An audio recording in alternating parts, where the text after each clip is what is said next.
Hello and welcome back to Disco Elysium. I almost clicked on new game.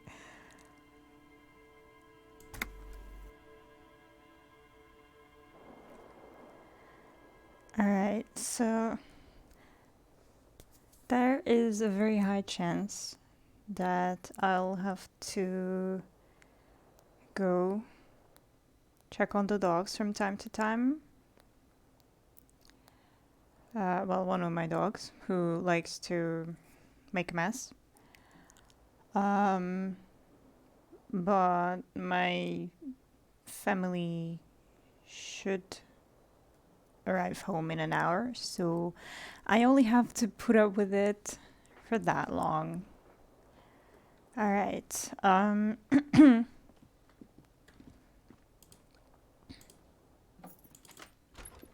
let's go out. Let's close my door.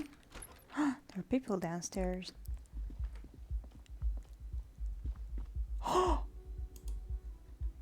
The door is closed. Still nothing. The lieutenant gives you a quick glance. I will not try to handle still, but I'm afraid that something happened to her. No, I don't want that. Okay, let's just sing karaoke. Look at that! Why can't I? Wait, can I go in here though? Oh, yes. Still have access. Hi, door. You see a heavy steel. Okay. Hi, person. The man ponders his cooking utensils and gives you a little nod, Hi, Wopo. acknowledging your presence. Do you know what's behind that door? He looks up at you, then looks away quickly, shrugging and muttering something to himself. Shrugging is an international sign for, no, I don't know what's behind that door. Damn it. I fool. Oh, I cannot talk to you. I cannot talk to anyone here. This guy. Couldn't talk to him last time, but maybe now? No. Okay. It is my time to shine. Can I help you? Oh fuck, I don't have the thingy. I need something.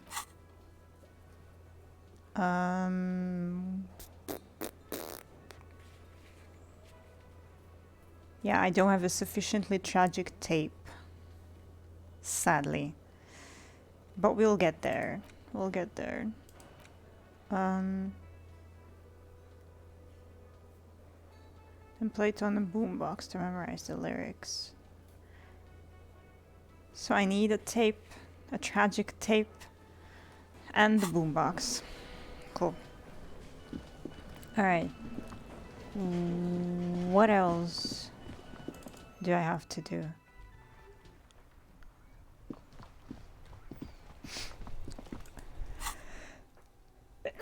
Jesus Christ. Jesus Christ. Whew. Sorry.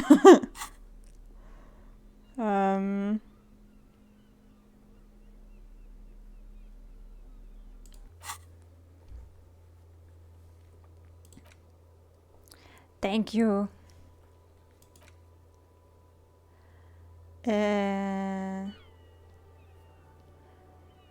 Okay. Ask Kuno what he knows. Okay, I can do that if he's still there. Probably is. See the little shit. Yep. Oi, bitch. Fuck does Kuno care?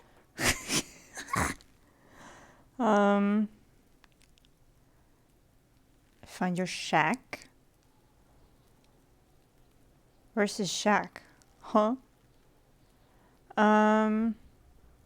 Wait, what do I need to ask him? Fucking hell. The guy, about the guy. Yes. The fuck about it? Where's the rest of his armor? Kuno doesn't give a shit about the armor. How come? Kuno's fuck gimp's got one big thing wrong with him. He's a fucking mutant. A mutant? Look at him. Fucking growth hormone shit. He's a giant. The armor's too big for any man. I mean, he's kind of bloated now, so... Kuno doesn't give a shit about that freak armor. Kuno threw that shit away. What do you mean you threw it away? Kuno tried to get the helmet on. It was too big. Performs a kickoff on the imaginary helmet. Kuno kicked that shit in the sea, rugby style. That shit means nothing to Kuno. You threw it in the sea? Yeah, that shit means nothing to Kuno. Kuno doesn't give a shit about material shit. Kuno's a fucking monk. Right? You wanna fuck on someone about that armor? Go fuck the mustached union fuck. The jolly troubadour shit at the gate. Who do you mean troubadour? Yeah, cocking boot. You know that jolly union cow fucker? Came around talking about cows or some shit?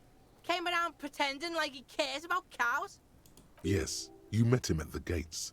The one with the boots and the jolly smile. Mi mañana? Yeah, he's the one you want to talk to. He's fucking crazy about that armor shit. Oh. Coming here pretending like he likes cows. Trying to catch a peep at Kuno's armor. Curious, my liege. Why did Kuno feed you this information? And you're just telling me this out of the kindness of your heart, Kuno?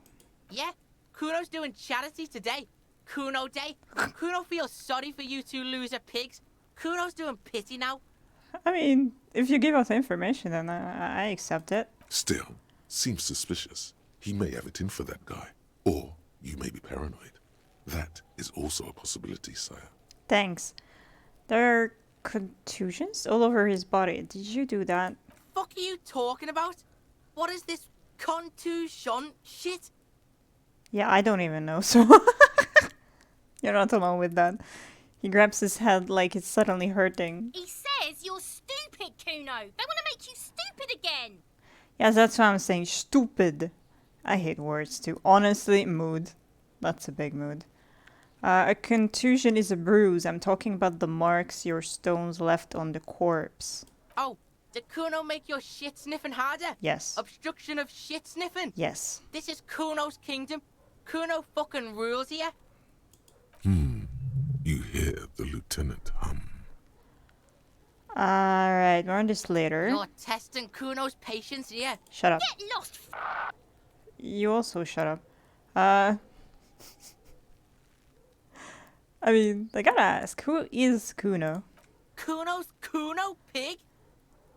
The boy points to his chest with both thumbs. It's always Kuno, never I. Clearly the kid's using the third-person perspective as a shield. Do you think he would understand anything of this? And if he would understand it, he would answer honestly, no.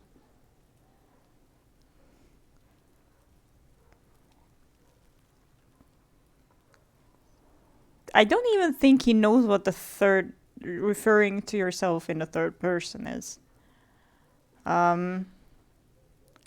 But let me just try. So you refer to yourself in the third person. The fuck are you calling a third person? Yeah, exactly. Kuno's the fucking first person? Hi. Watch out, Kuno. He's trying to fiddle you. He's going to put his hands on you. The thing behind the fence starts squealing shrill and violent like a fire alarm. Help! Pig's got Kuno! Help! Rape! The sound gets louder as the child shouts at the windows overlooking the yard. Help! He's got the Kuno, help! Just answer the questions. Help! He's digging his dick out! What the fuck? Escalate, Kuno! His dick is out! You're afraid! Pigs in here, Kuno! Somebody, please! It's full blast now. The wind carries the message far and wide across Martinez. How did we get here? Yeah. How did this happen? This makes no sense. There may still be a way out. Just appeal to his reason. Be logical, kid. I haven't done anything to you. Fucking logical! Help! The logical pig is fiddling Kuno! Are you high right now? Help! Misters, help! You're Prances around, eyes bulging out of their sockets, rolling hard, yelling at the He's windows. flashing Kuno. He's showing his genitals. If you don't help Kuno now, it'll be too late. Don't punch him, it's a bad idea. Wait. So shut him down means punching him. Okay, cool. Look. Kuno whispers as you retreat, vanishingly silent. For emphasis, a ghost is saying this. A shit-eating psychopathic ghost with an ace up his sleeve. I know you wanted to hit me. You got that I'm gonna fuck that Kuno up look that Kuno's dad gets. The murder look. Your the dad. rage look. Your dad? Relax. He can't read your mind. He doesn't know you were thinking that. I want to ask about your dad. There's a dead body, remember? That's what you were doing here. You're a cop on a case. Yes, how do I get back to it? I want to go back to that thought.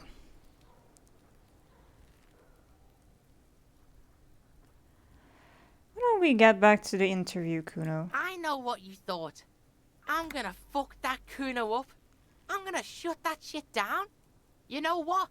You should have, because now Here is his voice again. you're nothing. You're a joke to Kuno. Kuno laughs at you. King Kuno! He spreads his arms, taking dominion over the yard. Kuno turned you into his prison, bitch! You're gonna be in this shit with Kuno! No, you're not. We can just leave. Bitch, you're gonna be in this shit with Kuno forever!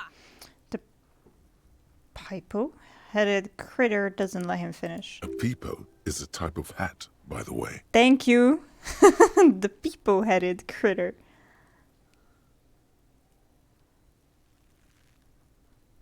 Nice people.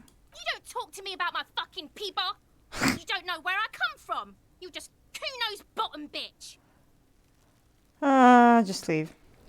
At this point, just leave. Alright, well, that went well. Ask the Jolly Mask about the armor.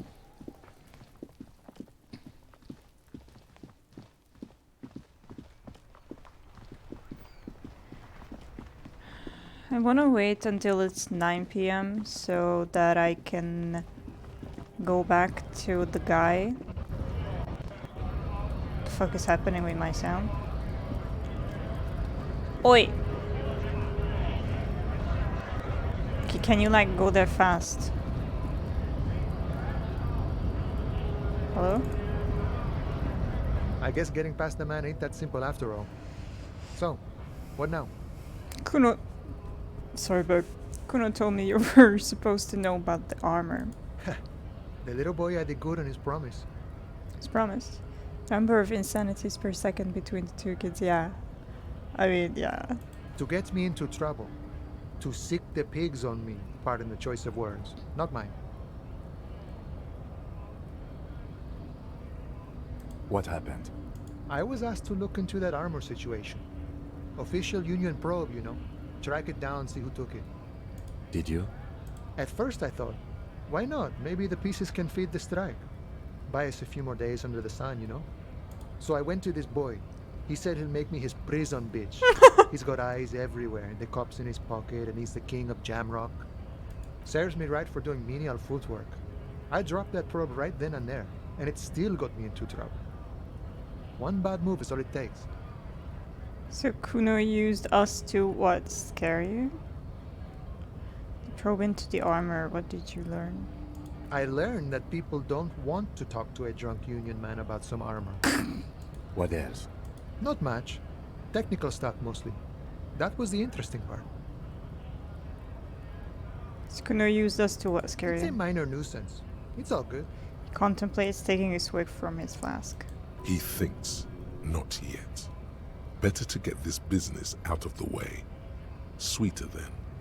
What sort of technical stuff? I did some research into this armadura. Let's say I have friends at the library. I didn't get into the material science, just how it comes off. How does it come off? In parts. 4 in total. The helmet was the first to go. The kid says he tore it off and kicked it into the sea. Yes. I believe him. The boots were still on the guy last I saw. too hard to remove. So, as I count, there are 2 parts missing. The gauntlets and the cuirass. This is where I left off. Too much hassle. More like a job for some militia. But the leggings, what? I'm going to fight one piece of it. One is enough. I am ambitious. I'm going to find all of it. All the pieces. All of it? Yes. There are junior officers out there, eager to prove themselves.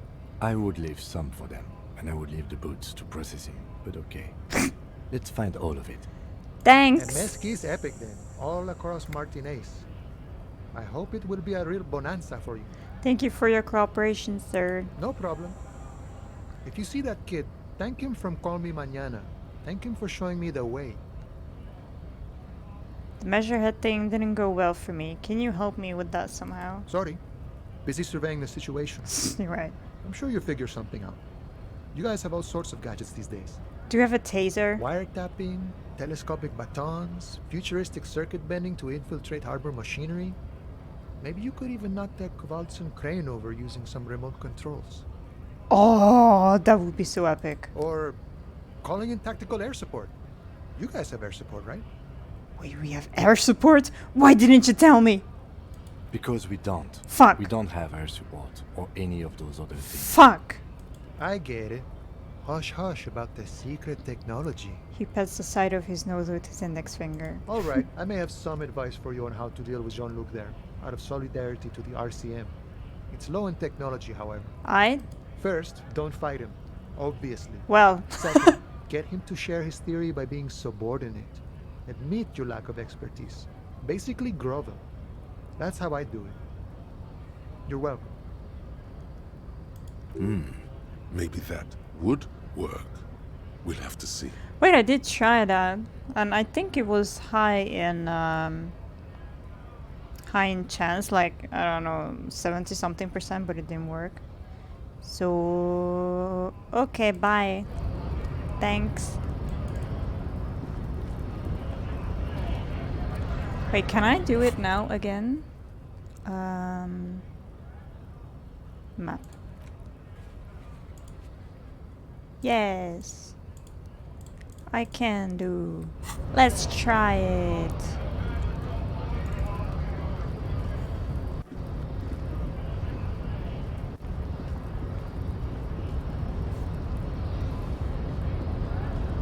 It's me again.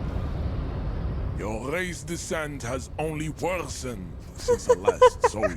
Fuck. You have really let yourself go. I'd knock him out. Subscribe to his advanced race theory. Ask what kind of races there are first. Classification is core to this stuff. I want to do that. Measurehead, I am new to this world. Help me understand its races. I need to know what kind of different races are there. Do you? The lieutenant looks at you. This is for the thing. I do. There are 3 categories of race. Type A, Type the heroic races. Type B, Type the B. servile races. And the vile CF race cauldron of pederasty. Which one do you need education on? The CF race cauldron of pederasty, please. I knew you would go straight for the vile cauldron. Everyone does. I thought about A first, so. You need to first learn about type A and B to appreciate the depravity of the chimeric races. Okay. Yeah, I mean, otherwise, it just won't make any sense. Shut up. Yes, it would seem nonsensical. Type A. Those are the Simonese, the Areopagite, and the Occidentals. Excluding Occidentals. the Maun, of course. The Maun are riddled with eczema to the point where they find it impossible to smile. They are all lactose intolerant, a common result of inbreeding. Oh, Jesus Christ.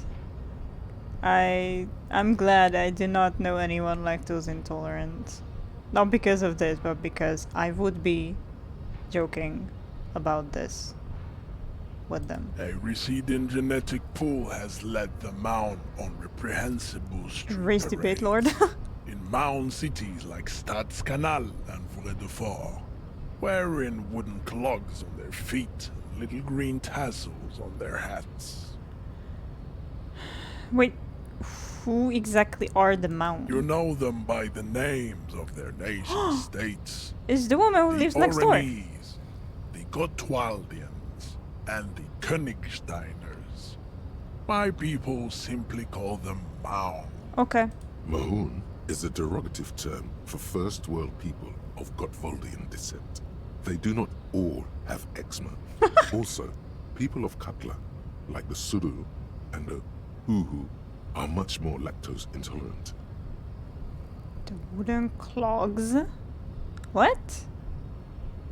What does this mean? Got it. You're welcome. I didn't say thank you. The Mound are proof that you can have too much Occidental racial purity and tassel-centric culture. Inbreeding has led to a lactose-intolerant subrace whom no one can take seriously. Those damn lactose intolerance. Colorful tassels are, let's be honest, not a good sartorial choice for this century. You might want to avoid wooden clogs too. I don't know what this means. Am I too dumb in English?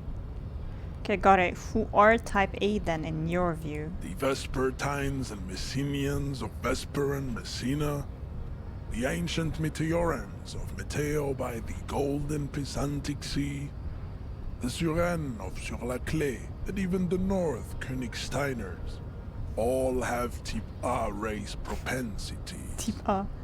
Wooden clogs type of... Oh, okay, I know that then. Oh, thanks. The other large mondial civilization, the Mesk, are too yellow and oleaginous to count as a heroic race. True, they are violent and expansionist, but they have a glandular problem. He draws his finger across his face. Overproduction of sebum. Aha, that's me Sebum is then. leaking into their brains, making them listen to El Mariachi music and eat toxic minced meat-based food, Bro. which in turn only produces more sebum. Okay, I do not listen to El Mariachi music, and I do not eat toxic minced meat-based food, but my face is full of sebum. And you are the Seminoles and Areopagites this. As proven by the Maun and the Mesk, Occidental Type A is in Type A. retrograde. The Seminoles and the Areopagites are on the ascent. Continue receiving wisdom. What's the difference between the Seminoles and the those? The Areopagites are sleek, Pagites. long-headed. The Seminoles are powerful, mesomorphic. The former is an immutable progenitor, unchanged since the Super Isola of Pericarnassus. Ancient brains rest in their slender skulls. He falls silent, contemplating the beauty and the mystery. The latter is perfected and adapting. Together they form the Simeno-Areopagite, or Simeopagite super race. That is all. There are no more Type A races in the world. Okay, type A. Nature was not capable of more. What about type B? Type B B, are sorry. the unheroic races, amorphous non-competitors of the great race. The Khoikos and the Vacholier, they are mud-colored people. What color? The Khoikos of Grad, Yugo, Zhimsk, Shest et al. Are what you would call white, officer, in a suspect description. Thank you. That's what I understand. Basic words. You said Khoikos. I've been trained to identify him as white in official... No. Mud-colored. To an untrained eye, the Khoiko appear white and pinkish, like hands on bleach. But look into their eyes and you will see. They are of an distinct muddy color, and so is their skin. Unhealthy, sweaty, and ashen. Pinkness is a racial quality that has to be Racial. earned through centuries of advanced ballistic warfare and cultural domination that the grad people have undergone for drinking alcohol and smoking the degenerate tobacco herb and for eating potato. Potato is amazing. The Khoikhoi, the countless micronationalities au grade, are all inexplicably obsessed with potat. Potat, The only yes! thing they like more is dividing into microscopic ethnostates, like political amoeba. I mean, I am Khoikhoi, I am white, and I am inexplicably obsessed with potat. So, that's fair. La patate. And the vacholiers you mentioned. Revacholians, halfway between type A and the racial cauldron. Type A. Too mixed to know right from wrong. You tried your degenerate little revolution, which was the single greatest failure committed by humans in our 82,000-year history on this planet. Is it 82,000 years that we've been recording history? You have very little idea of what is happening, Yeah. but that seems a little off. Yeah, the woman said there was like 8,000 years, not 82. Pretty sure history hasn't lasted long. Go away, stupid political thoughts. What was this revolution?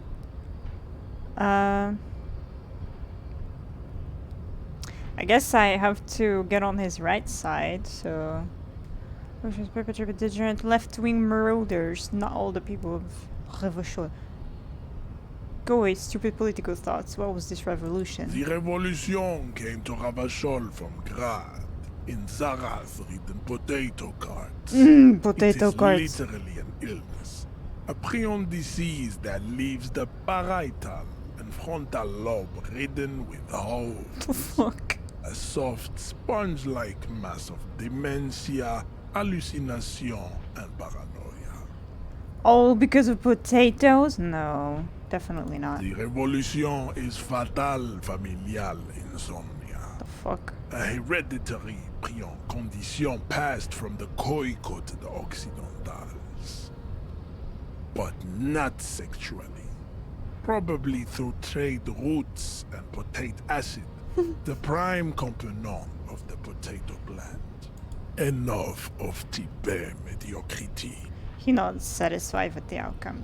Okay, so now the vile CF race cauldron of pederasty, please. Tips CF are a museum of failed chimeric experiments It's, I and mean- tragic maladaptations. They are tortured creatures waiting to be put to sleep. Your morbid interest in them worries me. Chimeric experiments? Lesser races like the mosquito, a grotesque mixture of a masked woman and a Seminese man. Only possible if the mother is masked and the father Seminese. The other way around, they fail to produce offspring. Where isn't a masked person type B and the Seminese person type A? The mosquito is born sterile, like a donkey. All they have left is to ride customized motor carriages with hydraulic suspension, listening to aggressive El Mariachi music to vent their impotent despair. I've never ever heard mariachi music being described as aggressive. It seems unlikely that two human beings produce genetically sterile offspring. I've misunderstood something, but aren't humans too similar to produce genetically sterile offspring? Anymore? Then there is the Semino Koiki Chimera. Are you sure you wish to know of the Semino Koiki Chimera? It Yes. is not an aesthetic site. Then even more. Yes. The Khoikhoi, as you know, are very servile, especially when they meet the rich man. Racial scientists have toyed with the idea of crossing the Seminese with the Koiko to produce a super worker of Seminese strength and grad servility. This will never happen. The Seminese and the Koiko may have similar interbreeding problems as the mosquito.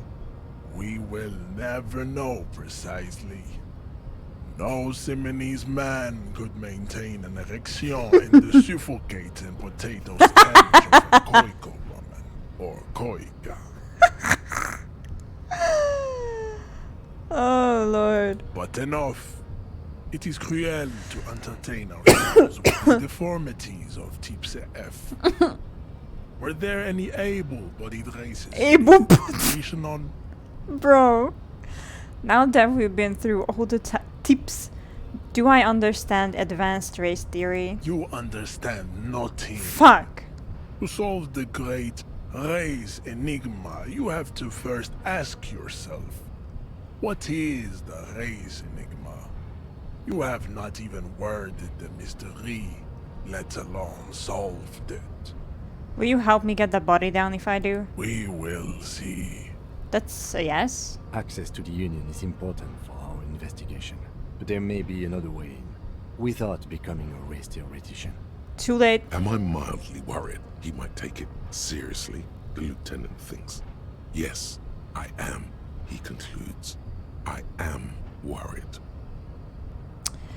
How do I word the mystery? You need to internalize what you have heard here today. Okay, that's then easy. Return to me. Okay, This clarity does not come instantly. okay. I cannot possibly imagine what else we have to discuss. Funky race class. Your love for disco music and venereal disease? How do you know about the disco music?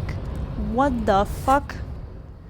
Okay, 1 hour 40 minutes. That's nice. I will leave that for tomorrow though. I want to finish with this one. But I still have a shit ton of time. Kuno lied to you. Return and confront him. I mean, the thingy is still...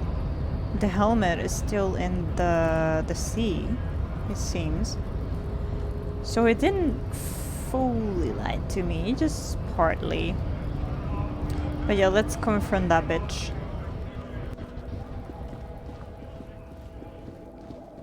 Wait, can I ask this guy about this thing? His trailer or whatever? Looking for something? No. Okay. Let's go back to fucking Kuno. Fuck him up. Fuck does Kuno care? I talked to Mañana about the armor. Oh, wait. No, it's not. Okay. I do want to try it. He's on your crime scene, Fuck. bossing you around. And he's been here for some time too. This is where he hangs out. You have to get more out of him. Okay. He could be useful.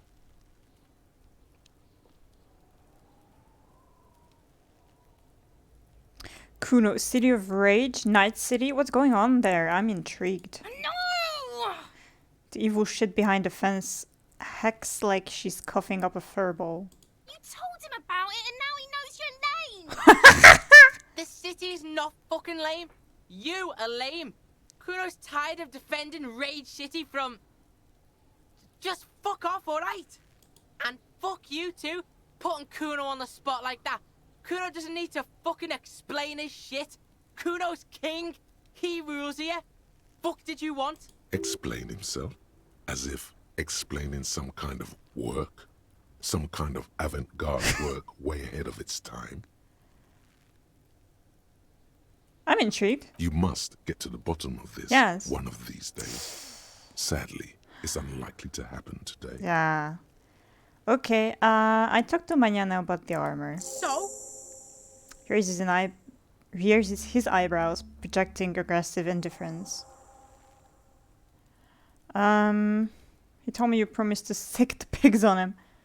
He said to thank you, wasn't too keen on chasing down that armor anyway. He said you're now the king of the entire Jamrock. I have no idea which one to choose, honestly.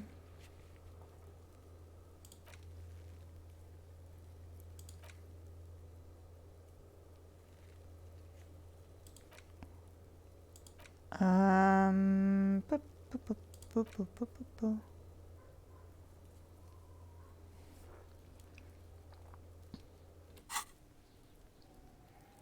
Um,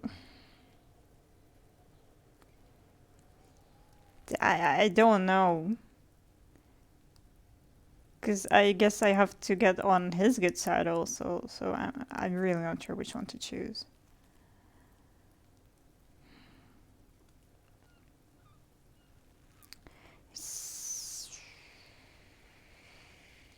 Said to thank you, wasn't too keen on chasing down the armor anyway. Fuck, okay. Kuno's a giver like that, yes? Looks slightly confused. Kuno sent your fat ass running around like jello. Look, pig. Kuno sent you to rough some people up. Kuno played you. That happened. Now you and Kuno should move on. Whatever, kid. What is this? Trying to be cool with your new asshole? Kuno was just being nice to you. You got fucked bad. Now limp the fuck out of here. After this shit, you better have something real interesting to say if you want to stay in Kuno's face. Yeah, real interesting. Dude, I fucking hate kids. These two. Kuno, find your shank. Point to the shack. You found Kuno's secret door to Kuno's secret shack. It was closed for 5,000 years. How the fuck did you get in? I pushed the panels aside, Kuno. I face shifted through the roofing material. Shit. Get the fuck out of here. You can't do that. He can't do that, Kuno. He's trying to fuck at you again. Pigs can't displace. Can't do that teleport shit. He says to himself, then turns to you. How did you like it in there, pig old boy? Kuno's got a lot of cool shit there, right? What was with the pig head? Oh, that? Kuno decapitates pigs. That's just a Kuno demo tape. A demo tape, like some kind of a musician. Oh no. Oh no. Please no. I mean...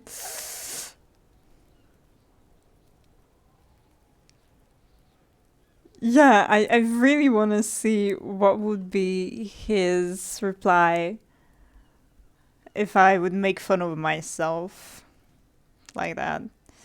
Cool pig head, I liked it. Got one too. This one, point to your head. It's shit. What? What is this shit? Fucking on yourself. This is weird level shit. Kuno doesn't go there. Kim just, what? Fuck your shit back to normal. What is this? Well played. No one saw that coming. Easy. Okay. I found the plate covered with powder residue. Know anything about it? That's where Kuno gets his daily hit of electric. Kuno Shazam. Kuno rides the fucking lightning in there, pig. Bet you'd like to ride the lightning too. No. Wouldn't you? You feel tired and old, but you could have that sparkle in your eyes. No. What's with the tube of magnesolum, Kuno? It's a vitamin, pig. Don't you know anything? He looks at you like you just pointed at the sun and asked what it was. You could use some. It's magnesium, right? Yeah, it's the mag. You fucking need that shit to stay on top of your game. Kuno goes through like a tube a day, rips mag like a motherfucker, and you could use a bottle. Honestly, yeah. Oh, don't teach him, Kuno. He's gonna use it against you, Kuno. I know all about magnesium. I rock it all the time. You're not getting this, pig. It completely takes away the hangover. It's like you didn't do anything. Like you stayed home playing with your choo-choo. He looks at you, eyes bulging. Fuck you, pig. Don't do mag. You're gonna OD and you're gonna fucking die. Oh, now you care, huh? Isn't my coat up there? I'm pretty sure it's mine. Points your coat waving in the wind. Is it? You got pretty fucked. Yeah. Kuno's surprised you've still got your head after all that. Thanks, kid. Whatever, piggy. Could I get into the harbor from the roof? Course you fucking can. How do you think Kuno made all the docky boys his gimps? Just got a fly, pig. I tried that. It didn't go so well. Kuno knows. Kuno and C saw you shit yourself. It's okay, pig. Not everyone can face the fear Kuno style. That's all there is to it then. Don't be a pansy. Just jump. I mean, I've tried it like 3 times. I've heard enough of Good this. call, Pigmeister. Don't come and talk to Kuno about his kingdom. Okay, okay. Kuno doesn't fucking care.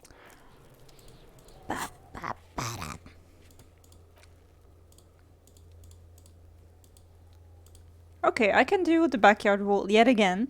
And the policeman cloak. Cool. Wait, what do I need for those? I want my coat so bad.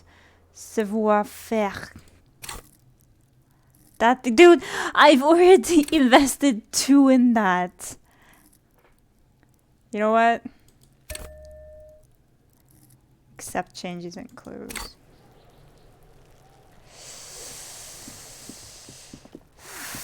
Fucking hell. Dude, can you let go? Thanks. Oh, wait. I go up from here. Never mind me then. Okay. Where the oh, it's here. I'm looking, where the fuck is my coat? Come on, just go in there. Get up. And get to the coat.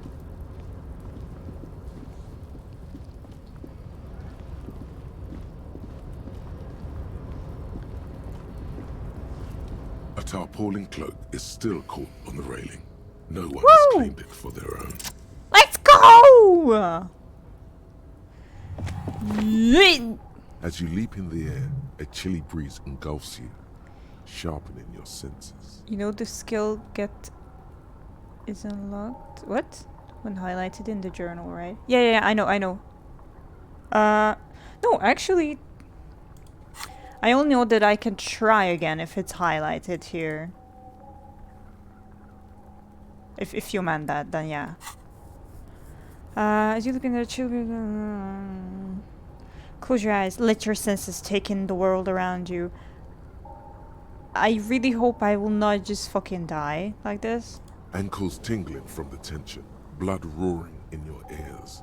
You are ready for your rendezvous with the concrete pavement. Woohoo! He's so on the money, Bratan!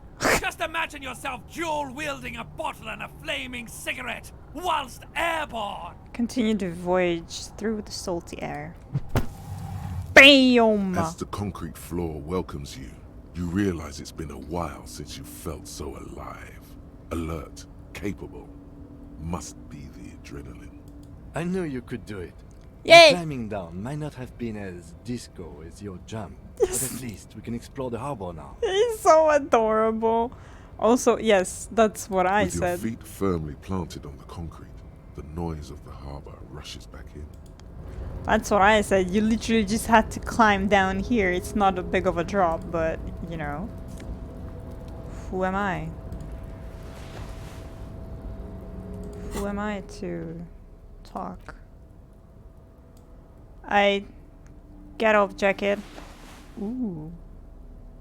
Ooh, it gives me even more. Damn, I look handsome. Ooh, I look fat. No. Just a bit of a beer belly. Wait, don't I have anything in my pockets? Like my badge? Collecting rainwater.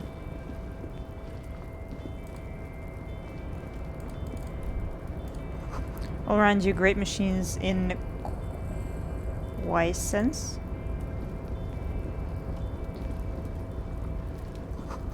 White pine trees are printed onto the screen covering. Looks like a forest under snow.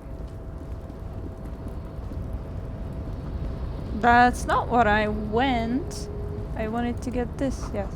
Composite eye of halogen, or however you pronounce it. Light watches you emitting a low buzz.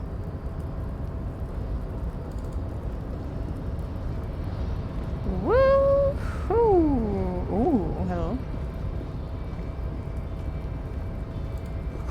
You see faded industrial lettering on the platform, Quadrant, or whatever. Money! Okay. Let's do something totally A illegal. rusting control panel with several knobs. 2 buttons marked Marsh and Arrête are faded with use. It seems to control the large crane above. A container is attached to its hook block. I'm guessing marche means like march, like to march forward. I don't know what this means though. I guess the opposite. So, hold back. I don't know. Marsh. On. Oh. Arrête. Off. Press marche. With a loud grind, the Woohoo! crane shifts overhead, moving a massive metal container through the air.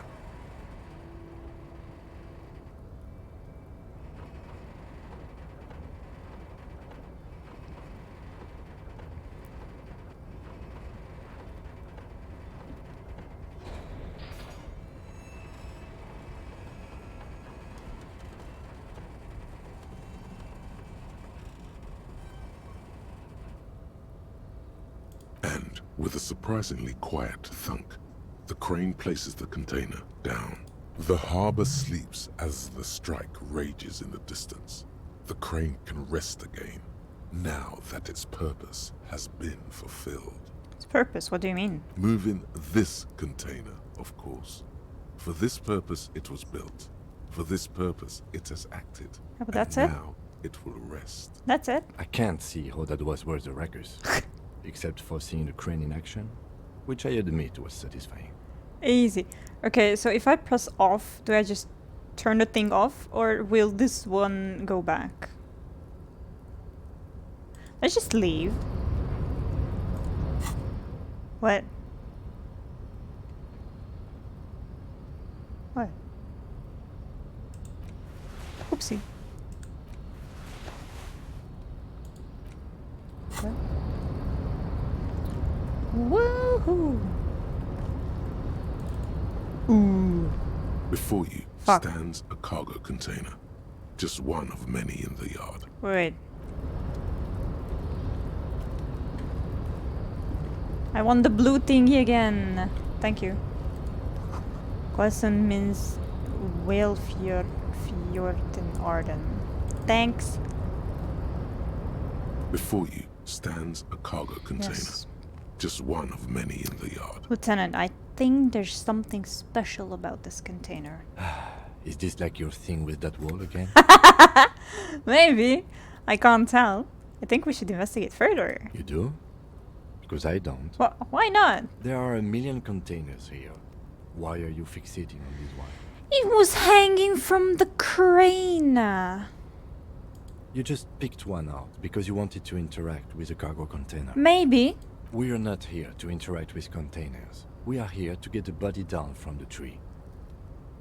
Open the door. You attempt to turn the handle, to no avail. Damn it. The doors seem to be mechanically locked. To your left, the lieutenant considers your actions with some puzzlement. Knock on it. No reply. Persuade the door to open. Why are you even trying to open a door with rhetoric? Because getting physical wasn't an option. Because what wasn't an option? The lieutenant looks startled. Using my body over my wits. Now is not the time to get philosophical, detective. You can do that after hours. Fine. I'll be back to you, Crane. I cannot come here. I can, however, come here. Haha. Ooh. Shipyard ahead is only quiet. The great machines are sleeping. Ooh, money. Yes. The speaker tower is silent. There's no work to organize in the yard below.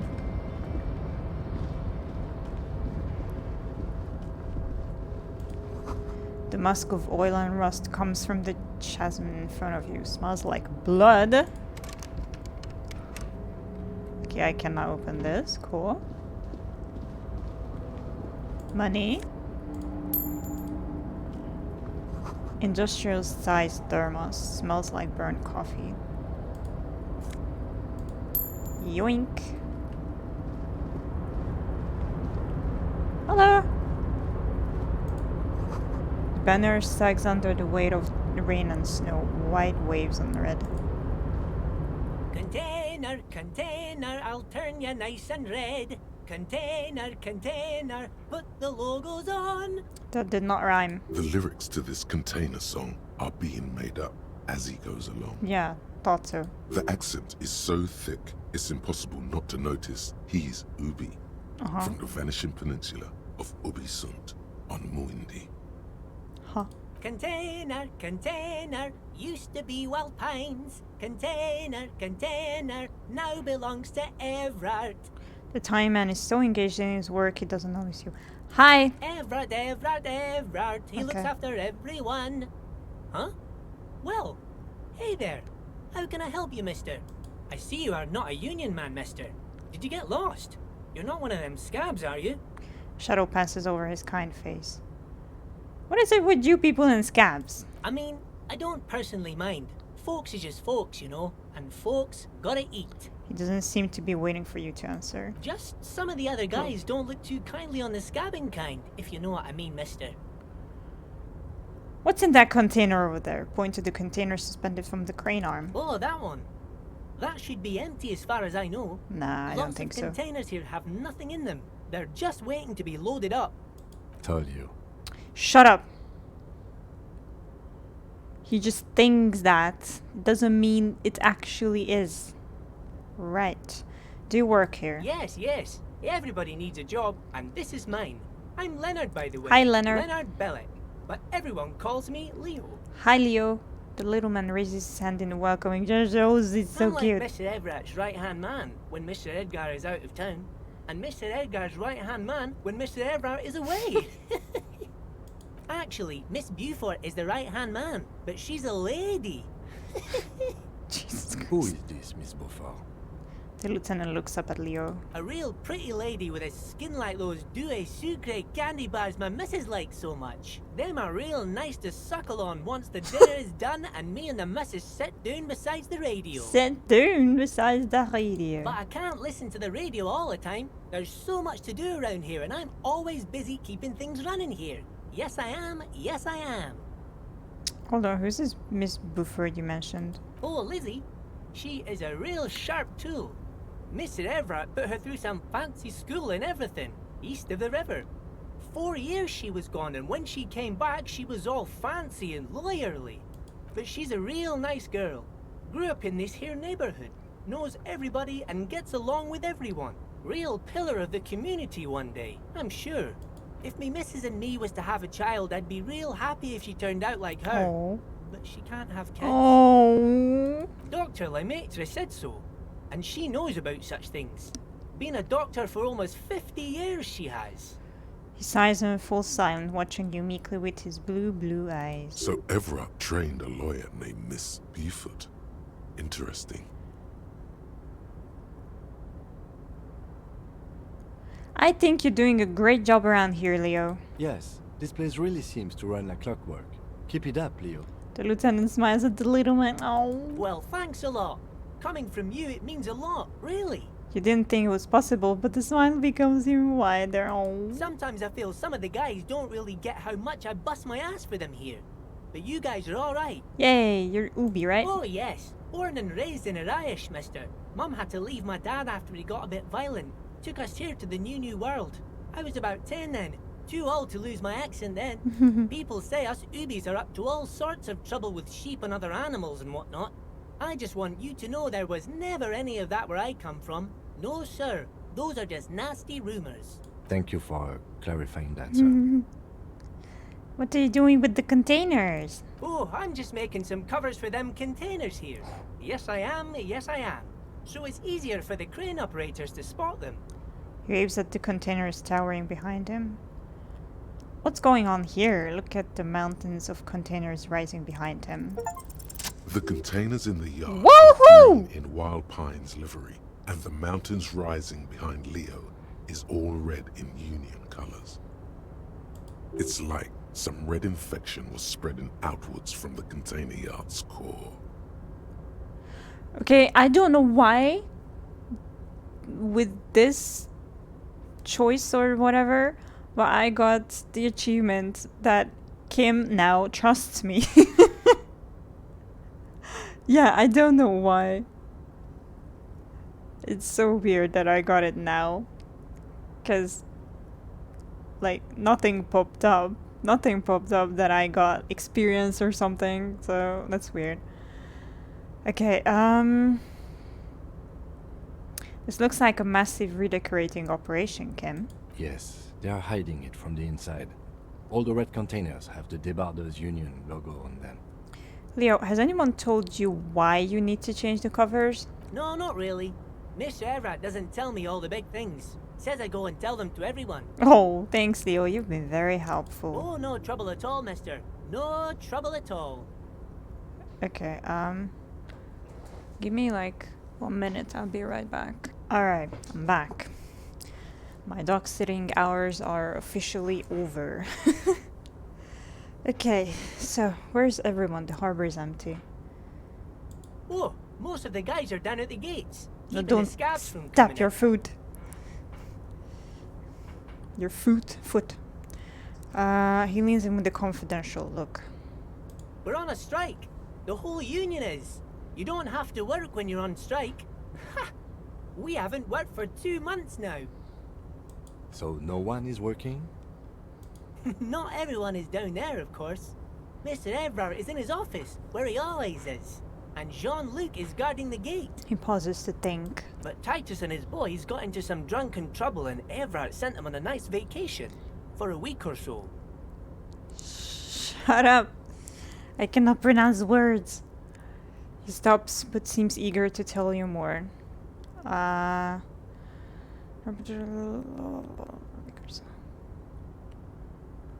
What kind of trouble did this Titus and his friends get into? Oh, I'm not really supposed to talk about that. That's union business. He smiles and leans closer. Him and his boys stirred up something in town. Probably drank too much and got into a fight or something. I heard Mr. Everett telling them to take some time off. What did they actually do? I guess the boys got a bit too rowdy and had to let out some steam. Uh-oh. I don't really know the details. That's just how boys are, you know. No. I haven't been in a fight since I was in middle school. I will not comment on that part. That's just how boys are, you know? Yeah, alright. Easy, Leo. Let's keep this on the hearties. He looks to you for assistance.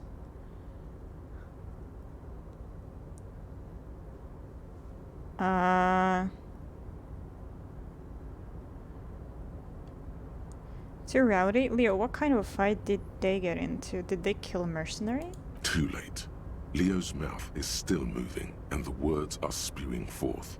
Words, and look, even more words. This guy could go on till the end of days. Now he's talking about some drunk sawmill owner who... No, he already switched to a prized fishing rod he apparently owned at some point. You know what? Just cut in there with your questions. Looking for the leader of the dock workers union. Oh, you want Mr. Everett then? He's an awfully nice fellow, he is. Him and his brother are both nice fellows. They've lived their entire lives in this here neighborhood. Covston continues immediately. Guys like Mr. Everett and Mr. Edgar, his brother, are real good guys. Made Martinez what it is today. Mr. Everett and Mr. Edgar and I went to the same school we did when we were boys. Easy now, Leo. I just want to know where can I find this man. Oh, Mr. Everett is usually in his office, of course. But you gotta be quick if you want to see him. He leaves around 10 p.m. Well, I mean... Okay, I'm off. Bye. Bye now. Returns to his work. Okie dokie. Ooh.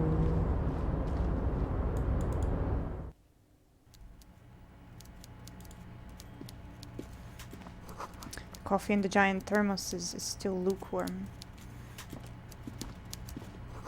Stair made of pellets leading up. Oh wait, he is the. Oh, hello.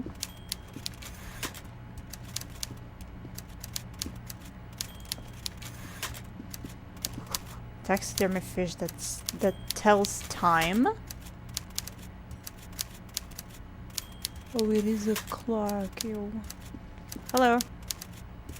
Before you is a walrus, Oh, a Jesus. man seated behind a large desk. Oh, He looks up from his work, not the least bit surprised to see you.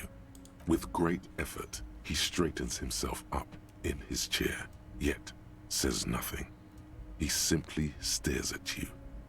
Leave without a comment. Are you in charge of the dock workers? Welcome, Mr. Dubois, Mr. Kitsuragi. It's good of you He knows to my stop name, by. but I don't know Please, my name. Have a seat. He gestures to a tiny chair opposite to his giant desk. I'm Everard Clare, head of the Debarders Union here in Martinez. The man relaxes into his chair and continues. I'd offer you my hand, but unfortunately my health prevents me from getting up.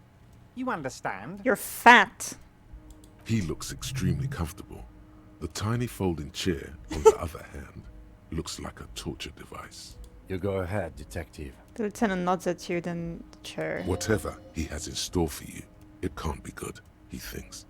I'll do my best. Boss fight music intensifies. Forget about that. What's with this Dubois stuff? Yeah. You're getting some seriously bad vibes from that name. Dubois. What are you calling? I mean, I don't know.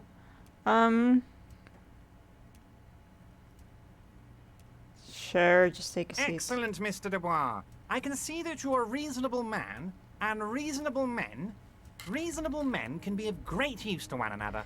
Gives you a sly wink. Try to wink back. Damn, this chair is uncomfortable. Remain serious. So tell me, how can the head of the Debarders Union help a representative of the Revachol Citizens Militia today? The chair you're sitting on has got to be the most uncomfortable chair in the world. It's violating your backside. Oh, by the way, I heard you got a rather rude reception from a certain Lawrence Gart. Some people have no manners. It pains me to say. Exactly.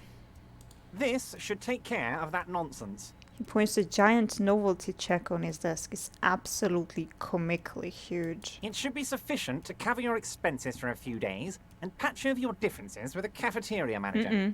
Go ahead, take it. He points at it again. No. Wow, that's 25 real. That's good money. I almost have that You much. need it.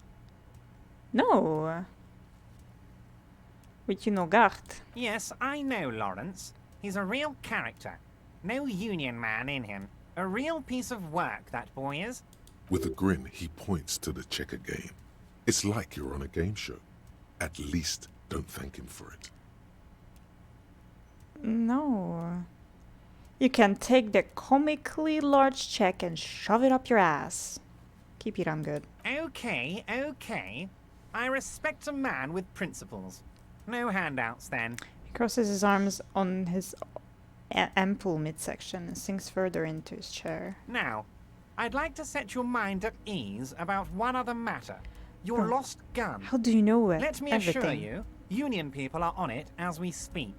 I've got my best hounds looking for that lost gun. His slug-like lips move, but all you hear is an echo. Lost gun, lost gun, lost gun. The world is swallowed by a black hole of fear. Only two words escape its gravitational pull. Lost and gun. When he said, don't worry, he actually meant, be very worried.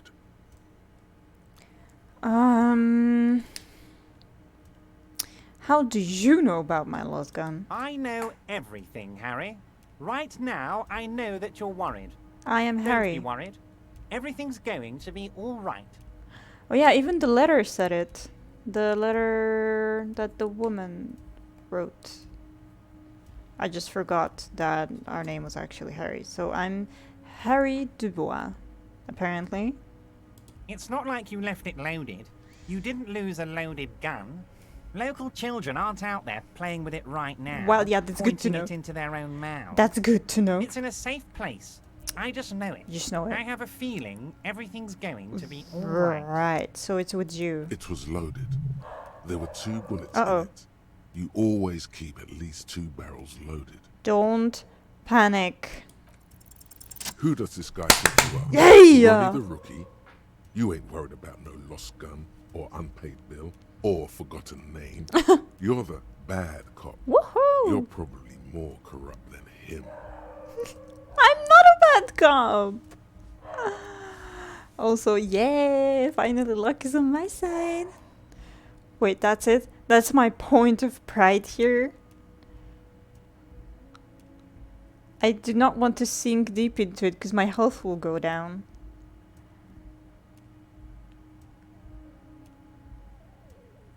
I mean...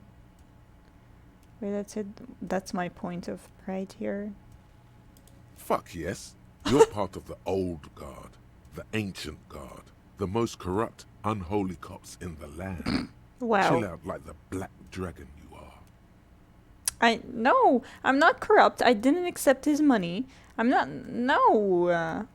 So, okay, sink deep into the folding chair. I mean, sink deep.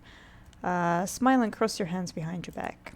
The fat man does the same, sinking deeper into fat his man. chair than one would think is physically possible. He seems to be enjoying your little display. You like what you see, huh? Good. Now lean in with some corruption.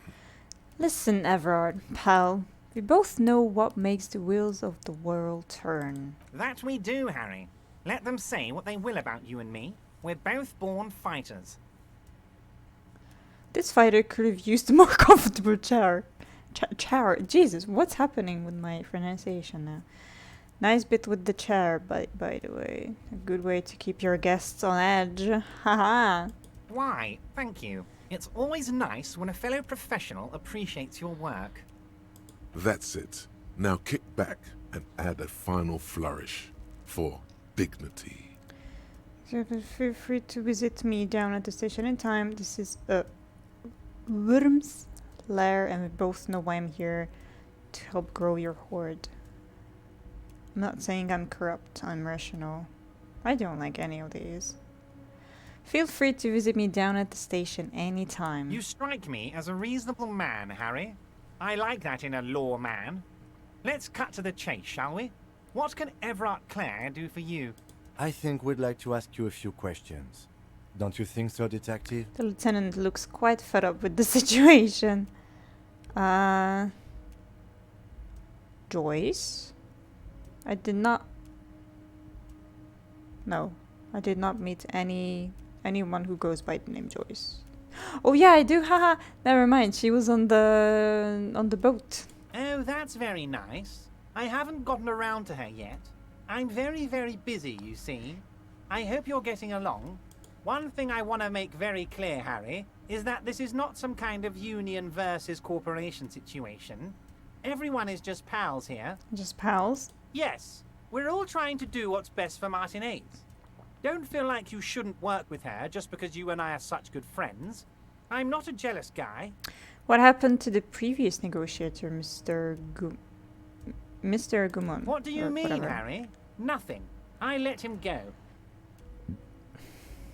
You made concessions for the company in the previous negotiations. Why would you let an ally like that go? I have no idea what he's talking about, but I mean, yeah. He's an old man, Harry. I wanted him to spend more time with his family. God knows how long he's got left. You called him a midget. Harry, I have little people in my organization. I would never call someone a midget. What is this? Honestly, I'm beginning to think you're a midget, Harry. I'm only kidding, Harry. You're not a midget. No one is. We're pals. What the fuck is going on? Why haven't you let her in to see you? If she actually wants to see me, she will find a way. Any good negotiator would. And I just don't have anything to discuss with a bad negotiator. Mm-hmm. It's a fortress. He knows she can't get in here. He doesn't want to see her. It's as simple as that. Okay, let's talk about something Of course, else. Harry. Let me just assure you one more time. It's perfectly okay to share anything we discuss here with this Joyce. This is a completely transparent organization. I have no interest in what she is doing, but I myself have nothing to hide. Your business is your business, and I respect your privacy. Just remember, none of this is secret. Tell her about all of it. My brother's picture, my singing swordfish clock. Tell her how overweight I am and how I'm helping you find your lost gum. Tell her about everything. Everard doesn't mind. It is rather interesting to tell people things about each other, isn't it? Oh. It was nice telling him about her right now. I was just suppressing a sneeze. But it might come out. Okay, I want to talk about the hanging. Oh, of course. That's your main thing here. That's why you're in Martinez. I know everything that goes on around here, and I would love to discuss it with you. I mean, it's no secret that the lynching is connected to the strike. So much to talk about. Honestly, it's been weighing on me so heavily. I understand you need to interview me. Yeah, I phrased it wrong. I didn't repress it. I just put my finger to my nose and then it kind of disappeared, I guess. I sense there's a but. But there's a thing that's been keeping me up at night. I want to talk about the hanging. I mean, if we could just calmly talk, exchange information, we could blow this thing wide open. I will definitely not exchange information with you. Yes, that sounds good. Huh? Let's do that. Bro? But I can't think straight with this thing weighing on me. You're police officers, aren't you? I have a crazy idea. You guys are basically door-opening machines. What? Incredibly talented at opening doors. I've opened a few doors in my life. Kim, is that true? Are we door-opening machines? And I'm sure you're going to open this one with flying colors, Harry. This really is very simple, and there's nothing shady about it. An excellent opportunity presents itself, sire. You could win the trust of the arch-liar, pretend to play into his hand. Then, should you wish, bend his efforts towards your own.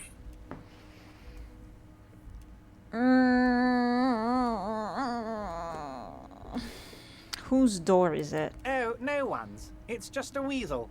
A weasel lives there. Nothing for you to worry about. Why don't you just open it yourself? Harry, I'm a very busy man, and more importantly, I don't have that extraordinary physique you do. Flex. You look like you could run around all day.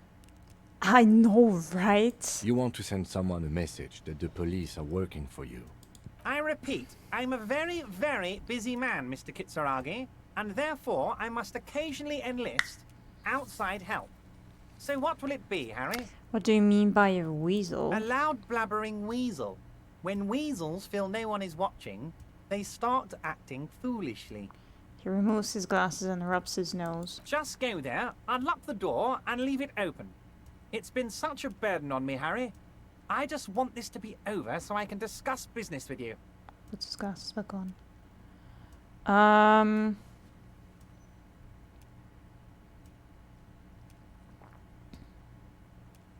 I accept it. Fantastic, my friend.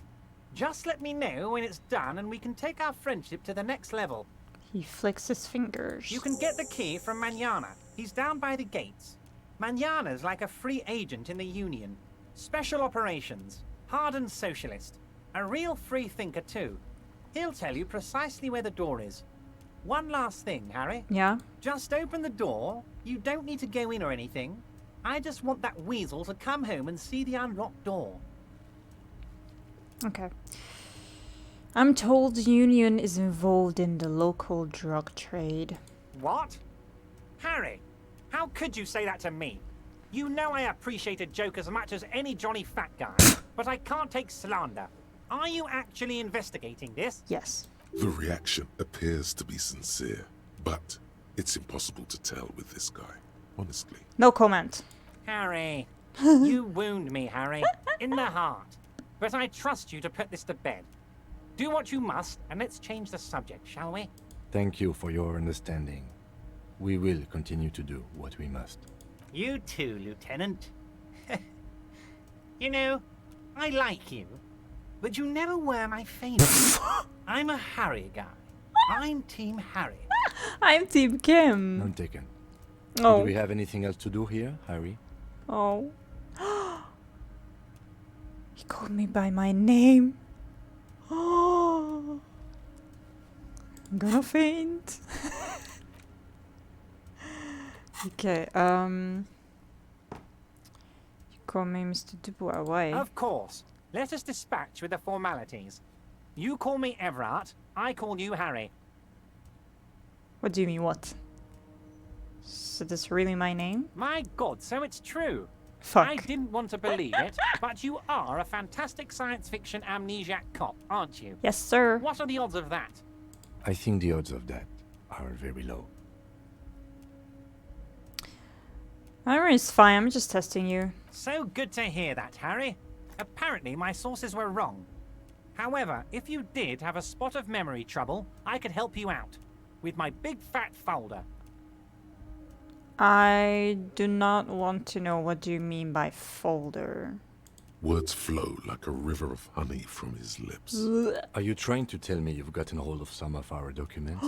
The lieutenant inspects Everett over his spectacles. Mr. Kitsuragi, would you mind? Me and Harry are talking about his lost identity right now. Don't just jump to the folder. That's not smart. Shows you're on the edge. Do some probing first.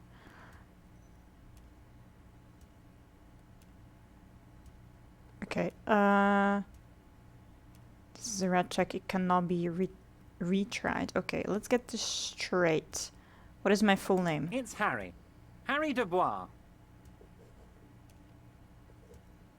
Okay, I like it. I can work with that. And I can work with you, Harry. Now, what else can I do for you? Do you know anything about my family? Do I have a wife or kids or... Family? Harry, you're not a family man. Good. There's not one peep of family in here. Unless you think you're a family man. Do you strike yourself as a family man, Harry? You're right, I don't. That's why I like you, Harry. A good man knows both his strengths and his weaknesses, and you, my friend, you are one of the all-time greats. I'm so confused. Is this folder like a fabricated identity that he can just change if I have family or not? I'm so fucking confused. What kind of a cop does it say I am? Well, Harry, if I were to sum you up in one word, it would be apologetic. I'm sorry. What do you mean, ooh, maybe you've played the game? I'm confident. Well, you sure come off as very confident in all our interactions, Harry. Fuck. You're a real man's man. Where did you get that folder? Ah, this?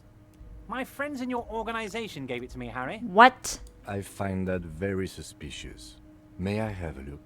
I'm afraid this is meant for union eyes only, Mr. Now Kitsuragi. it's high. I'm sure you understand. Please continue, Harry. Kim suspects something. Must not peep and keep everything mysterious. Nah. Okay, that's fair. But thank you. Yeah, I appreciate it. Okay, have another look at the folder.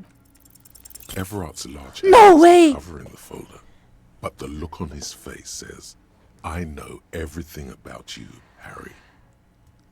I've got nothing to hide. Oh, Harry. Oh, wow. This is really something. I don't care. I'm sure it's not that bad. At worst, he has an old RCM folder, and I very much doubt even that. So how about it, Harry? You need assistance, I presume? Okay, how is it that every time it's like fucking 70-something% I fail? Fucking hell. Let's talk of other matters for a moment. Of course, Harry, of course. Let's not linger on personal details and amnesia. You wanted something from me. Yeah. Could you help me get a dead body down from a tree? You might have noticed there's one hanging on a tree behind the hotel cafeteria. Oh my. Don't take this question personally, but why would I get involved in this matter? Mr. Clare, the man was hanged with a cargo belt. A steel-reinforced cargo belt. It's Yes. safe to assume the Union had something to do with the murder.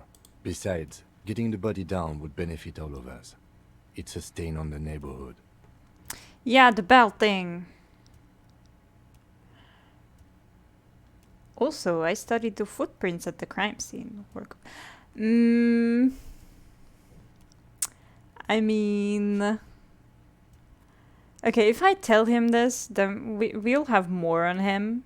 So we might feel even more obliged to help out. But at the same time, I don't wanna, how do you say it? Like, put all my cards down on the table. I'm not sure if that's probably not a saying in English, but yeah, I don't want to tell him anything private about the investigation. But I don't know. Let's try it. Also, I studied the footprints at the crime scene. Worker boots. I can certainly see how having him up there might start affecting some real estate values. He licks his fat lips and smiles. But of course, all joking aside, I am going to help you. Okay, cool. Picks up the handset of a radio phone to his right, then clicks a button. Oh, okay, it is a handset then. Jean-Luc, my boy, I'm sending 2 police officers down. They have a dead body in a tree problem they need help with. Namely, they need it to be taken down. Thank you for the cards on the table image compliment. And, Jean, please take it easy with the race sign.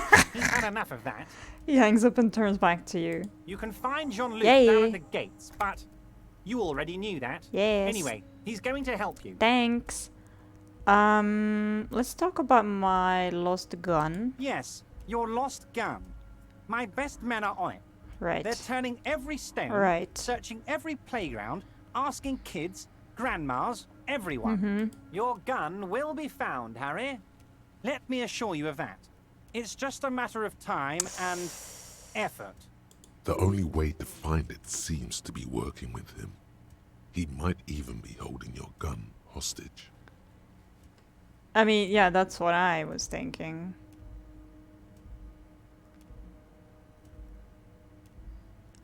I do not want to share this with him.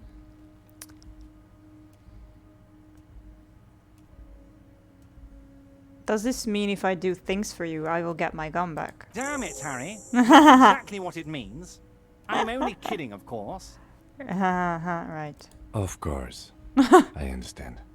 We help you, you help us. Yes. What's in the container that's outside of your office? My dear Harry, there are literally millions of containers in this harbour.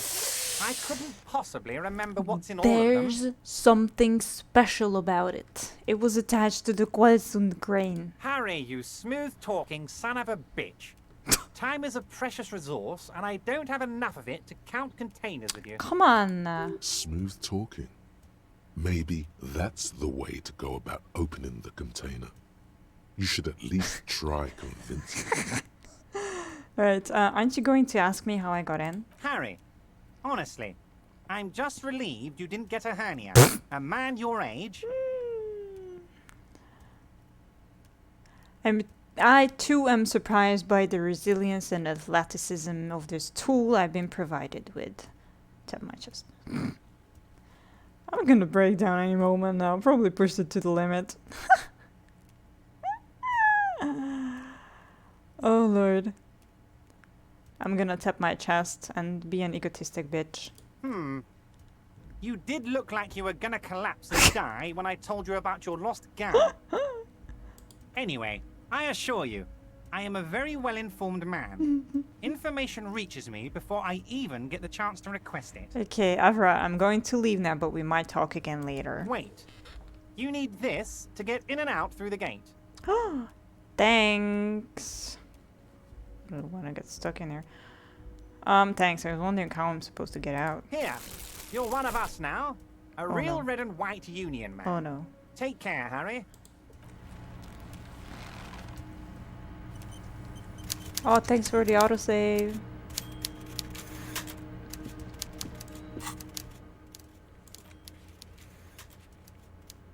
Okay. Backyard wall. Oh no, actually. How the fuck do I get down? Oh, there. Thanks.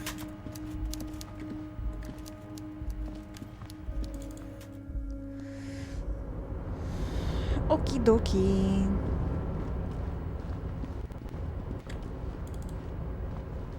Still not open it. Cool.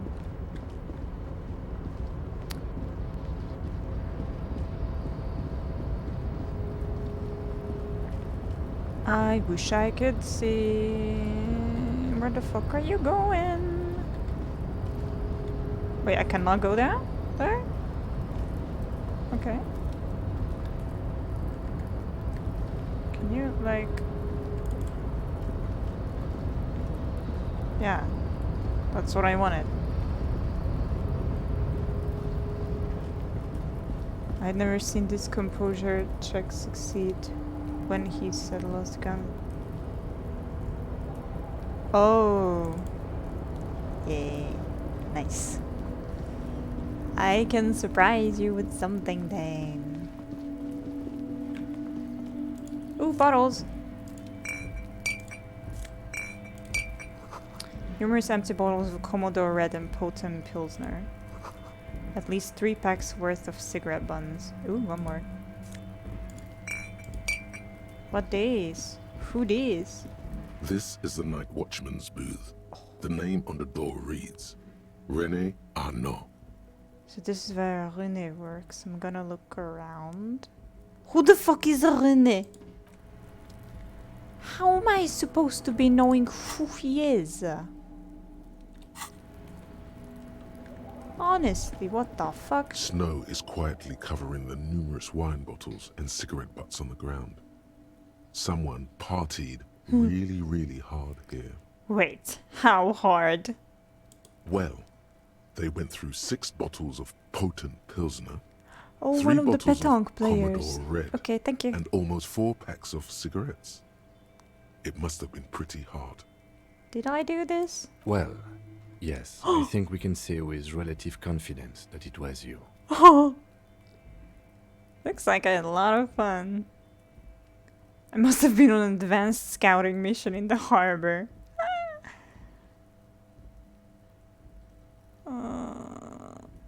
I'm still not completely convinced it was me. Copium. I am, but it doesn't matter right now. Bro! Let's just move on.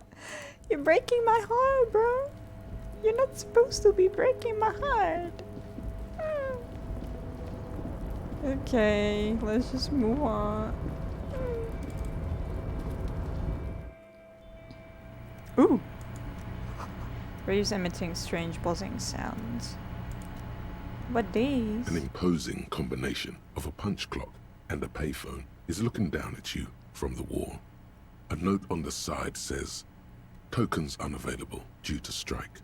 Use change." I don't want to use it right now. Ooh.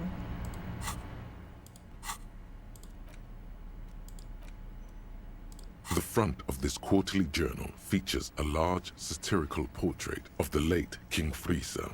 From the sides of his head, a pair of white antlers spread to the corners of the cover.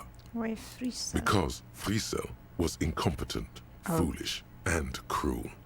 In short, the embodiment of everything the communards wished to overthrow. It's satire, you see. Okay, flip through the pages, see what catches your To eye. your disappointment, there aren't any full-color pictures to direct your attention. Just column after column of closely set text, interrupted occasionally by little doodles in black and white. No advertisements, you notice. So who's funding this radical commentary? After rifling the pages with your thumb several times, you return to the table of contents. The magazine is divided into several sections. International developments, Kunst und Kultur, and local concerns. Just inside the cover, there's also an editor's note. Read the editor's note. Comrade, as you know, this journal takes its name from Mazov's immortal expression, Du cristal à la fumée. This was his way of describing the way the rigid, crystalline structures of capitalist ideology turned to smoke under communism. But, like the structures of capitalist ideology, we too are at risk of going à la fumée. Unlike many publications which are content to spoon-feed their readers reassuring drivel, La Fumée is committed to telling the radical truth, even when that truth may drive away potential subscribers. Only 4 issues in, and it sounds like they've already alienated their readership. Yikes. Perhaps they've overestimated the market demand for this kind of commentary. So please, if you value our radical Mazovian perspective on contemporary politics, culture, and international affairs, please consider subscribing today. Yours in struggle, the editors. Kim, I think this is a communist magazine. What do you expect? It was laying around the office of the Debarders Union. They're probably bankrolling the thing. You flip back to the front of the magazine. The table of contents unfolds before you. I really could not care less, but maybe there will be some information in it, so I want to catch up on the international developments. This section includes a long, tedious critique of the latest round of free trade negotiations between the EPIS nations and the Free State of Semenine. You also skip over an article about heavy fuel oil smuggling along the Messina border, something about bear wrestling in Samara, book riots in Yugograd. Face it, you really aren't interested in foreign I'm affairs. not. You're not even sure where most of these countries are. Honestly, yeah. You flip back to the front of the magazine. The table of contents unfolds before What you. is Kunst und Kultur? It takes a moment, but gradually it dawns on you that Kunst und Kultur must mean arts and culture. Why they decided to title this one section in Volda is beyond you. Obviously because it's cool to drop random phrases in foreign languages. Alright. It evokes a sense of recognition and fellowship among those privileged enough to understand. As you leaf through this section, you come across several reviews of recent radio plays, as well as a brief artist spotlight featuring a local artist identified only as CS. The main feature, though, is a long essay titled Tip Top Tournée, a critical Mazovian perspective. The profile of CS. This so-called artist spotlight is really just a brief Q&A, made all the briefer by the subject's evident hostility to her interviewer. Ooh. Just a moment, what is a tip-top tourney? The actual article is surprisingly light on details, but after skimming a page or two, you gather that it has something to do with motor carriage racing. Ooh. If you don't follow it, you only ever hear about the ludicrous sponsorships and obscene death toll. Huh?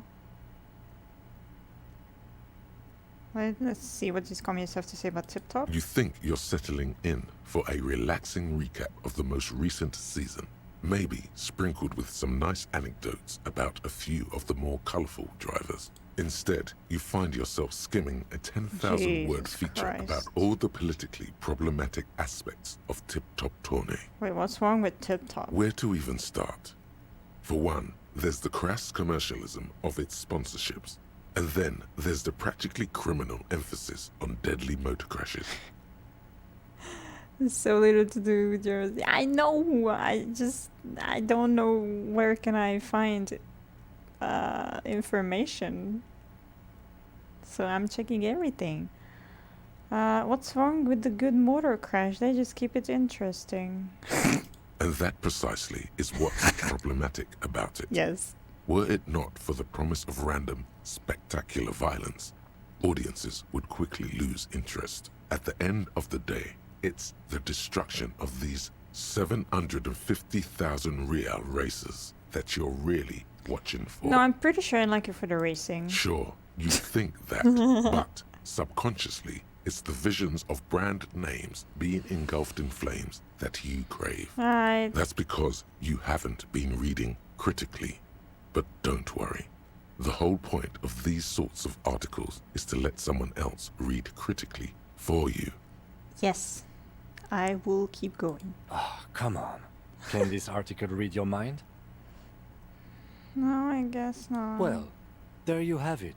No reason to get hung up on the pretentious ramblings of a few young men. Ever since you became to trust me, you've been a lot If more I had to sassy. wager, I'd say they've never even seen the inside of a motor, much less a motor race. I take whatever they write with a large grain of salt. You Okay. flip back to the front of the magazine. The table. Okay, no. I'm so bored of this.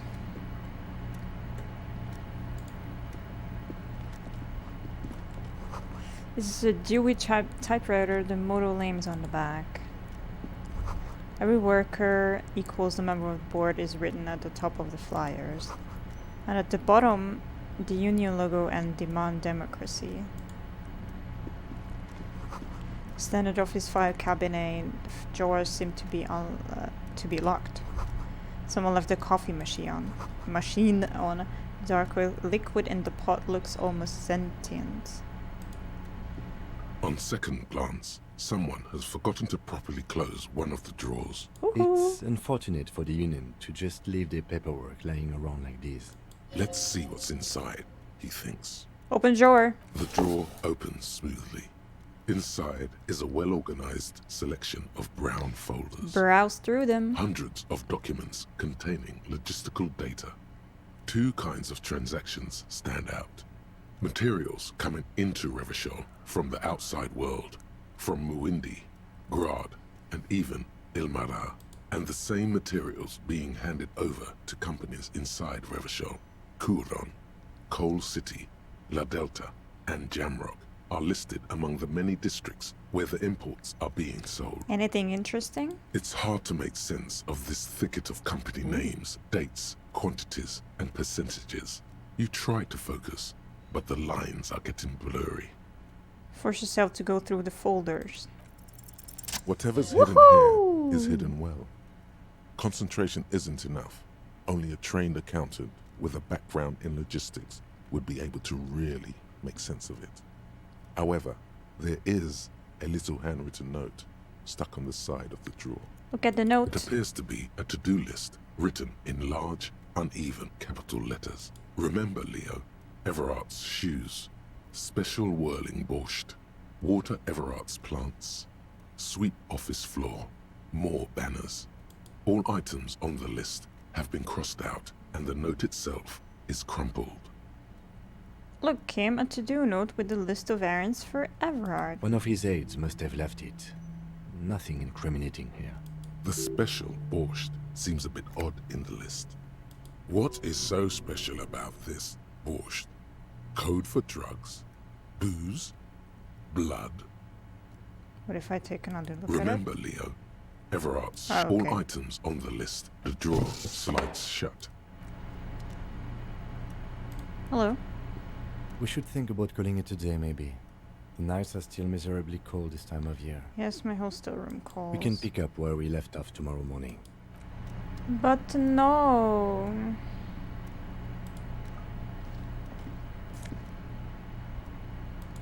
Jardine. Woohoo. Ooh.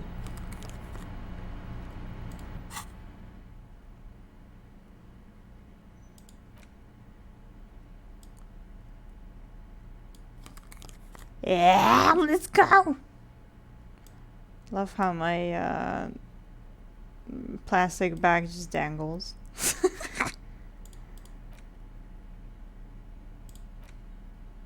Limited postcard offers a glimpse across the river a little more than a decade after the war. It was a cry of amazement. Yes, thanks. It's already fully renovated. The hillsides are lush with gardens and residences. Someone's parked a small beige airship by the fountain. This postcard will sell for a pretty penny.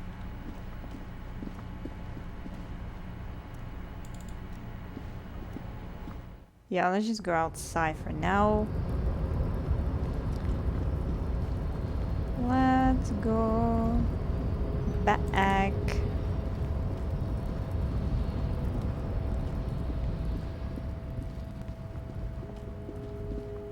Well, except for the guy. Or should I ask him Let's try now. Let's try now.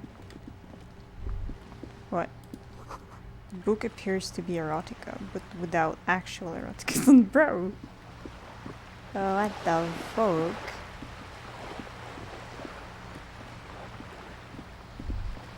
Whoa. What have we here? A bridge? A bridge with loose nails and rot-infested wood that creaks in the wind. A construction code violation if there ever was one. Whatever, let death come.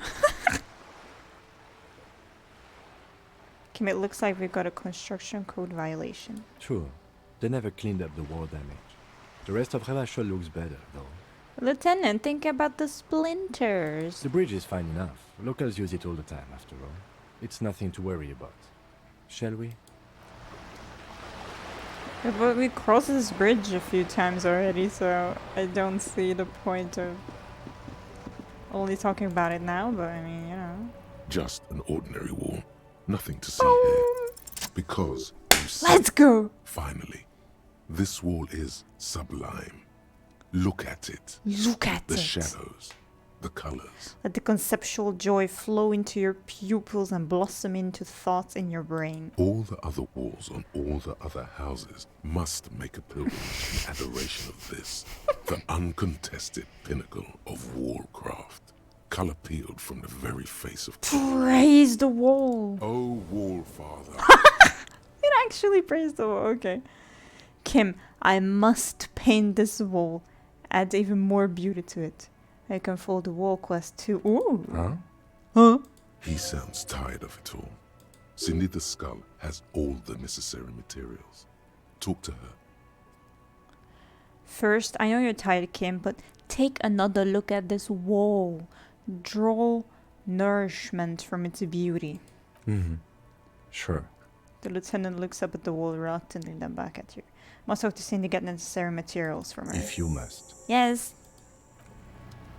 Yay! Let's go to the guy.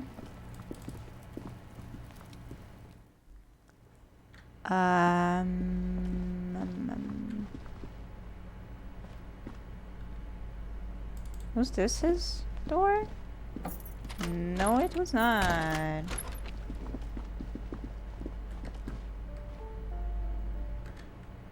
Oh yeah, it was outside. I mean, like, yeah. Maroon glow of light pollution rises from the east. You hear distant traffic. Night is falling on the city. Hello? You mind going up? Thanks. This door is made of metal, and Yes. no one answers. What? We should return tomorrow. Tomorrow at 9 p.m. You said he was home at or after 9 p.m. It's after 9 p.m. Like, do I have to come exactly at 9? Fine.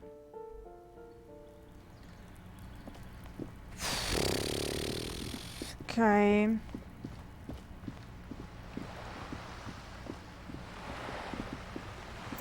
Let's just go to sleep.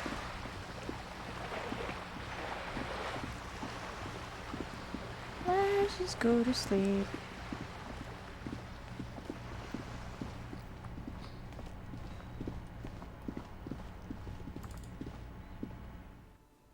Christian always mentioned the next day. Oh, I thought it was just an option to go next day, and it wasn't like,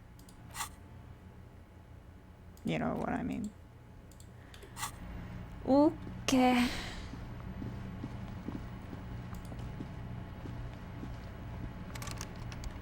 Damn it.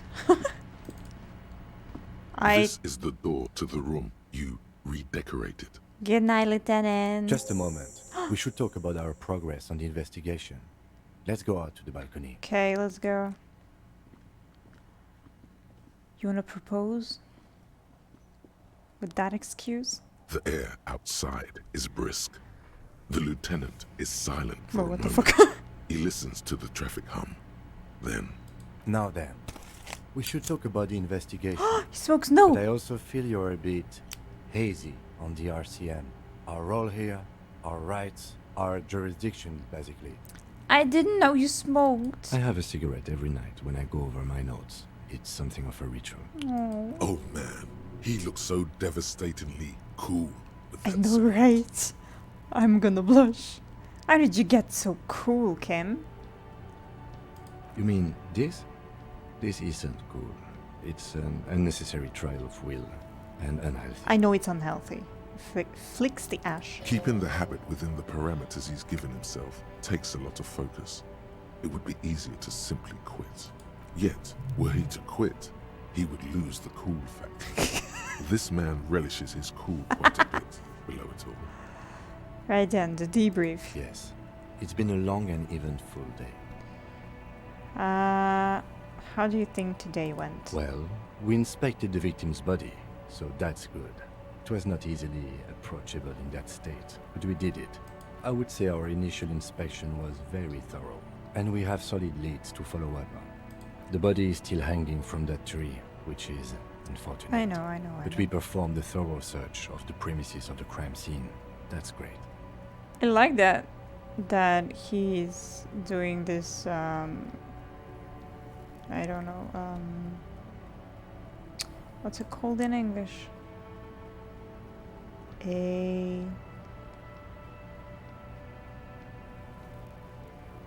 Well, talking about the progress, I guess, just one by one, and yeah, it depends on your choices. What does he say? A recap. Yes, thank you. Oh. Don't you prefer to start with searching the scene and then move on to removing dead bodies? Yes. It's not my job to evaluate your methodology, officer.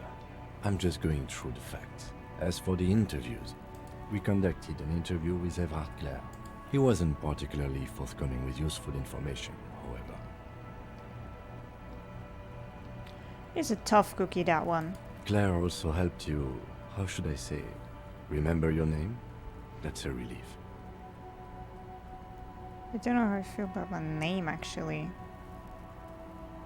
What's a different name? One I haven't ruined yet. Oh, no. That's normal. It's best not to give it too much thought. No. We tried to interview the Wild Pines rep, but she asked us to do something for her first. Fine, so be it. I have a feeling Joyce knows how dangerous the situation really is. We have to get her to talk to us. Purses his lips. Above all, though, today was exhausting. What's with all the running? You run a lot. Is that a standard Prison 41 practice? I mean, walking is too slow, man. I have a really good theory about why you're running so fast. Why son. are you running? Just you wait until we Why get up are to you mine. running? I'm training for long distance run. Yeah, that's just how we roll in Precinct 41. I don't know why I do the things I do, Lieutenant Kitsuragi. It's impressive, especially for a man your age. And in those hills. You like them? He nods thoughtfully, tapping his finger on his cigarette. Nice shoes, by the way. Thank I you. like the green. Goes with the orange. Oh, he looks at your snakeskin shoes and smiles suddenly. Oh, he's flirting with me. Totally. So what are our powers exactly? The RCM? They're quite limited, actually. The power officers of the Rebachol Citizens Militia exercise most frequently is imposing fines of up to 1,000 real for offenses, in accordance with an interdepartmental schedule. Sorry, I wasn't listening. 1,000? Why not more? The RCM's primary role is to ensure safety. We are not really supposed to play any part in That's the economic fair. structure of Rebachol. Wouldn't that be an easy power to abuse? Yes, although indirectly, as citizens can always request records from their local station. Officers of the RCM have been known to take bribes of less than the prescribed fine amount. It undermines trust in the Yeah. RCM. Okay, what else? We can arrest people, of course, but rather than bringing someone in directly, it's preferable to serve a station call slip. It prevents confusion and overcrowding. Wait, how can you be so sure that the arrestee will show up? You can't. Those who don't show up become fugitives, though, and Oh. have fewer legal rights when they are eventually caught. Okay. It's about power projection. Thus far, they seem to mostly show up. I see. And if someone resists? We are permitted to use whatever force we deem necessary, even lethal. Have I killed anyone? That's an improbability. Perhaps even impossibility. Good. No, I don't think I have. Perhaps. But Precinct 41 is known for a higher than average rate of kills. He raises his eyebrows. Wait, so if I kill someone while on duty... You have to supply compelling evidence for why it was necessary to use lethal yes, force. that is In totally these cases, fair. your partner is usually your witness. Not a good position to be in, by the way. Internal Affairs handles these cases thoroughly, by cross-examining you for inconsistencies. It is hard to cover for anyone, which is for the best. Have you ever killed anyone, Kim? Yes. The last time was 4 years ago. The last time, so he wasn't the first. He has internalized it well. It's just that. A fact. A self-contained past event. What happens to the people we convict? We don't convict. We arrest and send them to coalition government courts in Courant and La Delta. The prosecution works off our testimonies and records, which is why it's paramount to keep them. He taps on his coat pocket where he keeps his notes. And who makes all these rules? The coalition government and the moral intern, more broadly. Okay. The RCM was formed by the coalition government to restore order in the international zone after the revolution. So we did. Now we attempt to maintain that order. No more, no less. His gaze is absently fixed in a window below that just went dark. Or perhaps it is better to say we were allowed to form. It's a point of contention whether the citizens of Revachol or the coalition government founded the RCM. Say nothing. Silence. A great comment to such a conundrum. I mean, I don't know, so... The moral intern, what is it? The Moralist International are the world's largest political organization. You know who they are. They have been running this place after the revolution failed. I really don't know. That's how bad it is in here. Okay. They are a union of center-left and center-right parties across the Real Belt. Our coalition government is just one of its many projects. They also run the ICP, EPIS, most intergovernmental organizations in the world. I do not know anything about politics. My mind just goes blank. It doesn't want to hear anything about it because it bores me to death. So I don't want to ask all these. But if I want to conclude, it says that I have to have an opinion on it. And I have no idea what this is still. So what do they believe in? What do they believe in? They are Dolorians. It doesn't They mean believe shit. they continue the humanist project set forth by Her Innocence Dolores Day 4 centuries ago. Others say they are just technocrats. That doesn't mean shit. What do you think The of them? moral intern are a fact. I try not to have opinions on facts until they change. And it doesn't look like that's about to happen. Okay, whatever. Do you? I don't. Forget about it. Okay, things are bad out here. We need them here giving us the right to police Rochelle. They've done an awful job. Have you seen this place? This is humanism. I mean, it is not. We are stooges of the world's biggest bourgeois organization protecting bourgeois rights. Mother silently, immigrants, liberal, kept fucking man. Okay. Second thought, I don't have an opinion. Forget about it. My kind of police officer. He nods, a light smile. Then he looks at the man. He fucking digs me too. Say nothing, just look into the night. The dying lights of the city shimmer below. Slowly, like luminous clouds, they pass on his lenses. The lieutenant looks at his slim cigarette, contemplating the next drag. This soldier is the highlight of the day for me, he thinks. This little stick right here. An aerostatic passes overhead, the whiskers of its floodlights on the ground below. Kitsuragi's glasses light up as he looks to the sky. 2 glowing circles. They really don't like us here. And the mouth on that kid, Kuno. Yeah. It's different in land, in Jamrock and the GRIH. Pulls on the cigarette. Why are they like this? It's our fault for leaving this place to the dogs, to the Union, to the company. not daring to come here more often. This place has fallen between the cracks, the jurisdictions of our 2 precincts. And in Jamrock and the GRIH? We run this city. West of the river is RCM land. Looks at the dark silhouette of the equestrian monument cutting into the night city. It's Night sky, incredibly sorry. hard. Human beings are... But we are in control, and it's worth it. The organization works. Our systems work. If they didn't, the city would disintegrate. I hope our investigation will help improve the situation here, at least do some good. Me too. But I wouldn't count on any drastic changes in our lifetimes. Thank you for this. Yeah, it's getting very cold now. Let's go. Puts out the stub of his cigarette and looks to the door. Mwah. Bye.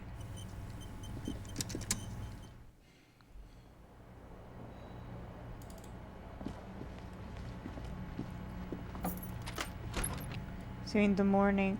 Bye. Bye.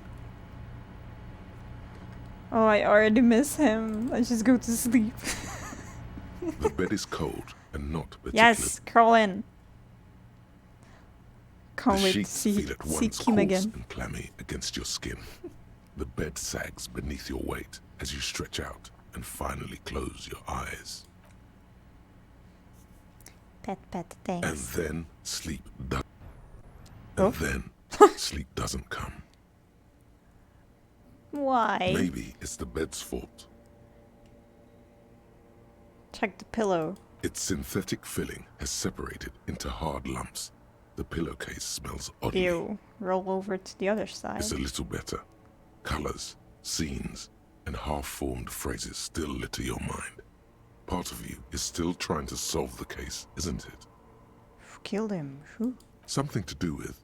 What was it that the lieutenant said? Union? And it's gone again. Your thoughts lost between the slowing brain waves. No more thoughts. Fall asleep now. Your breathing steadies.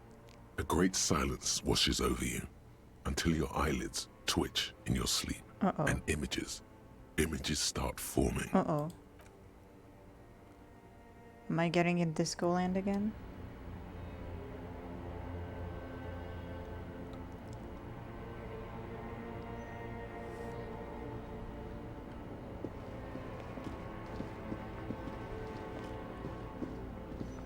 I am... Bro! This is messed up. Do you remember the scent of your childhood? Fuck. I remember nothing. Do you remember your wife's hand on your face? Is that... who?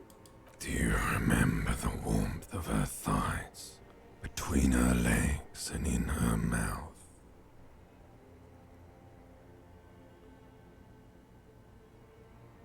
I was left. That's right, funky baby. And you just stood there. One hand on the bottle and the other on your dick. Bro! Watching her go. Let it all be dragged away from you. Tell me, where are your friends? Human beings have friends, Harry boy. Where the hell are yours? I can get it all back? No, it's gone. 3 times gone and never coming back. You failed. You failed me. You failed Elysium. What is Elysium? Everything. The Pale and the Islas. On the surface. The outer magnetosphere. Burning, furious truth. 8,000 years of written history. See, it's only 8,000, not 82,000. You really dropped the ball, Harry. 4.6 billion people. And you failed every single one of them. How? You really fucked up. How would I have failed everyone? Talked to you before. No, Harry. You were just talking to yourself. That's all you ever do, even in your dreams. And the actor's wearing thin. The spots of the disco ball fade around you. You'll be back in those cold snakeskins in no time, sweating up the bed. Ew. Stinky boy. The fuck? Can't come back from this. You're not coming back from shit. Thrashing around in that high conductivity state of yours. Bumping into things and acting like a clown. Who are you kidding? Trying to solve this case. You're trying to what? I can't hear you. This is just a word dream now. Jumbled up garbage. The pictures are gone. The bed rises to meet you. A thin, sleep-like state. More glass than velvet, grinding in your head. So something is wrong. Sleep shouldn't be this bad. Yeah. This dry. Oh, This no. unnourishing.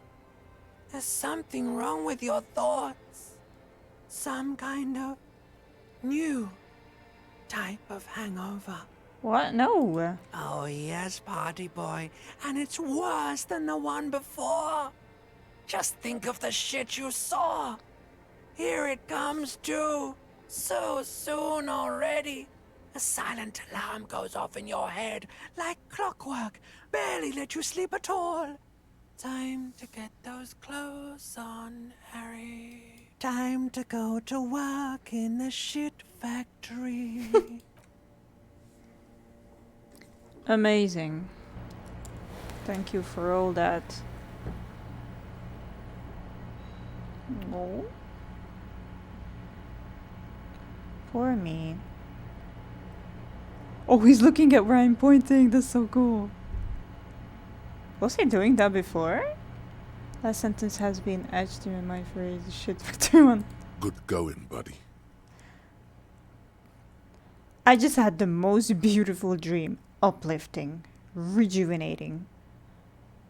God, what the hell is that? Oh, just a dream. Just a dream. You have ones like that all the time. Jesus. You feel even worse this morning than you did last night. What the hell is going on with me? You mean, why are you so tired? Too tired and down to even think? It is worrying, isn't it?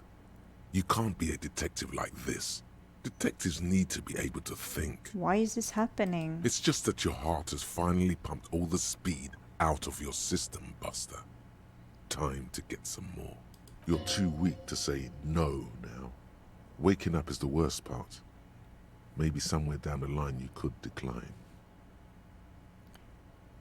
I need to get more of it than detecting is my life.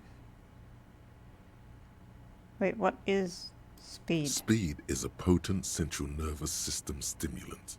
It kept you propped up all day yesterday, despite your debilitating hangover. How else did you think you even got up from this floor? Wait, I took drugs? It's power, man. It's professionalism. What? It makes you feel like you're young again and ready to detect. Ready to go to war against the world. No, I can take this. I'm not going to go looking for speed. Are you sure? Yes. Ready to live as this pathetic shell of yourself for days? Basically, a week. Let's be honest, 2 weeks. Maybe 3. You won't make it. Half the town will be dead by then. You will be fired. It's a lie. I can do this without the speed. Half the town won't be dead. Suit yourself. Slow, sad shell man. Fuck off. See how you do without your spark. Fuck off. Can I go into his room? Damn it. Also, close the fucking sink. Or turn it off. Why is it going? Is it time? Nah.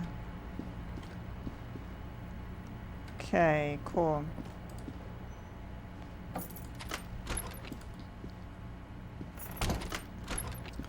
Is there any garbage I can take or not?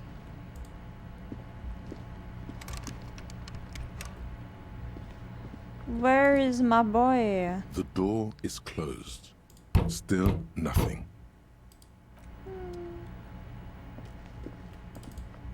worried about her.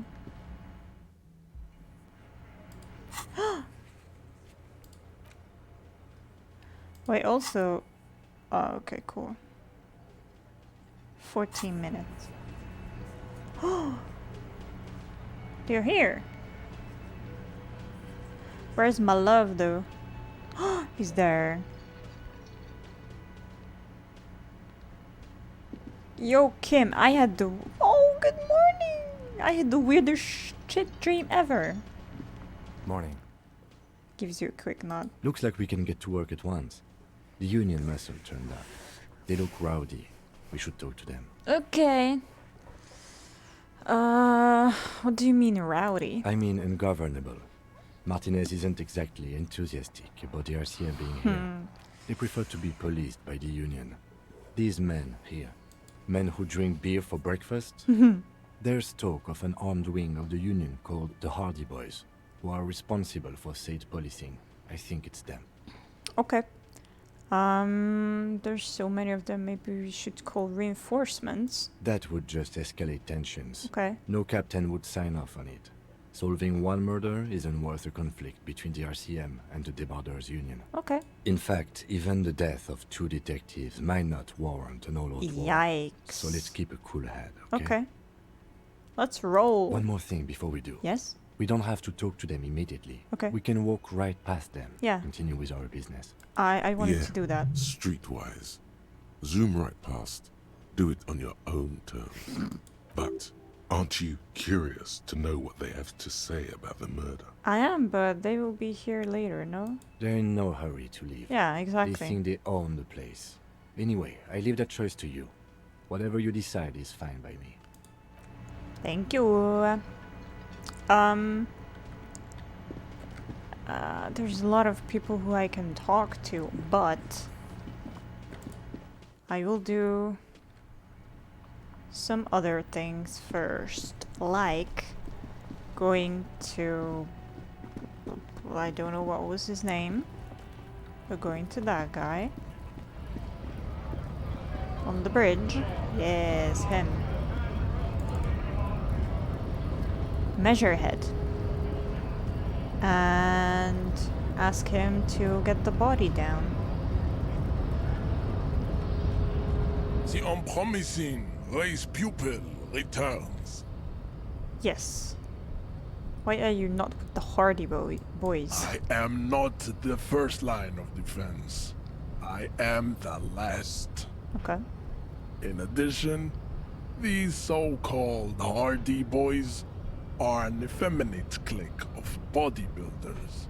Their company is spiritually degrading. But you're all part of the Union? The Hardy manlets are on the pay of the company. I answer to the Union alone.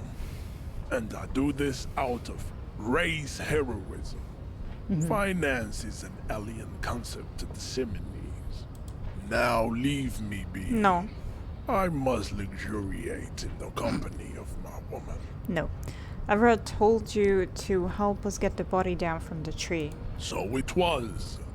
You surmounted the harbor wall in a display of athletic prowess to reach my superior. Then had him give me an order.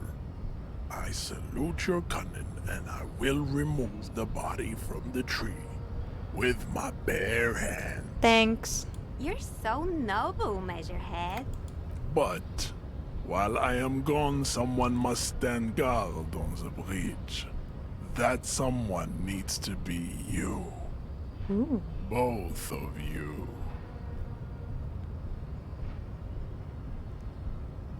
Okay then. Babe, see that they stay here the whole time. Fuck.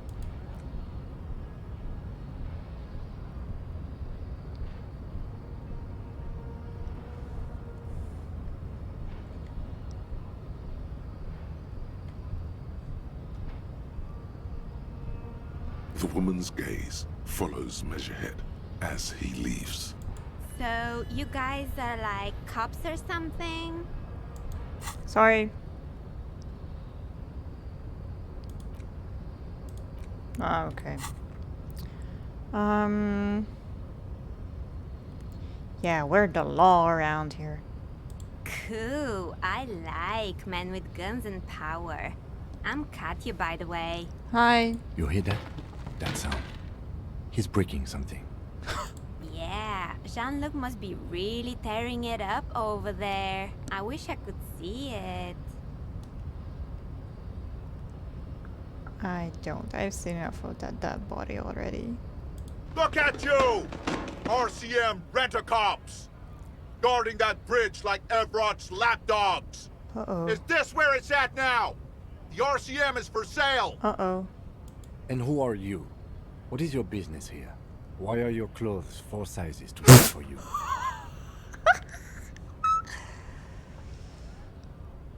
That's none of your business.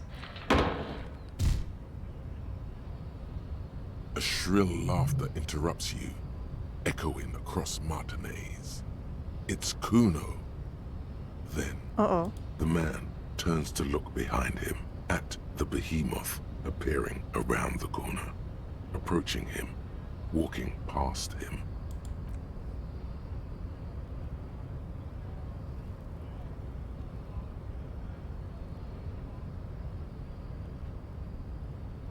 Hello? The corpse has been removed from the tree.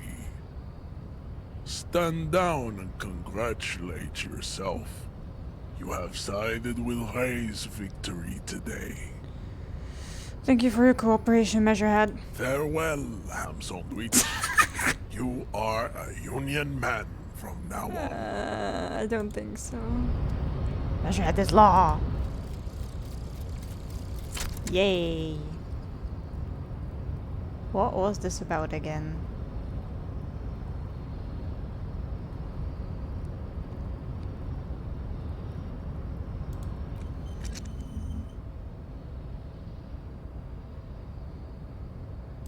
What was this about?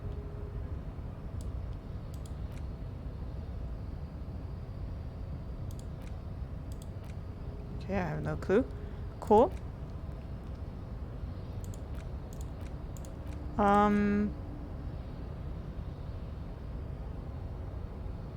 Oh, I don't have enough experience points, okay. Alright. Can I pass them? Fuck, no I cannot. Let's go down.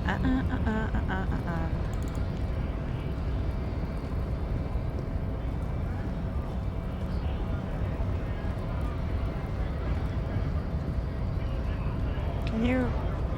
Thanks. Bam, ba, bam, ba, bam, ba, bam, ba, bam, bam.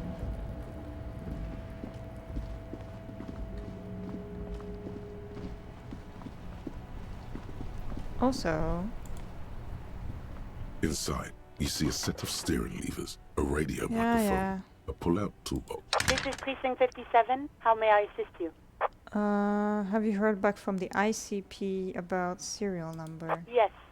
The armor was produced by Fairweather in their facilities in Bétancourt, sur la Clé in 42. It was part of a special order for Corps de Pharmacie, a security firm contracted to protect the interest of Oranese pharmaceutical companies in the Seminine conflict. So, it seems the armor went to Seminine. That's where the paper trail ends, though. Even the firm has proven difficult to track.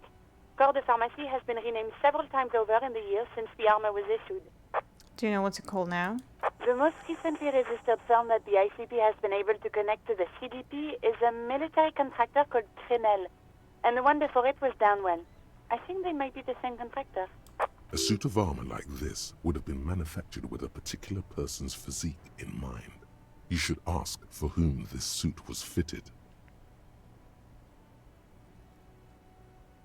A suit of armor like this would have been customized to fit the wearer.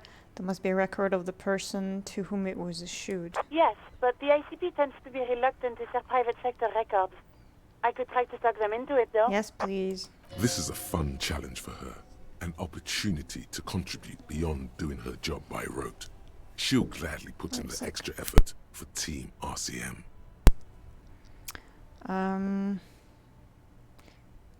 Yes, thank you, officer. I really appreciate your efforts in this case. Glad to help. Call back tomorrow. Hopefully I'll have more for you then. Oui, oui. 57th, over and out. In the cabin, you see a Bye.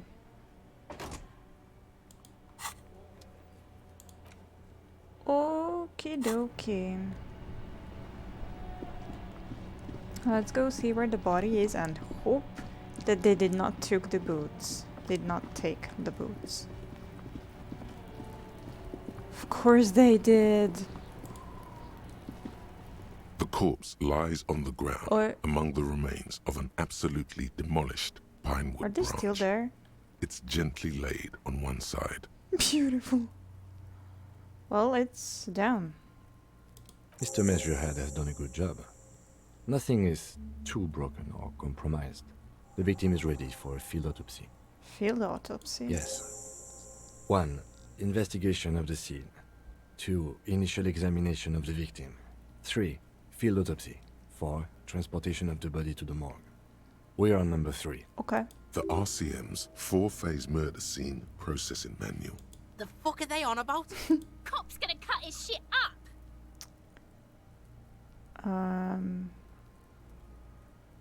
Do we have someone else for this? Doctor? No, you and I are detectives. The honorary rank of detective signifies our ability to handle the entire incident chain, from autopsy to cleanup to social work, everything. Wait, honorary rank of detective. An honor and a burden attached to your rank once you've Or proven burden. yourself able, usually after 5 to 8 years of field work.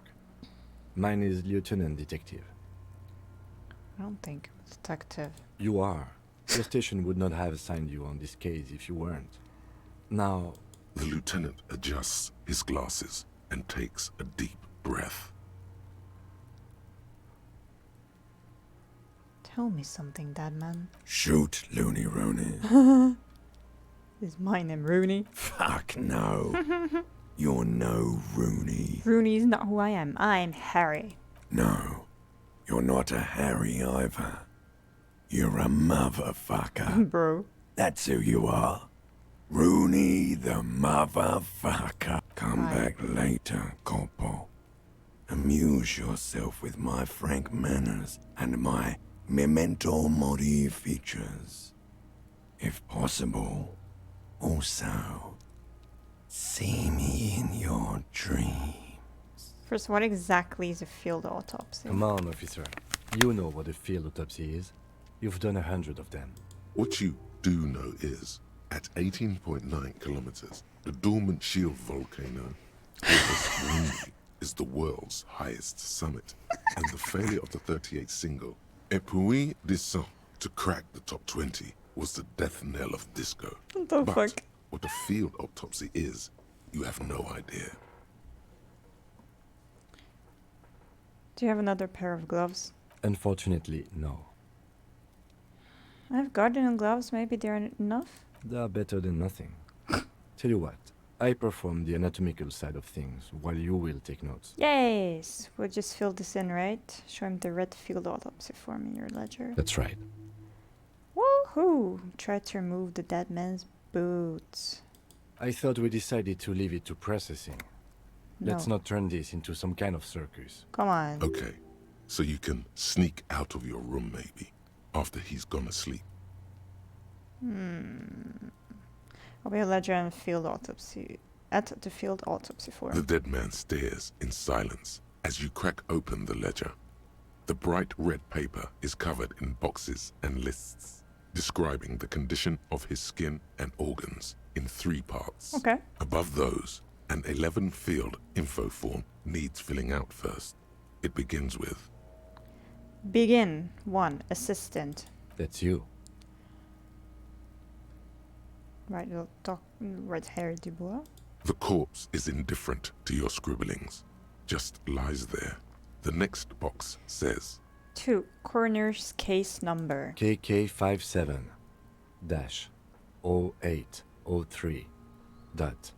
KK57-0803.0815. Okay. KK equals Kim Kitsuragi. 57 equals Precinct 57, followed by his date 0803 and time of arrival Ooh. 0815 on the scene. It's not He's 15 yet, indexed though. the case after himself, not you. Write it down. Next. Name. NA. Next. Date of birth. NA. Age. Roughly 50. Try 40. The damage is so extensive, it's better to err on the young side.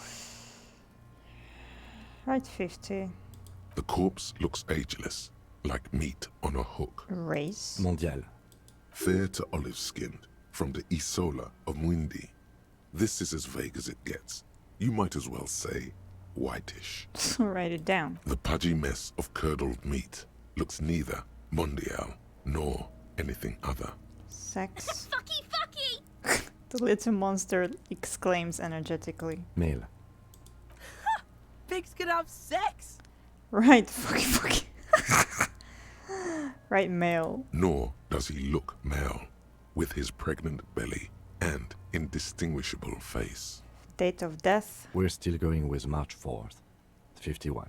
Okay, write that down. What else? 9. Body identified by is non-applicable.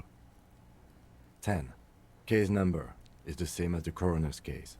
Okay. KK 57 0503 0815 listens motionless, with the cargo belt still around his neck. Only one box remains. Evidence of treatment. None. At least not after the initial examination. What exactly is treatment anyway? Interfering with the body's position or wounds post-mortem. Okay. I'm not so sure. Because I got wounds from Kuno throwing the rocks. A silent nod. The lieutenant places his gloved hand on the corpse's chest, as if in preparation. Your central nervous system recognizes this gesture. It's the stations of the breath. Ecclesiastic, religious in nature, a holdout from pre-DeLorean burial rites. It takes him 2 seconds to perform. Then, somewhere in Jamrock North, a small wood shed behind Rosencrantz Row, Lieutenant Nick Feuerbat puts his hand to the chest of a small corpse, no larger than a monkey. It's raining outside, light drizzle. There is darkness in the shed. Elsewhere yet, an obese female sits in a wicker chair, her silhouette bull-like against the window. Outside, Grand Coudon. The day is turning dim for Sergeant Mac Dawson. Hand extended, he approaches, to make sure she is dead more than anything else. And so, all across Jamrock, Coal City, GRIH, 42 deceased persons found today, 42 stations of breath. We should start the post-mortem. Fuck. Turn the page. The corpse cannot feel Kim's hand on his chest. It no longer meaningfully interacts with its surroundings. A thicket of boxes and lists on red copier paper tries to answer why. Try to remove the dead man's boots again. External examination summary. Clothes. The deceased wears armored boots and white briefs. The make of the briefs is Babrodine, I think. Let's see. He turns the body onto its side to check the underwear label. See, it's happening. Babrodine, yes. Inexpensive. Size M. Color white. The disappointment is palpable. The red-haired thing was expecting something more lurid. Write it down. The rest of the clothes have been removed post-mortem by scavengers in order to get to the victim's ceramic armor.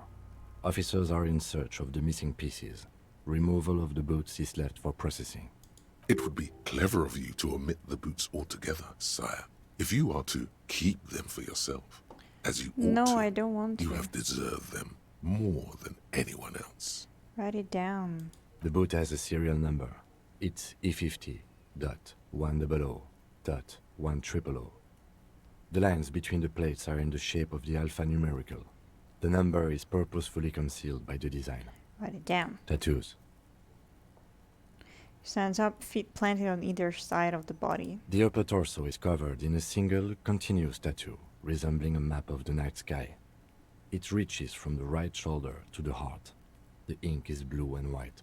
The assistant has a color photograph of the markings, to be added to the case files as document A1. Okay. The photo is taken on the scene, using a triggered mini. Write it down. The deceased has a belt for airlifting cargo around his neck, tied with a hangman's knot. Color, yellow. Length, 3 meters. There is a buckle on the other end. Write it down. Well-nourished, athletically built, measuring 1.8 meters. Generally consistent with age, about 50. Preservation is good. Ambient temperature, below freezing. Write it down. Body hair is light brown. Distribution is consistent with age. The deceased had male pattern baldness. Hair is combed back, short. Touch the corpse's hair before moving on. I kinda want to. Just to see. His hair feels wet, soaked with rain, cold to touch. Not that different from a living person after a swim. Stroke his hair gently. The stench is suffocating. Strands of dark brown hair start sticking to your hand, like thread off a rag doll's head. Keep letting him know. Write it down. Short, light brown, male pattern baldness. Lividity is consistent with hanging. The head is congested. Contusions are present on the head, chest, and thighs. Consistent with stones thrown post-mortem. Low velocity. Fucking low velocity! You think Kuno doesn't know what you're talking about? Velocity was fucking max! Talking shit about Kuno's velocity. In addition, there are bite marks on the face, scalp, and chest. Consistent with predation. Write down, but demand for high velocity. Ligature mark. Lieutenant produces a small folding knife. With the other hand pulling on the belt, he starts cutting into the polyester. The stench is horrid. After a while, it's obvious the material cannot be cut. The steel wiring. There's too much of it. We need to remove the belt so we can get to the ligature mark. You got just the right tool for Yes. the chain cutters. Pet the chain cutters. Oh yeah, I'm prepared. The hanged man lets out a joyous little bubble of rot from his nose. What the fuck? Good thing we got these chain cutters. Always good to think ahead. Now, He points to the rope squeezing the dead man's neck. we need to cut the belt to see the ligature mark below. Carefully, with as much precision as you can. Precision. See? My pig is gonna fuck his head off. Huh. No, he ain't. Your pig's a boring fuck. Uh-oh. Look for a good spot to cut. The belt is equally tight around the whole circumference of his neck, swelling over the edges like white bread rising from the east. Okay, let's cheat a little bit. Accept changes and close. Alright, let's try. After some operation, you sink the cutters into the knot tying the belt together. You squeeze the rubber handles together, sweat forming on your brow. Press down. Snap. The knot is slashed. Another cut and the belt falls apart like a flower bouquet, revealing the dead man's neck and the dark red ligature mark around it. The rope rises to a point, leaving a gap in the ligature mark. The suspension point Your is in glee the brings back joy, of the neck. thanks. The lieutenant is kneeled closer, running his finger along the dark red groove until there's a gap. As it ought to. This is where its grip on the curdled meat is gentlest, pulling up. Hemorrhaging is observed on the skin, above and below the ligature mark. The mark is well pronounced, consistent with a drop from 1 or 1.5 meters. Write it down. Chest is intact, normal contour. Abdomen is protuberant. Pelvis Protuberant. intact. Genitalia. Pulls down the man's underpants. The kids will freak out now. No! Yeah? It's gonna happen, see? I fucking knew it! Genitalia is male and unremarkable. No evidence of injury. Inspect the genitals. The dead man's penis is average sized. congested from the downward collection of blood. The testicles are uneven in length, hanging underneath. The genitalia is greenish. Ew. Marbling is present around the crotch. Write it down and move on. Back is symmetrical and intact. Upper and lower extremities are intact, but asymmetrical. There are combat injuries on the right hand, thigh, and hip. In addition, I see smaller, residual scars, too numerous to count, covering about 30% of his skin. From wounds sustained over 2, maybe more decades, dispersal and accumulation indicates long and active combat duty. The scarring is extensive, way more than a law official's. We have a real museum here. Of battles, wars. Write it down. Last item. Hands. He takes the man's right hand in his, inspects it, then moves on the other hand. I wanna try, pick up the hand. His flesh is cold, icy. Pleased to meet you. Where are you from and what's your name? My name is... I'm only fucking with you. I know where you're from. From Cappadocia. And your name is Il Corbo. What can I do you for, Il Corbo de Cappadocia? It's good to hold your hand. Did you like it when I stroke your hair? I did, Kobo. I did. Reminded me of when I was just a small boy. Before this happened to my face and my body. You did me a kindness there. We should do this more often. No. Be close like this, I mean. I don't think so. Hands are clean. No sign of injury from struggling. The dead man's fingers slip from your hand, cold and sausage-like. Were we expecting any? I was. Maybe I'm just not seeing them. Honestly, the stench is making it hard for me to think at the moment. Write it down. Ooh. That's all for the external. Well done. What next? That's so cool that they did this with his voice. It's so nice. I mean, well, not with his voice, but you know, that it's audible, that he covers his mouth and nose. Internal examination summary. Central nervous system. I have nothing. Do you have anything on this man's central nervous system? Of course, there is a moral to be drawn from it. A moral to this story.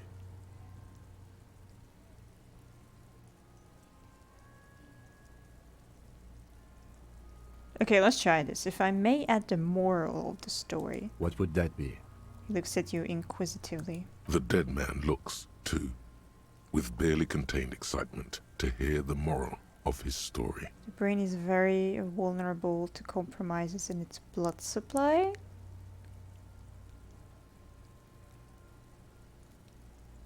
I think that may well be the moral of every story, officer. Lieutenant grins. Yes, I impressed him. I write NA. Good. Musculoskeletal.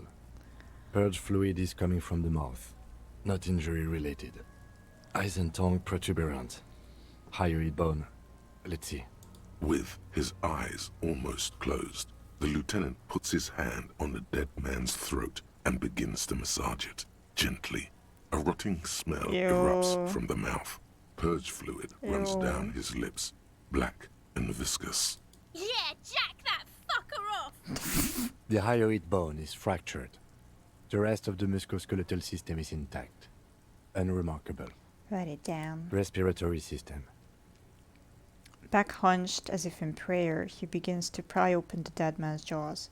He stops to exert more force. Both hands are used. Oral cavity shows no lesions. The victim has received dental implants, possibly after a combat wound. Mouth swollen. Hemorrhaging present in mucosa of the lips and mouth. Look inside at the dead man's mouth. No scream. No sigh of relief rises from the darkness inside. It's humid there. Sickly sweet air, unlike anything living. You feel like you're about to throw up again. Straight in that mouth of his. Let's not look deeper inside then. Let's just write it down. Hepatobiliary. NA. He wipes his brow. Why, don't we have anything? Are you a hepatobiliary expert? I have no idea what that even means. He Looks at the corpse stomach with a mixture of tiredness. Oh, okay. So what's in his stomach? The content of it. Okay, right, NA. Same for toxicology and serology. NA. Both? Unless you have untapped reservoirs of knowledge there. The completionist in me wonders if there's something we could still do. Like a toxicology screening? At this stage, I doubt processing will find anything, even if he was brimming with cocaine. But still, you should add a request. Yes. Brimming with cocaine. Shut up. Right, NA and add toxicology requested. Cardiovascular. The body exhibits heavy lividity.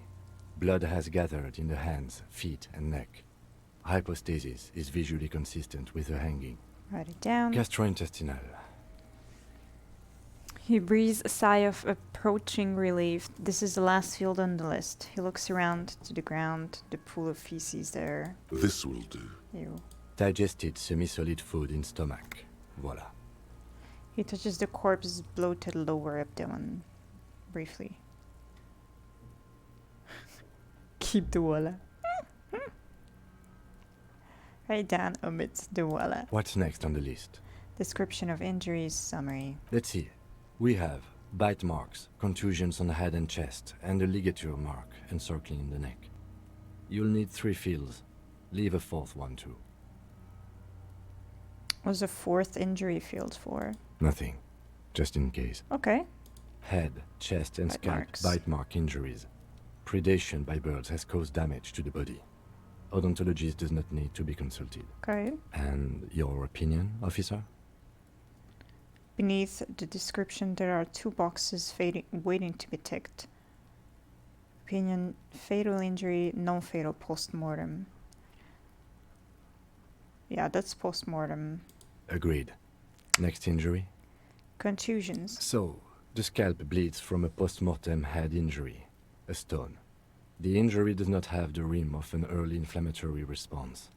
The perpetrator on the scene has confessed to causing it post-mortem. At maximum velocity, fuck off! Has confessed to causing it at maximum velocity. Write it down. Coagulated blood sticks to his scalp and chest, where the countless stones have hit the dermal. Beneath the description of injury, 2 boxes. No fatal post-mortem. Right. Next, Ligature mark. Finish the autopsy. a dark red abraded ligature mark encircling the neck, with a gap on the nape measuring, let's say, 7 centimeters. The hyoid bone is fractured. The cervical column intact. Continue. I see hemorrhaging on the skin, above and below the ligature mark. Depth of the mark, 1 centimeter. No signs of clawing on the neck. Okay. Below the note, 2 customary boxes wait to be ticked. The man's head jerks to the side. The ring around his neck is visible. An opinion, fatal injury. That's it. We have established cause of death. It's not much, and it leaves much to be questioned. But it's a start. He cracks an uneasy smile. Let's wrap this up. Yay! I pronounce this field autopsy over. First, how did it go? Well, we established probable cause of death. Some would say that's the goal of an autopsy. We also requested a toxicological screening. That was thorough. Yeah. The results should arrive in a couple of weeks, if we are lucky. I will not hold my breath. What else? We were thorough with the list of injuries, too. We described them all in detail. What is there to say? Given the circumstances, it was a professional field autopsy. Yeah. Oh yeah. Well done, Master Detective. Maybe a drink is in order? No. What now? I need a copy of that autopsy form. Then I will drive him to Faubourg. No! Why are you leaving me here? Rip out a copy of the autopsy pages. For processing. He then looks at the dead man one more time, then at the slip of red paper in his hand, then at the corpse again. You tilt your head, also looking at the corpse. I'm sure we didn't get everything. There's always something. -1, stop wasting time, you're smart. Let's try it one more time. You run your hands over the victim's cold body, his Yikes. limbs, his torso with its swollen organs. Maybe you should be more thorough. Look under his fingernails like Kim already did. His fingernails have turned dark. They're chipped and quite long. There is dirt under them. That's all. Do you think we missed something? You can't shake the feeling that there are more secrets concealed in the flesh before you. I have a gut feeling that there's more to this corpse. Okay, well, we are in livor mortis here. He is disintegrating. We need to refrigerate the body if we want to conduct another examination, and we need to do it fast. Okay, where do we find a fridge for the body? It would have to be industrial in size. Let's start by asking Gart at the Whirling in Rags and the Fritz store down at the gates. If they don't know, but only if all else fails. Wait. What would Kuno help with? Fuck are you looking at, Beano, man? You want a piece of the Kuno? Wanna get fucked? Only if all else fails. He stresses. Let's hurry then. This is one task we cannot sideline. With every hour, whatever we are looking for will become harder to find. Got it. Alrighty then. Send the victim's body to processing. Or to the fridge. I do not want to fuck him up yet. And yeah, cargo. So we need the rhetoric for the cargo. Here. Woo! Let's go!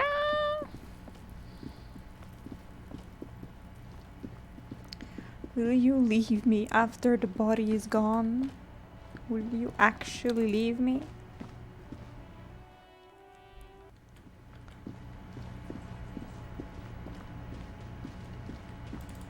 Fridge.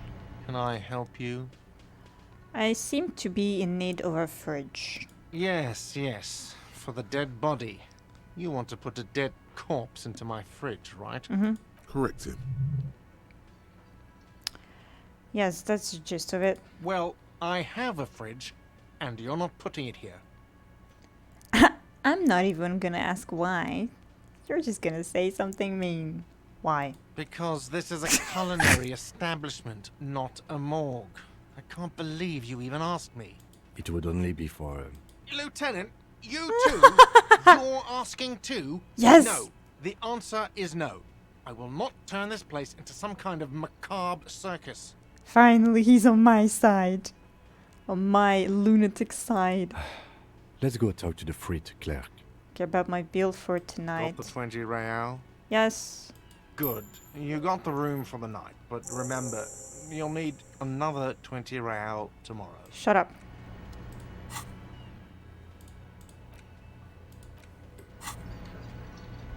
Okay, hurry! Hurry! Hurry! Well, I guess if they don't have a fridge, we can just...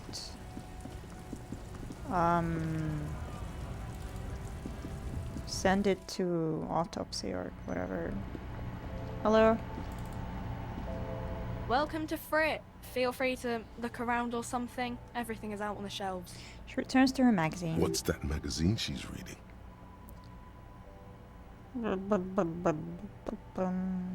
Before we go on, what is this? Frit? I don't know. Frit? Why is it written with 3 T's? I think they think that the extra T makes it funkier. It doesn't. The story goes that normal Fritta with 2 T's, a men's workwear shop in Vredefort, was already taken. So when Fritta Retail Inc. grew into a multinational corporation, they had to add an extra letter. That's fair. To avoid trademark infringement. What magazine are you reading? You mean this? She looks at the cover, boasting a colorful photo of 2 girls kissing. This is Pop Stars. It's got, like, famous people in it. It's not for sale. Looks like it also has something called Police de la Mode, featured on page 34. This speaks to you. Stupid famous people. I approve of this. Very futuristic. Tap on the girl's kiss. Forget about all that. What is this? Fashion police feature. Point at the cover. Yes. It's where they rate different outfits famous people wear. It's kind of funny. They're kind of mean. It's about who's the most stylish. Who's the numero uno guy in there right now? Does he look like this? Point at yourself. Point to her. I bet your head would take the right. Ah!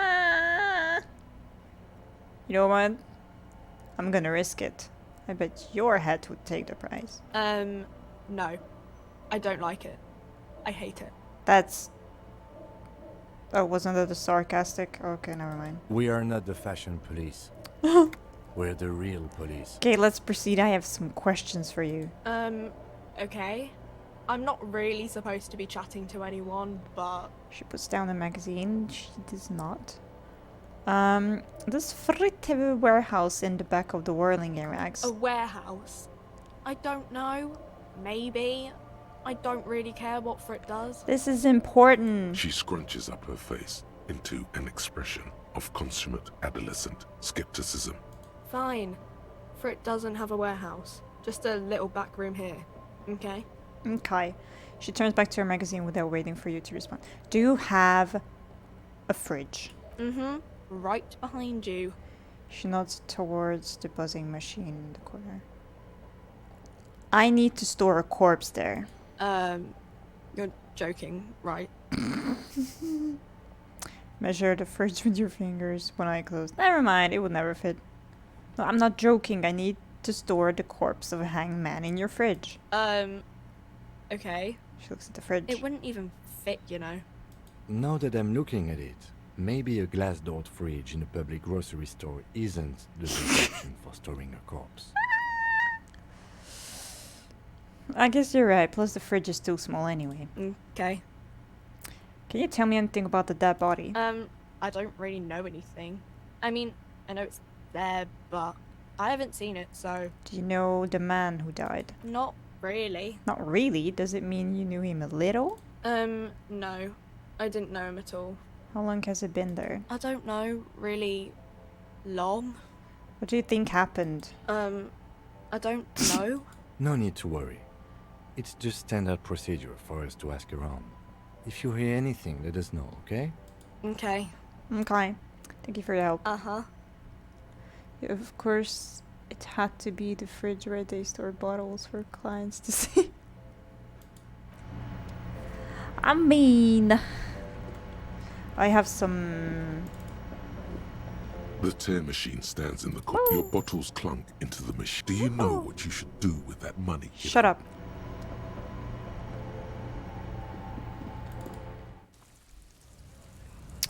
Alright. So... we do not have a big fridge.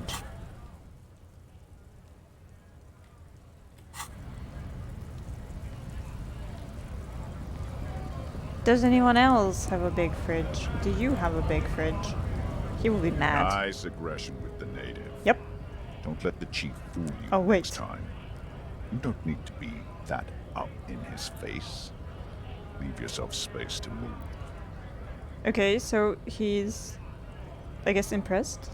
Because I tried to hit the guy. But he will be fucking mad that I stood guard there. Not bad advice, actually. This might do the trick. Let's talk about our right to work. Oh, okay. No then. Bish, I might need to talk to you, I'm not sure. So, how'd you like our harbor? You've been in there, he means. Talked to the boss man too, probably. Nice enough. It's but a rest area on the path leading across open plains. He nods solemnly, then turns to you, wide smile adorning his face. Right.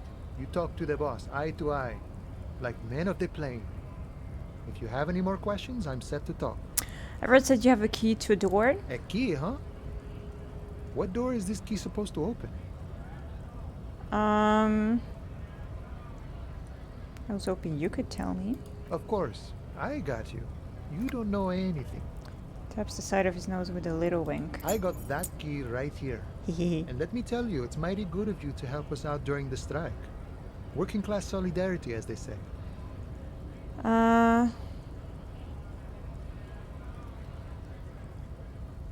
Not really doing this for political reasons. Oh, so the none of the above type are you? I get it, I get it. I like to keep my distance too. But it doesn't matter. It's a good thing you're doing. Thanks. I hope so. What you're looking for is a basement door behind the greenhouse. That's behind the whirling in rags. Okay. That's all I know. Our organization is what you call compartmentalized. Means we keep out of each other's business. Okay, but where did you get the key from? The janitor gave it to me. Nice fella. We talked about life and things that really, truly matter.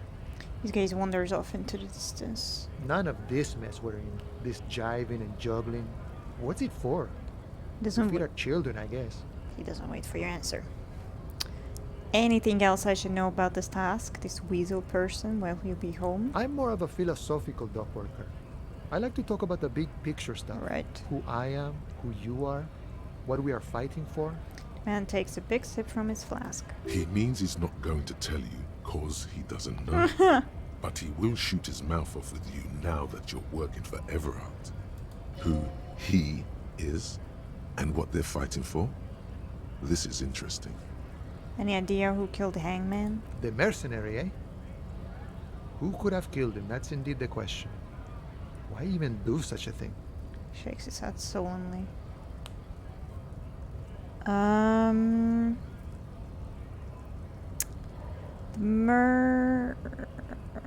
The harbor is a primary suspicion. In your opinion, are dock workers involved in the killing? What a thought! Why would noble workers resort to such a thing? Unless they were pushed, of course. Pushed how? Your dead guy was an enemy combatant. Well, what does that mean? He was an agent of the opposition, attempting to undermine our honorable efforts. Did you kill him? I ain't the murdering type, but that's just me. Large organizations like our union have all sorts of men, with all sorts of skills. Understood. This has been of limited use. Still, thank you. No problem. I wish the best to you in your search. Sure, I'm glad it's not my search.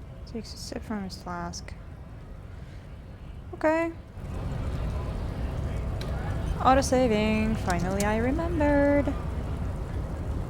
Okie dokie. Wait, I still haven't finished my business here.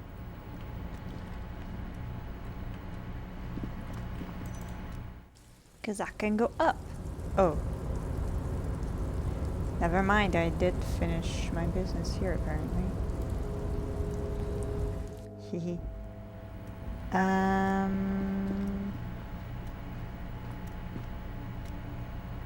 What was this again?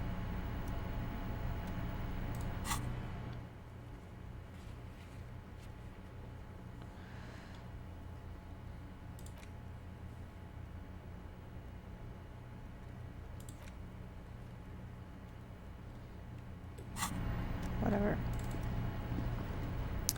Let's go to the beach.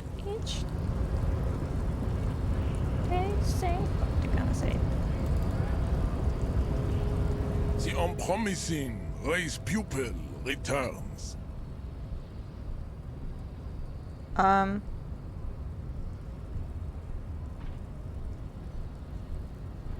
There is nothing found. I cannot possibly imagine what else we... Yeah, me neither. Honestly. Okay. Can you? Thanks.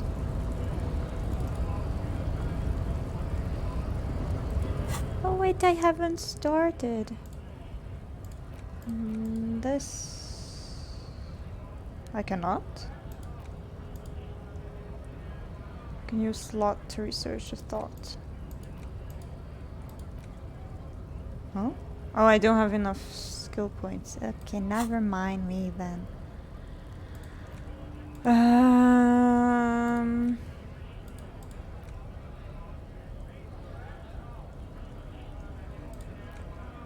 It's the letter you found in the trash. A cabbage of papers hanging from the board. With the permeable, without resistance or sound. The two, it's slightly, ever so slightly. Really want to process that advanced race theory. I mean, I have to pass him somehow, no? I don't really want to do anything. Stuck in the rain in a traffic jam, man. What's on your mind? Nothing. I will find the bowl if I can.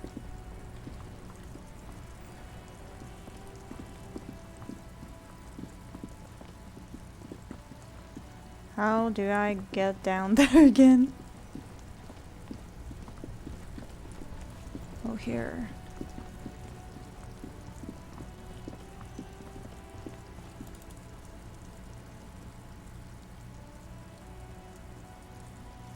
How do I get it back? You didn't get past measure had by jumping. It was to get to the harbor side door. Ooh. Ooh. I thought I had to get, like, if this was him, I thought I had to get to the, like, this area to his right. Ooh. Thanks. I have really outdone myself. This is divine. Yes, that's what you need, Gaston. Gaston. More padding on that fat ass of yours. I hope your heart gives out. You could have kicked his face into, yeah.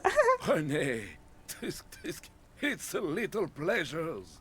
Life doesn't need to be a struggle. Hello, officer. Hi. How might I be of assistance on this fine day? Tell me, what do you know about the dead man? Let me think.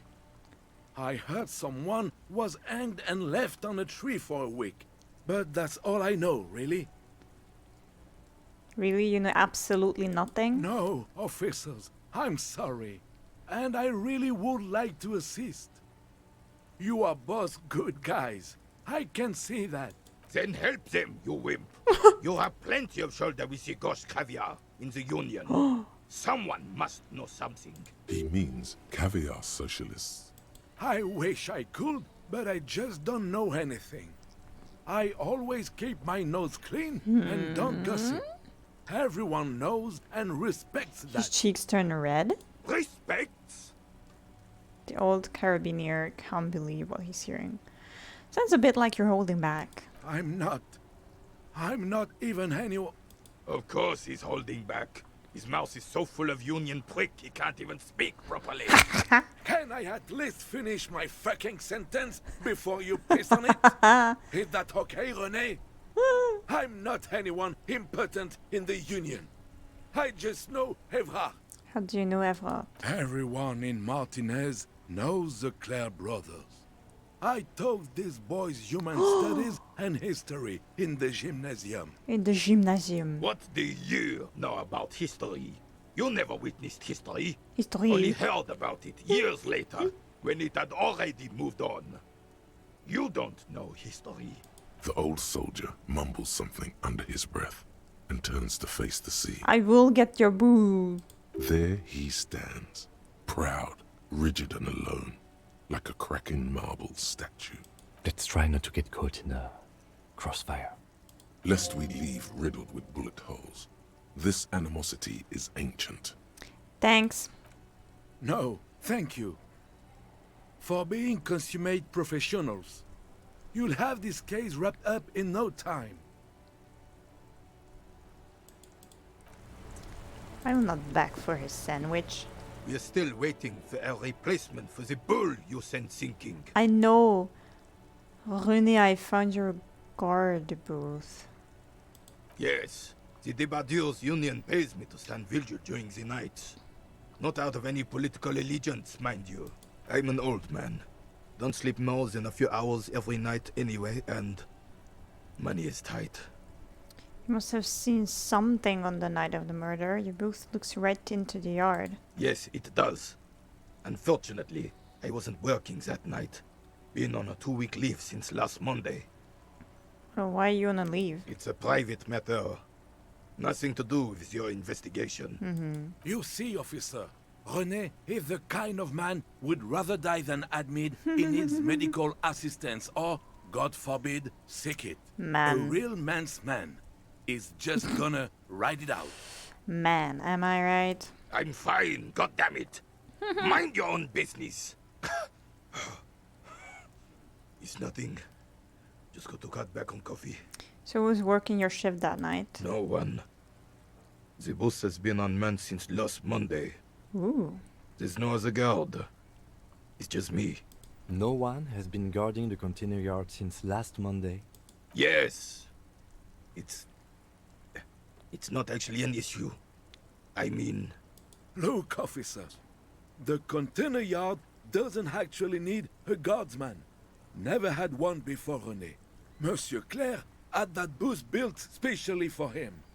It's mostly decorative. So it doesn't matter if you're there or not? The possibility of someone being in there is enough to discourage any ill-minded individuals. He tries to argue. Evrard created this job for René because he knows the Royal Carabiniers' pension of honor and PTSD isn't something a man can live off. A decorated kingsman collecting tear reflects bad on the whole neighborhood. His words.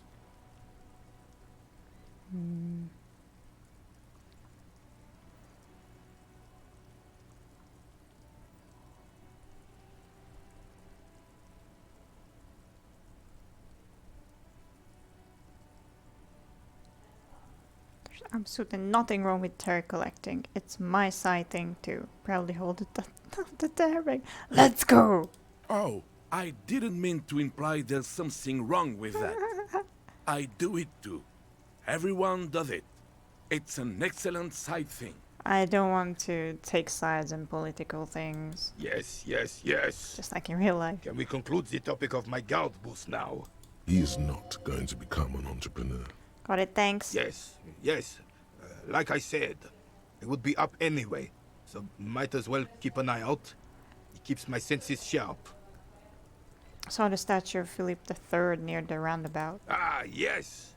King Philip III on his steed. A reminder of what Revachol once was. Oh, absolutely. At the mercy of a cocaine-snorting tyrant who emptied the treasury so he could sleep on a bed of gold. Cocaine? Cocainum? Sounds like our kind of king. No. And just imagine what kind of cocaine a king would have had. A superpower, feared and respected. A testament to what this country can be under the leadership of a true king. Someone who knows how to rule. Let's talk about something else. Right. Okay. That's all.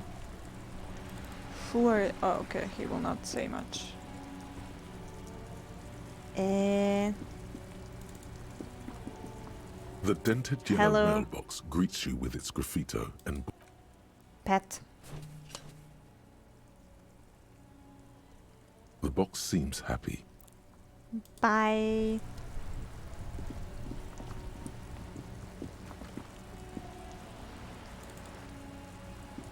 Hello again, sir.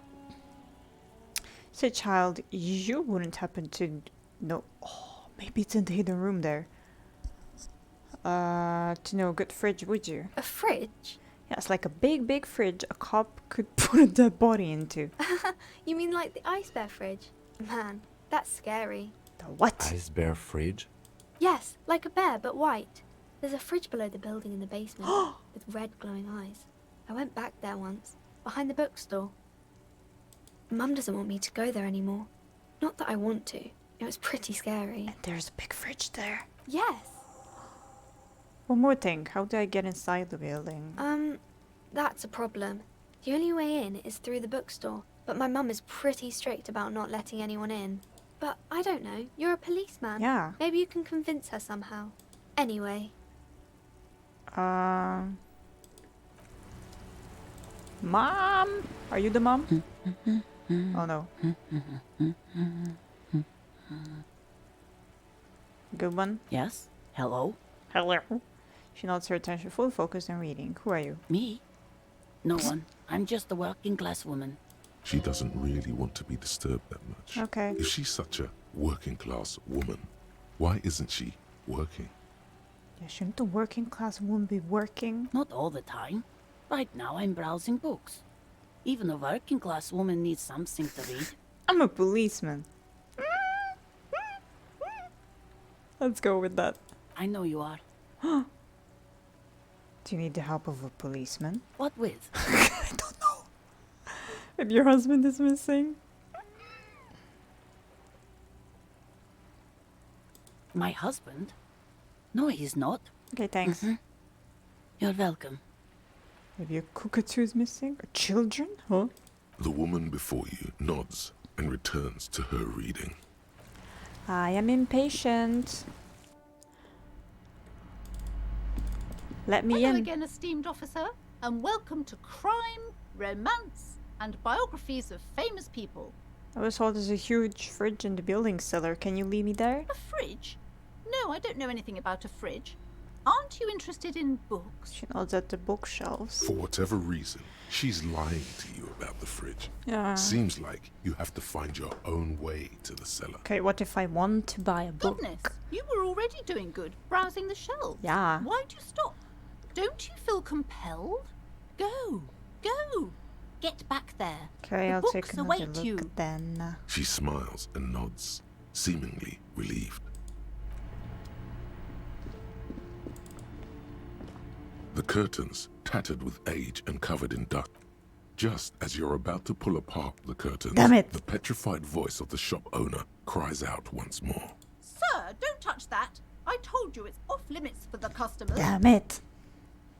Her hand has closed around her pendant, her fingers nervously playing with the talisman. Parapsychologically speaking, we're done if you decide to open them. I won't be held responsible for the consequences. It's too dangerous. She looks away, mumbling. Why is everyone always messing with the curtains? Why can't they just buy books like normal people? I've heard there's a fridge there that I need. Everybody suddenly needs something from there. Leave the curtains be. It's what it wants. What do you mean it's what it wants?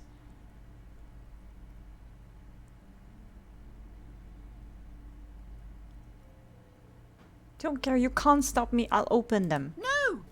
Please just talk to me, officer. Come here and let's talk this through before you decide to do anything extreme. Talking is always good. Go see what she has to say. Okay. There is something mysterious about the curtains. Be careful. The curtains, tattered with age and covered in dust, hang before you.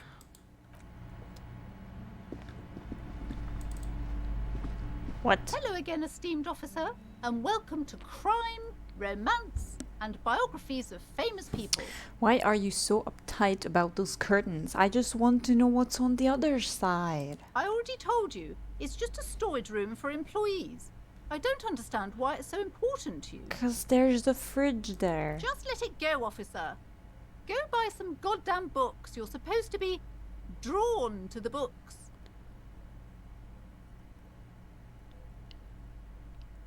If it's just a storage room, then why does it have a Simonese ward protecting it? It's just for decoration. She wavers under your gaze, mouth pressed into a tight-lipped smile. Then something breaks. Okay, fine. It's because this place is cursed. Just like Annette said, they don't call it the doomed commercial area for nothing. Are you happy now, officer? Happy that you've ruined everything? She closes her eyes and starts mumbling something to her pendant. Why didn't you just tell me right away it's the curse? It's not good to talk about the curse, not in detail. The negativism, it's dangerous. Talking about the void wraiths angers them. Wow. Void raves. You have new words. Such wraiths may prove a formidable enemy. Suit up. Have you sought help from anyone? Yes, I've contacted numerous parapsychologists and even a pair of Simonese mediators. They provided me with the wards. She nods at the strange cage-like trinket on the curtains. The wards help to keep the doom at bay and protect us against the darkness that lies further in the building. Even though now I fear, it's not enough. Is your pendant part of the wards as well? Point at her necklace. Oh, this? No, it's a special Himian amulet, blessed by desert pygmy shamans, with a spell of compulsion. It's to compel people to buy books. Is it working? There are numerous spells cast throughout the store. I had the books anointed with a different inducement spell, for example. It's guaranteed to boost sales 15%. Desert pygmy shamans. That sounds like a rather questionable way to describe a group of people. How does this curse manifest itself? The curse is so much worse than you could imagine. I It's need a disease fridge. eating at the very foundation. Shiver runs through the woman as she looks around the dimly lit store. It's the curse of financial distress, of ruin and bankruptcy. She peers at the curtains again. Didn't that curtain just move? Well, I didn't see because this fucking thing is here.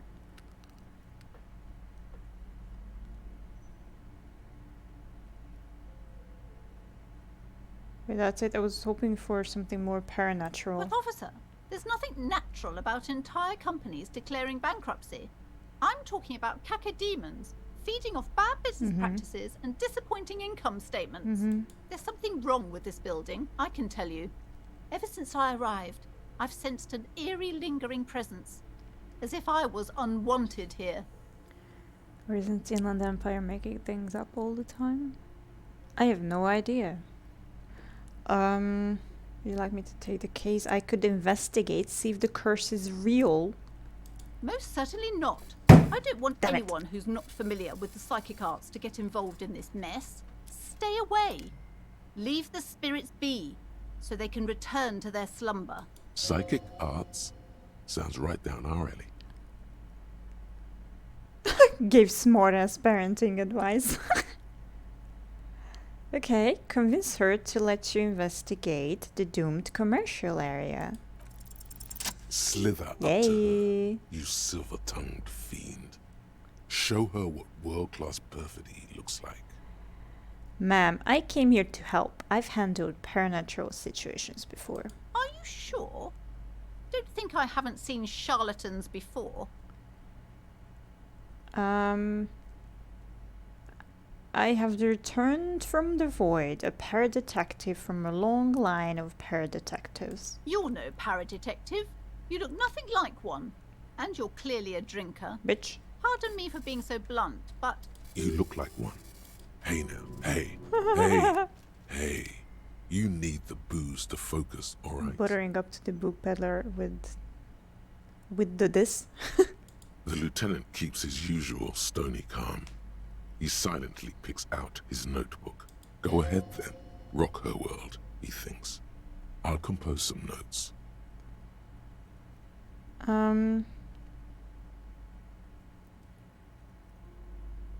You see, it's necessary to drink the spirits in order to contact the void. How do you know all this? Here we go.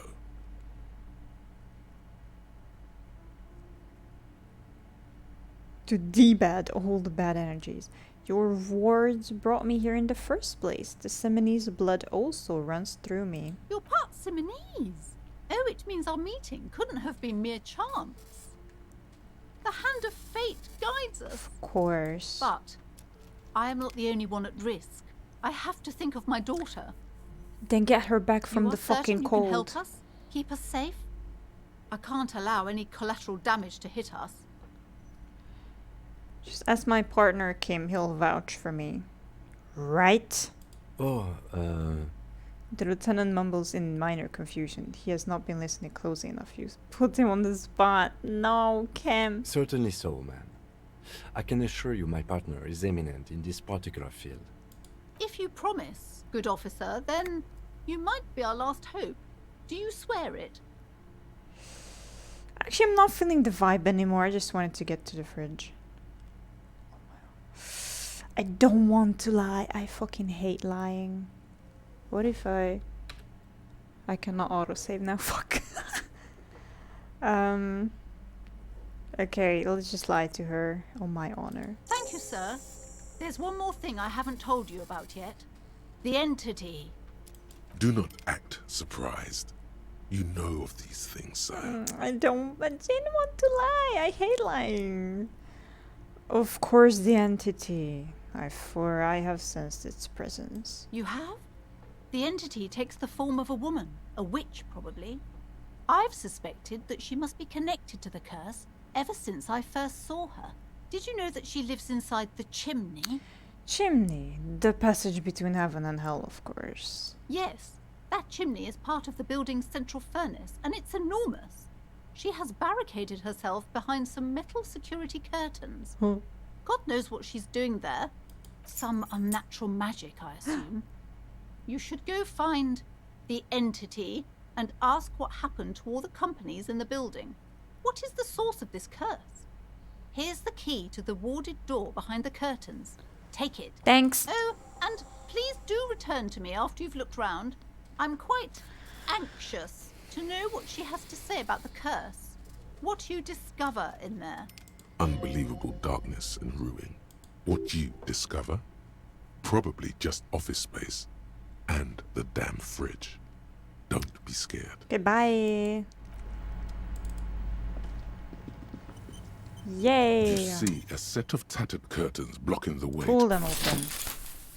You see a dimly lit room full of dusty furniture and trash. A doorway stands in the back, covered in dozens of scary little Seminese wards, your shadow looming over it like an omen. A small terrified O escapes from Plaisance as she tries her best to look away, her round face buried in her hands. Let's go in. Hello, everything here. Ghostly silhouettes of hair dryers. A vaguely androgynous portrait of a man. Merely looking at that unmanly haircut threatens your masculinity. Fucking hell, man.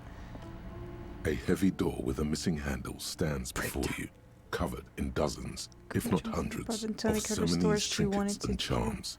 It appears to be locked. Would have taken more time. Okay, thank you. Unlock the door with the key. After exerting some force, you manage to turn the key.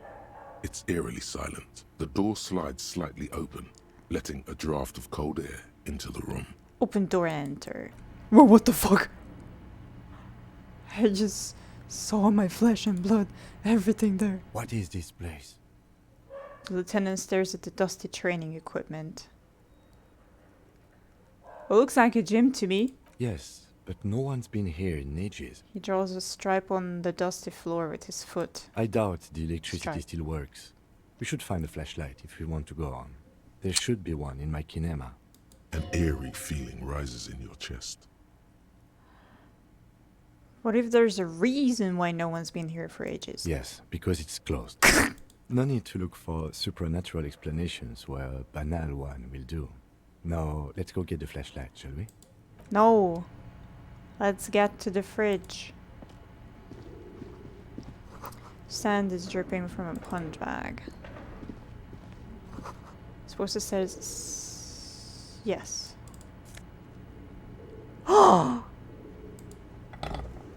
Oh wait, no, it's not. It's not what he needs. A barbell lies on the floor. Yes! The color has worn off its weight plates. Do it! It's 60 kilograms. It's a ball. Your triceps hum at the sight of these weights. Show the world what kind of beast it's dealing with. Yes! Lift them. There are no collars on the barbell. This is a safety hazard. Why does it feel so familiar? Look, Kim, it's a trap. There are no collars on the barbell. You're right. The weight may fall off. Better not touch it then. Actually, I don't really care about safety hazards. No one does until they get smashed into the barbell.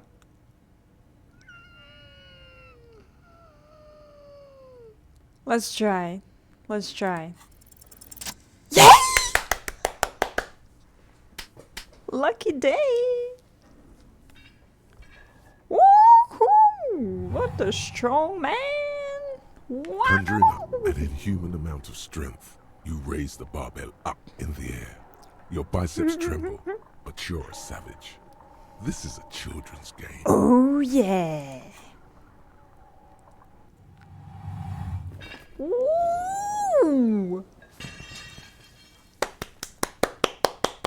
A warm Good wave job. of accomplishment washes over your Good head fucking as you job. drop the barbells to the floor.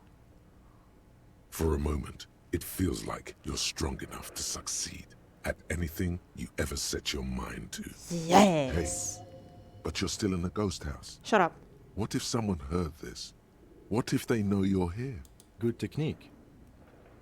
Thank you! The lieutenant nods with approval. Thank you. I might even save that. We're on wall bars. They look unsafe. So we cannot... It's always blocked by old window panes and debris. I know Kim's another for He's a W boyfriend. I mean, partner. Okay, I know. It's dark. I know. The lieutenant states the obvious. Are you fucking scared of the dark? This would be a lot easier with a flashlight. Are you scared of the dark? I've got one in the kinema's I toolbox. know. We should go back for it before. Some areas are inaccessible without... Okay. Fine. Have it your way. Quick before the body fucking decomposes even more. Let's get to the kinema. I got the bowl. Wait, it is for him.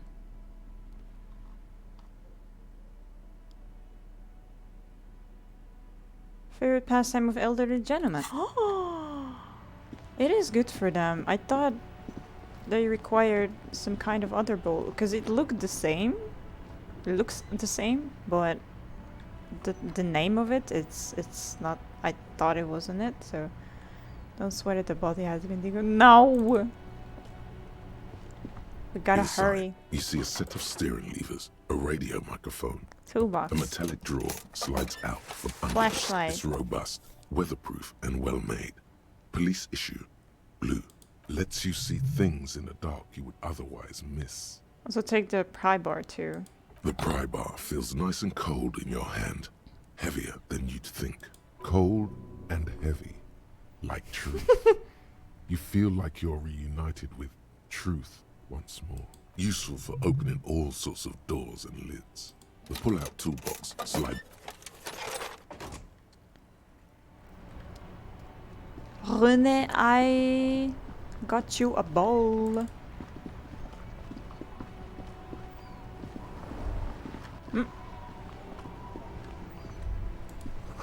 Spirited chirps and clicks of swallows fill the air. Huh? Oh, swallow is the bird. Okay, never mind. Quality of snow always I found you reminds guys a me of new the bull. purity of a man's soul, if he's got principles. What is this? Are you mocking us? This isn't for pétanque. Fuck. Now, no need to get angry again, René. I'm sure the officer tried his best. Yes. It's not like there's a bull kiosk here in Martinez. I'm very sorry. This is the best I could find. The best, huh? This isn't even a bull. Fucking hell. But fine. I guess you did attempt to right your hooliganism. Consider it forgiven. I got an achievement for apologizing 10 times. Dude, if I could get that in real life, I would be on number like 10,000 already. Thank you. Fucking hell, man. Okay, I can do the cargo container door and the warded door? I don't know where is that. I'm the sorriest. No, I'm not. Equip. Wow! Let's go! What? There. Working class drunk. You know what this means, right? No, I have no idea what you're talking about. Discard thought. Oh, him! I thought it meant me. I was like, why are you doing this to me? I have come to investigate. Whoa! Let's fucking go. A large demijohn full of strange liquid. Wild animals stare at you in the dark, stuffed and mounted. Airship road was covered in spider webs. They remind you of blades. Oh wait, first then here. Ooh. Yes! Money! Naked mannequin torso, strange yellow color. Blue velvet soft to touch, moth bitten. But where are the clothes it used to display? Oh. This appears to be some kind of machine with a cube-shaped heart and a wired framework. The keyboard has a rectangular on-off button. Generator? A piece of paper still hangs from the printer. Oh no, printer. A radio computer. Ooh. Just sitting here without anyone inside. You sound surprised and a bit cautious. But we are looking for a fridge, and we are pressed for time, so... On the other hand, it's not that I'm not interested in abandoned radio computers. Turn on the machine. The machine lights up like some prehistoric animal stirring from its slumber, revealing fluorescent play and print keys on the keyboard. The hatch on the machine's central compartment is wide open. Look inside the compartment. It's empty like a beehive without its brood. Some cables have been left dangling, disconnected. This is where the memory should go. The lieutenant notes observing the machine. Press play. Nothing happens. Press sprint. Nothing happens. Press play again. Nothing happens. Fuck. Okay, I will come back to you. The fuck is this? This old fireplace is covered in lines drawn in blue and red marker. The mesh spreading over the stone like blood vessels on alabaster skin. It looks ghostly and strangely ancient. The whole thing resembles Cadran mosaic tiles. Very pedantic. Well, I don't know what Cadran mosaic tiles is supposed to look like. History classes, students with their textbooks open, studying the roots of our civilization. Those aquarelle blue tiles looked beautiful in the sun. What am I looking at? Radio frequencies, it seems. Ooh. UKV 123.6, UKV 123.7, UKV 123.9. Some written notes, too. Sparse and cryptic. Radio frequencies for what? Unclear. It looks like a cardiovascular system split into veins and capillaries. Very advanced.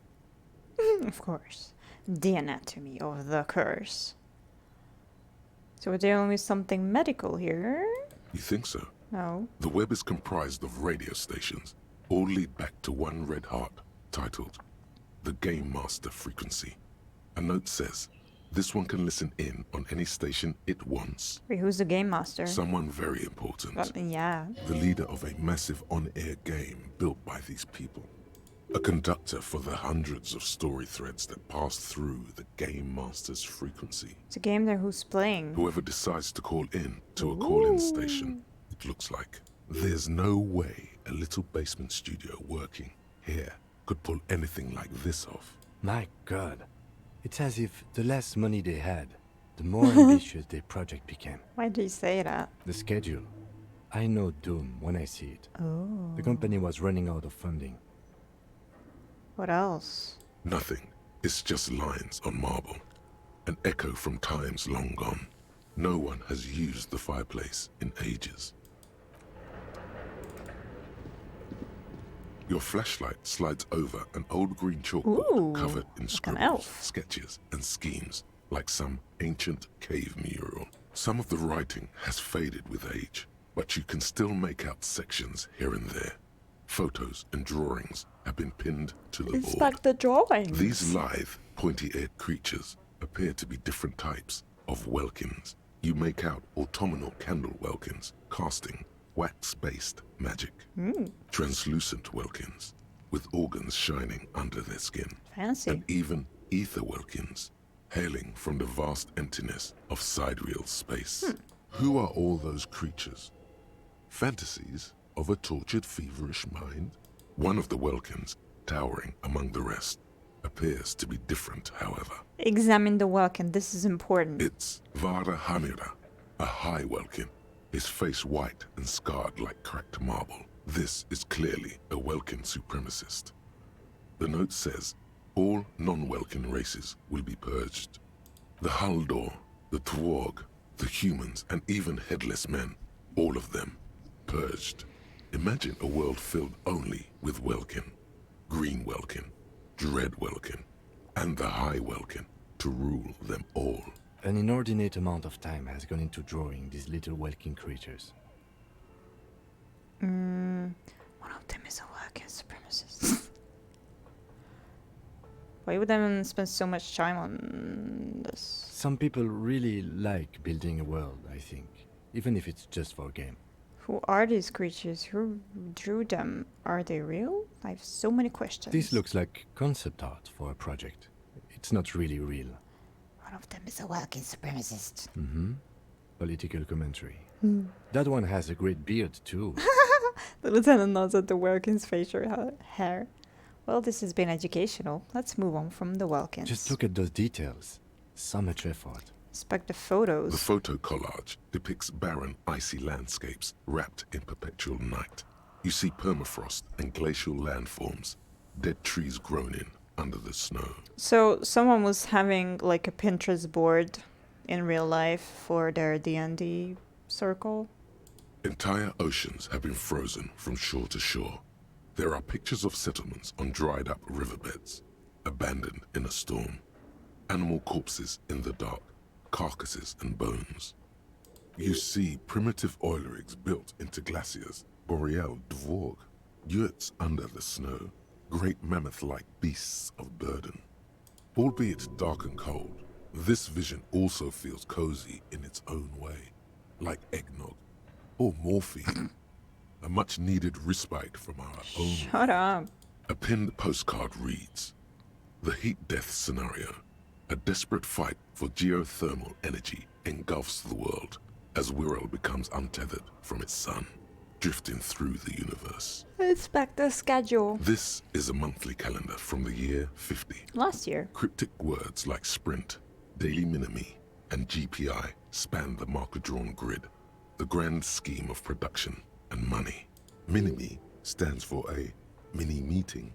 It's part of a bigger framework for managing work called RUN.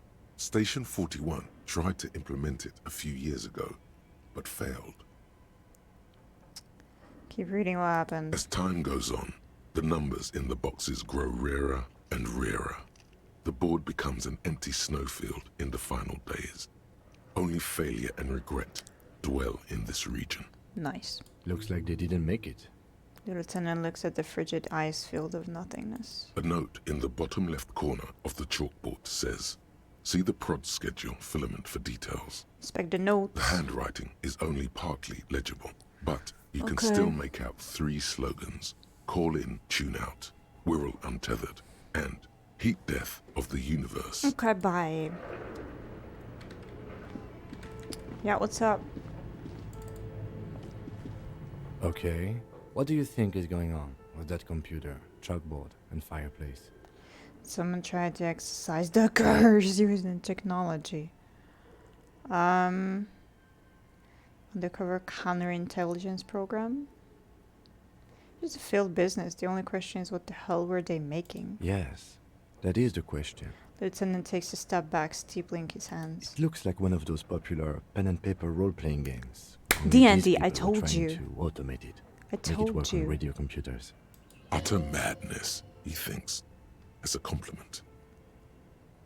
Wow.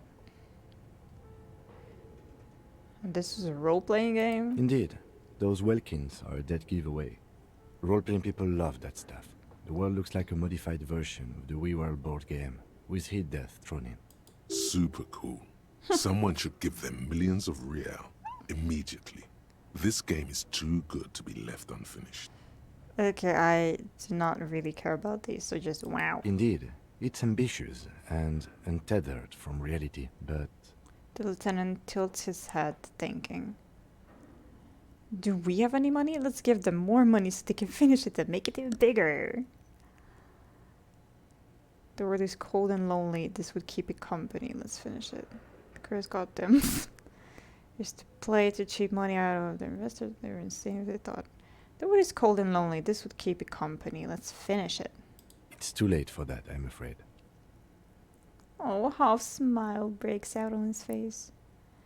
He says, looking around the derelict room. The pipes howl and red crosses the floor. Okay, let's keep moving. Yay.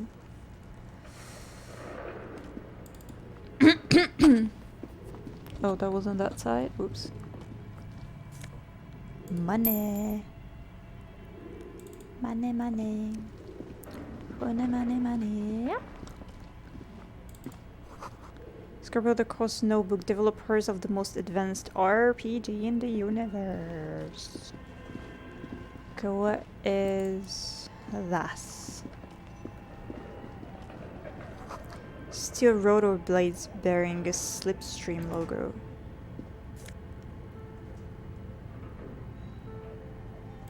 Oh, okay. I can put the memory in the thingy. Skis with slipstream printed on the laminated top layer. Okay, let's do it. Tiles on the cube are still smoldering. Inserted. Like a smooth draw, the Woo. filament slides into place. On the keyboard, the play key starts blinking. Play. A bar of fabric right above the keyboard starts producing a soft hum. The sound of static seeps through the machine's planar magnetic driver. Have you stirred the ghost of the doomed commercial area from its rest? Oops. Could this be its dismembered heart beginning to flutter? The static gets louder, slowly filling up the abandoned hall, until a voice speaks out, crackling and old, cutting into the air. Good morning. Fortress accident en rue de Saint-Ghislaine. This is East Insulindian Repeater Station 1. Please repeat. Is this the production schedule? What's the production schedule? The filament you have inserted into the reader. You mean the glowing thing I put inside? Yes. Is that the production schedule? Yes. Good. Please repeat the password. Password? Of course it would have a password.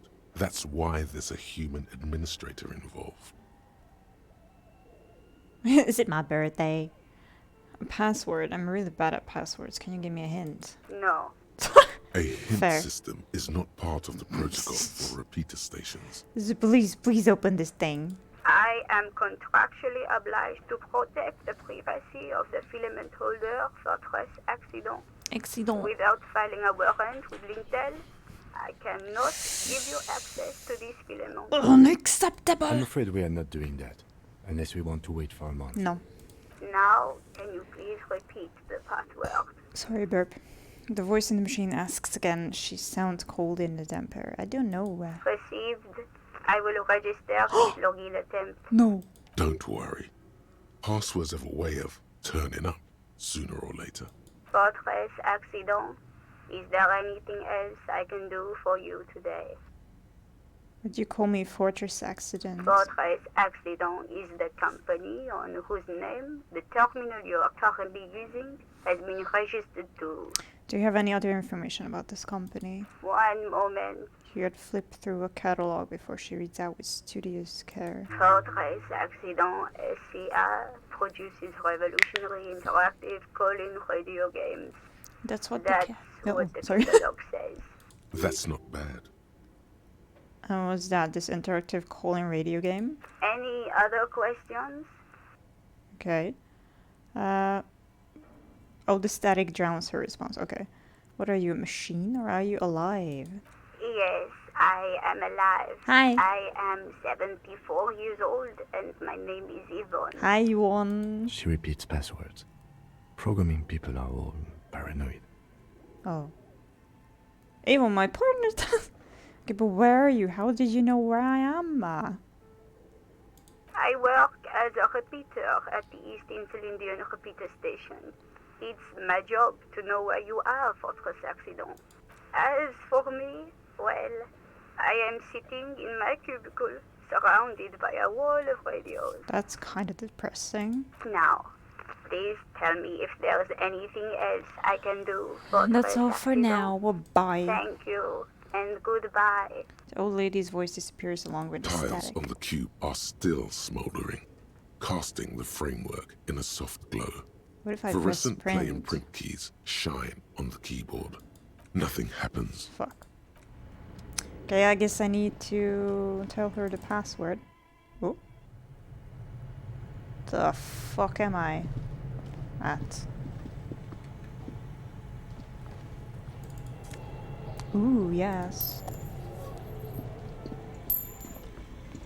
Hell yeah.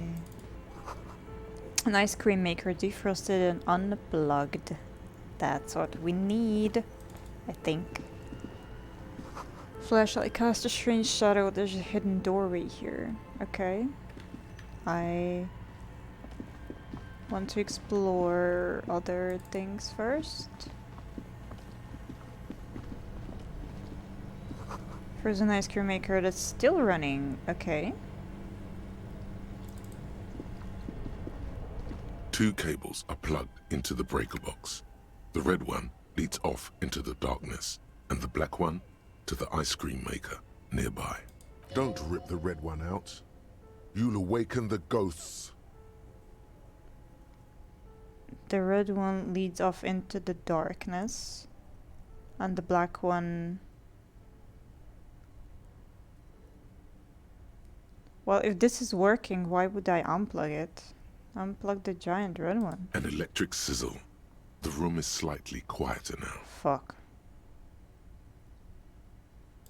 Somewhere in the dark, a giant electrical mammal stirs to life. Okay, now unplug the black one. Something close to you dies with a soft electric purr. Why did you do that? I don't know. I do things without any reason. The lieutenant raises his brows, but doesn't say anything. The electric distribution board now has one cable missing. Shut up. Somewhere, a machine hums along with the current, happy and contented. So the other one is also working. Intercom wires running into the breaker box. Ooh, insane mesh tank top. Okay, I do not want to change places. Also, yeah.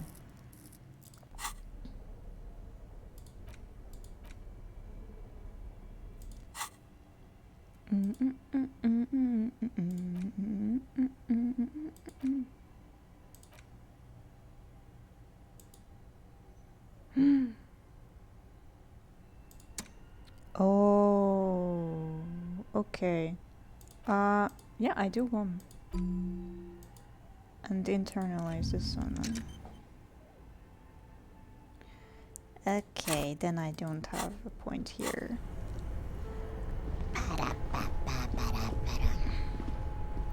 Fuck am I? Cellar window, people's feet shuffling by on the street. Money.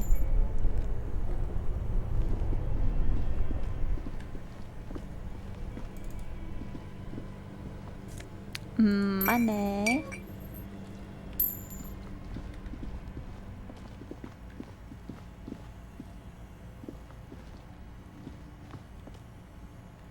Okay.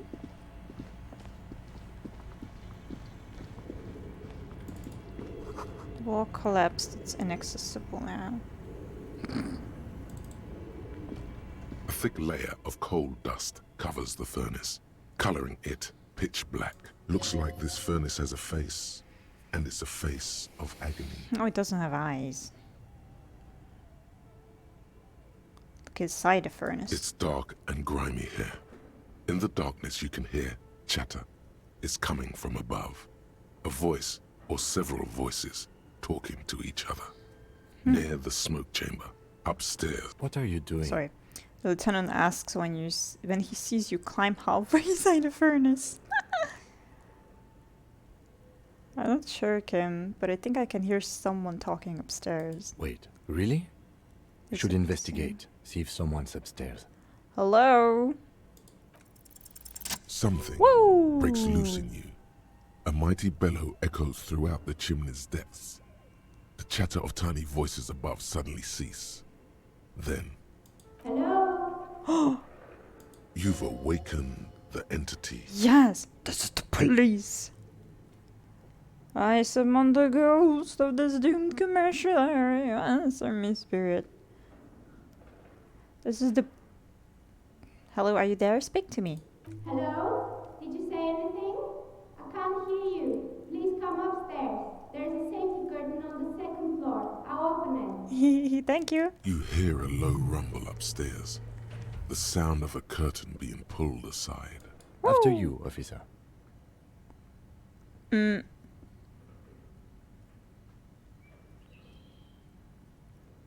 I will not kick it.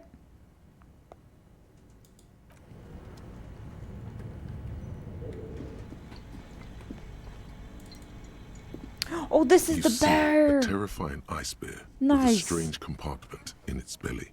The door is covered in frost, and the bear's eyes are glowing red. Man, I wish I would have a fridge like that. The bear looks oddly realistic. Is it taxidermy? Crack open A the gust door. of freezing cold air rushes to greet you. You hear a low grumble as the bear regulates itself. This is the inside of a refrigerator. Yes. The lieutenant takes a peek inside. His hand has found the holster of his gun. Relax, Kim. It's the fridge, remember? Of course. A giant ice bear-shaped fridge. He relaxes his hand, his face bathed in the harsh light of the open fridge door. Just what we were looking for. Let's see what's inside. Yay. The shelves are empty. All you see are crumpled ice cream wrappers with the brand name, Revachol Ice City. A handwritten note has been attached to the door. The fridge is huge. Take the note from the door. You pocket the note and the little fridge magnets keeping it on the door. Ooh. I examine one of the ice cream wrappers in there. A friendly cartoon bear smiles back at you from a glossy cellophane wrapper. It looks nothing like the fridge. Okay, this is clearly the fridge. It looks big enough for 2 courses. It's certainly an eccentric choice, but it is capacious and cold enough, too. Yay. But the optics on this are awful, he thinks. We need to be as silent as we can. Yeah. Your visual confirms you could fit 2 more bodies in the ice bear fridge. Shall we go and get the body then? I'll take the head, you take the feet. The stairs won't be easy, but we'll manage. The 2 of you, easily. Okay, let's do this. The body is heavier than you expected. Whoa. And stinkier. It takes half an hour to get the can to the butcher. Then 10 more minutes to stuff it into the fridge. Oh, Jesus. The lieutenant takes a step back to admire your handiwork. Beautiful. A dead body in an ice bear fridge. This is some of the best police work I've ever done. I love him so much. You've definitely earned a drink after this. Shut up. Perhaps even some pagan rites. I'm not sure I believe... You think it's good work? No, not really. Look at that. Oh. What have we done? We stuffed a dead body in an ice bear fridge. This story does not leave this room. I think this is a glorious achievement and people need to hear about it. It's art. We're artists and this was our vision. I mean, we did our best with the means at our disposal. Did we though? Yeah. Okay, maybe we did. Yeah. At least we've stopped the body from decomposing further. Yes. Now you can conduct another inspection under controlled circumstances. Yes. Inside the icy realm of the ice bear fridge, No. the corpse stands slumped, Okay, waiting. I can retry it. That's good. You touch the dead man's body. Mhm. His skin is cold, light blue and silvery in the light of the fridge. You still have no idea where to begin, or what to even do with him. It'll come to you sooner or later. Mm. At least he's safe here until then. Okay. They really improved some areas of the game, but I can't preferring the original release of it from back then. Yeah, I may have it on too high.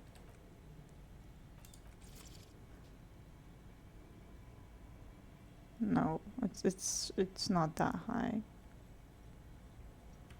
So I don't know. Okay. I do want to do a further examination. The sound mixing was horrible.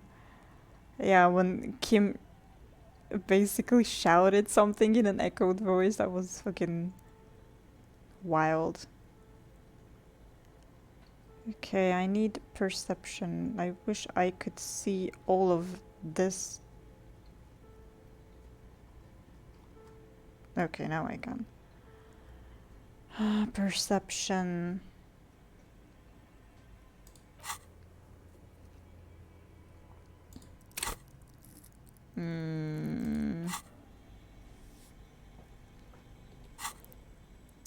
Okay.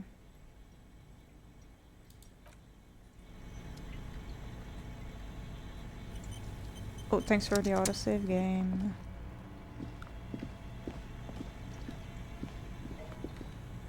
Wait, how do we get in there?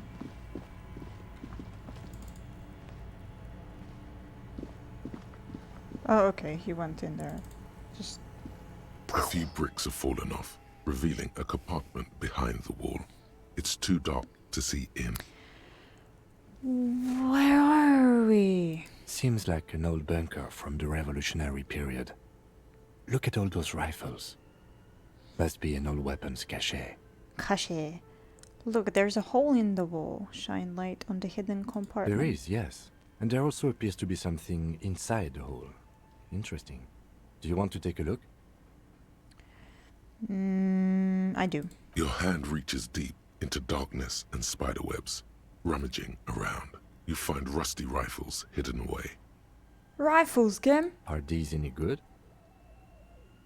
Spectre. Most of them are rusty and inoperable, like the rest. But one catches your eye. A bolt-action model with a fine wood stock, in better cosmetic order than the others. This one looks nice. Take the rifle. That's a rare sight. Ooh. Seems to no longer be functional, but still a beautiful thing in its own way. What does this mean, a rifle here? It means there are firearms, albeit inoperable, still lying around in Martinez. It's an interesting coincidence, I would say. Might come in useful in the future. He likes this find. Of course he does. Someone stuck some busted guns beneath the ceiling. Two rusty rifles are hidden above the piping. They look inoperable. Okay. I think we should be done here.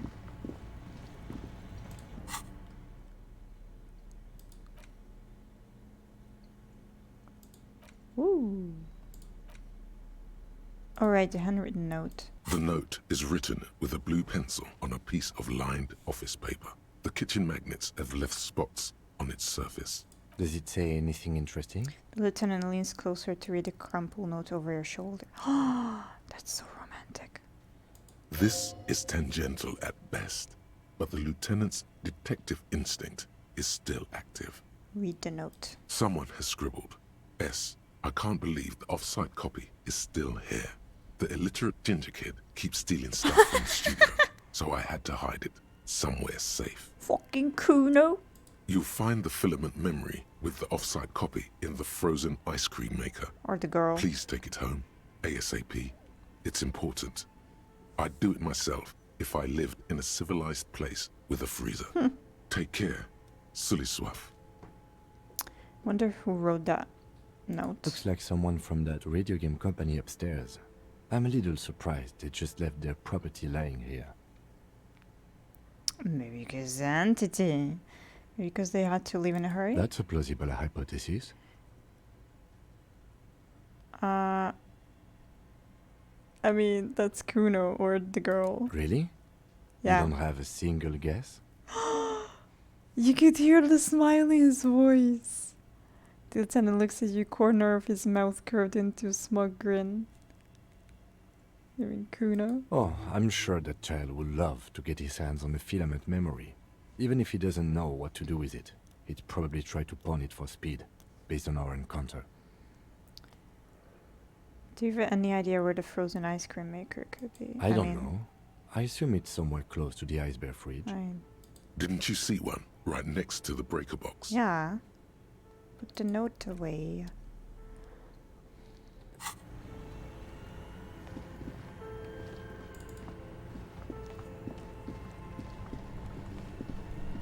This orange machine is buzzing like an old submarine. It has a hand-cranked ice cream churner on top and an electric freezer that appears to be frozen shut. Turned ice cream Turning crank. the crank feels oddly satisfying, like stirring your childhood dreams. In the distance, you hear water dripping. Oh. It's all gone now. You'll never become a poet or an entrepreneur. Huh? What better to assuage the creeping sense of failure than some frozen fat and sugar? Tried to crack open the lid. You slip your fingers under the frozen lid, but the ice is too cold for you to get a good grip. A pry bar would come in handy here. Good thing I have it. If you want to try again, then you need to have the pry bar in your hand, detective. Shut up. Equip the pry bar by going to the Tools tab in your inventory. From there, you can equip it to a held slot.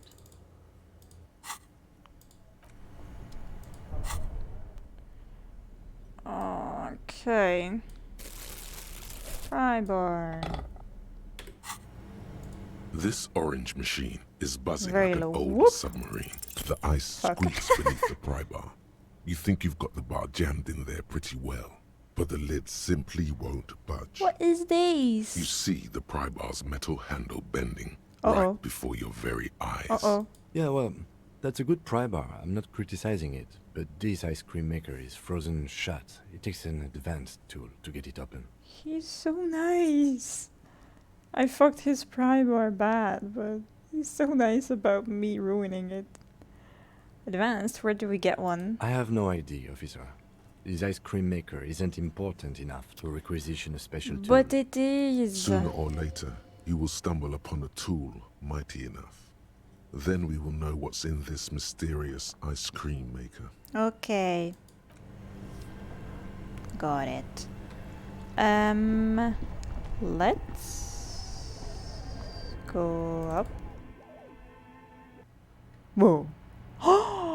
We're here. That's cool. She's there. How do we get up there? Okay, can you just unequip this? Thanks. Okay, why do I still have this one? It belongs in my right hand. How did she get up there?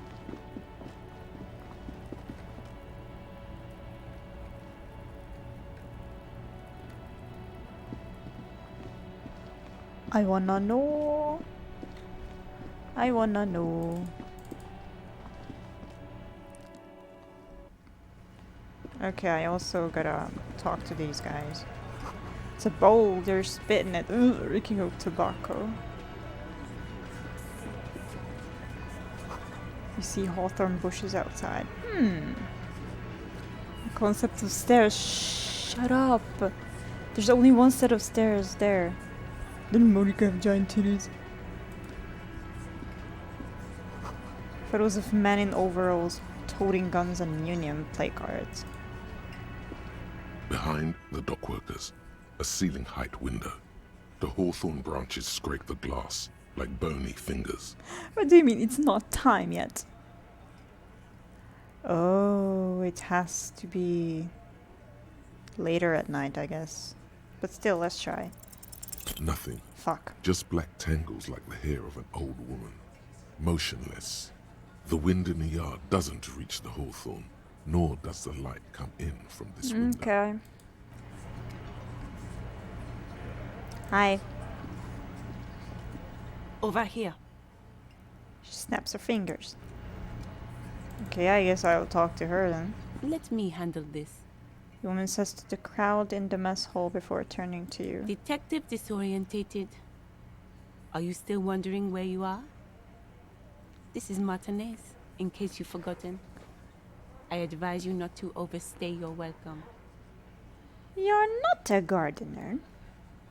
I just want to know more about the place before I check it out. That's normal. Yes, extremely normal. I'm not a gardener, by the way. I'm a legal counselor for the Dock Workers Union. Oh no, she crosses her arms. So let's get to it.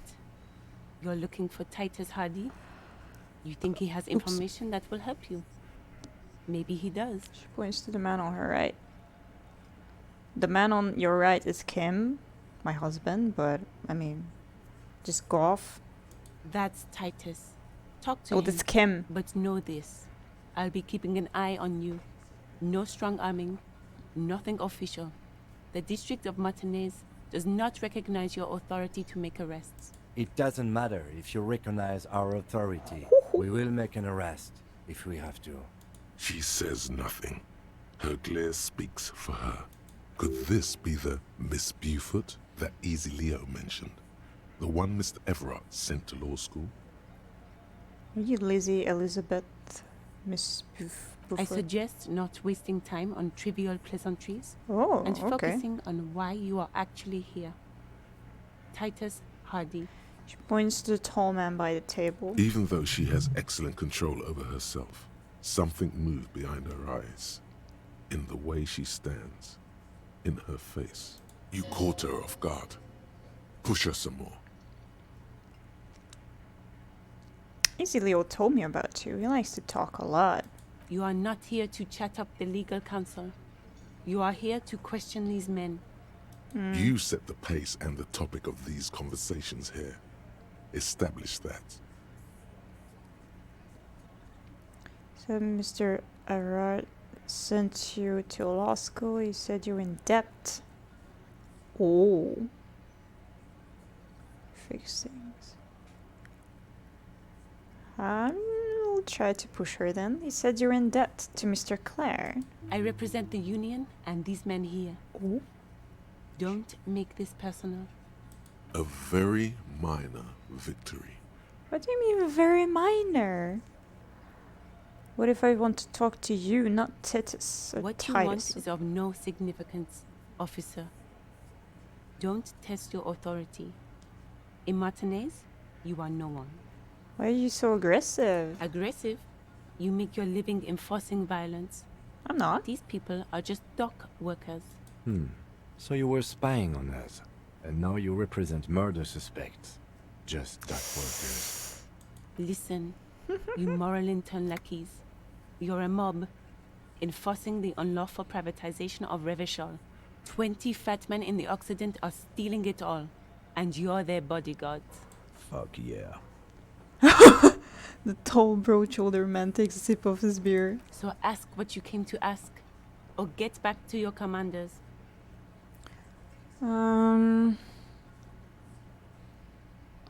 It's cool and sunny.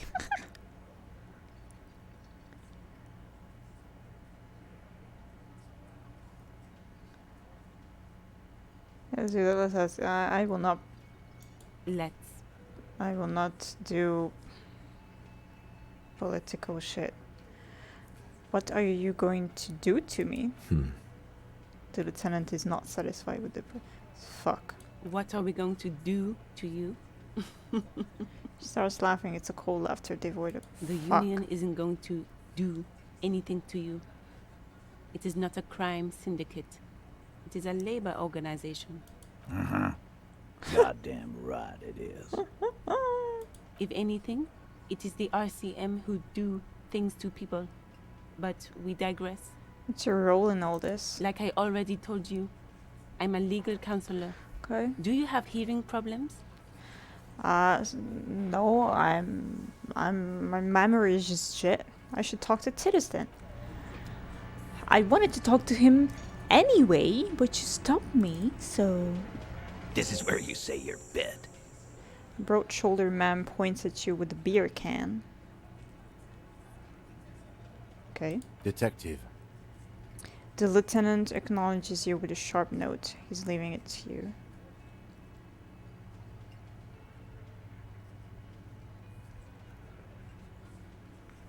Sharpen note? What? Oh, that he says that I'm the detective. Okay. We need to talk about the man hanged out back. Oh, this is about him. A real looker, that one. Damn, his voice is so good. You sure took your time, huh? Waited for him to get real ripe and pretty for you. Oh, he was a real pretty boy. Hanging up there, letting out that pretty boy smell. The fuck? I can't for the life of me understand why you did it. I mean, I would have just left him up there. You must really like cleaning up other people's shit. Yeah, why did you shit there, though? You might want to start asking your questions now. It's not going to get better than this. Shut up. Do a head count first. Connect these men to the tracks you saw in the yard. Oh. Chances are they're going to match. And there's a woman who is the 8th pair. Starting from the right. Boot size 44. Blonde man in his 30s. Overbearingly masculine. Sitting on his right. Standard working boots. Size 45 or That's so 46. cool. Eldest in the room. Probably mid-50s. Smoker. Quiet. Across at the other table. Hobnailed working boots. Size 43. Gang tattoos. Mesk or Sarah Mauritian in his late 30s, early 40s. And then standard working boot. Steel reinforced toes. Size 46. The big dick. Wide at the shoulders and lean at the hips. Rugby cap. Fingerless gloves. And numerous scars. A little under 40. The emblem on his vest says Rowing Club. A little patch below it reads T. Hardy, Captain. In the far corner, standard working boot. Steel reinforced toes. Size 44. 40-something. Non-alcoholic beverage in hand. You squint. Is that a plectrum? Is that supposed to be the alcohol type? Not sure. And the little guy is her. Size 41. Oh, never mind. With the light step. Not a child, after all. An older man with a rat face, mean, watery eyes, and 2 front teeth missing. In the middle, heaving and wheezing. Oh, big guy. yeah. Boot size 46. I told Deep you. marks. Probably carried the victim over. He alone is 130 Yeah. kilos. Add the man in armor, and you could easily exceed 220. I fucking called it last time that he could be over 100 kilos. I mean, one of them could be over 100 kilos. Plectrum is used to rattle guitar strings, for example. I still don't know what that is. In conclusion, these 7 are the actors on the crime scene. The footprints were theirs, but there's a discrepancy. Yeah, the odd soul. Exactly. You've stood there for about 4 seconds, not saying anything. Hit them with questions. Where's the 8th Hardy? The fuck is with you, fella? Just staring at you with his head tilted. I have seen them playing guitar, but I do... Never mind. The man hanged in the backyard. Did you do it? The pretty boy.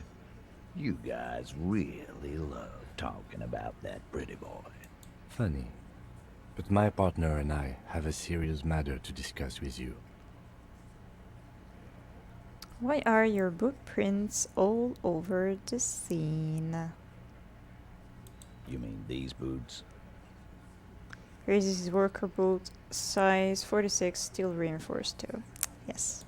We all got a pair. We wore them the night we took the pretty boy out back and hung him by the neck. Yeah, we okay. did this. Together. All of us. Until he was dead. That's why our prints are all over the scene. Huh, so he just confessed to murder. Goddamn right. I. No. These 7 honest men have equally come forth. They told you what happened so that you don't waste any more of your time.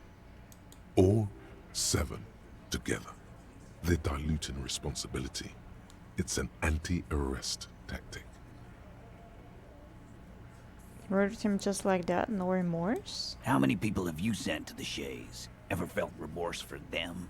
I mean, if they did something shitty, then... Chaise électrique is the method of capital punishment Ooh, in Revachol okay. under the Electric coalition. chair. During the suzerain's reign, it used to be the firing squad.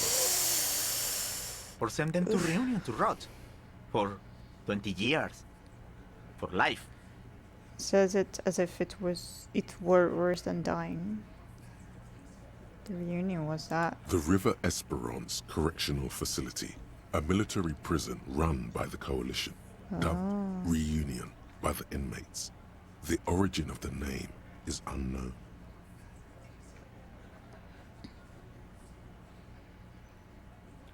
Honestly, I'm doing so much I can't really remember anyone as that person. What we do is different. We enforce the law. You just kill people like it's nothing. But you see, a lawman, is something people agree upon. And here in Martinez, we agreed that this man had to die. Called shots that night. Are you deaf? There will be no singling anyone out. Shut up. You can't arrest a Hardy Boy without arresting all Hardy Boys. Do you think you could do that? Do you think you could arrest them all? The shadow of a smirk passes her lips as she tilts her head. A trick question. Don't let her lead the conversation. No, but seriously, who calls the shots around here? Who do you fucking think does? Okay.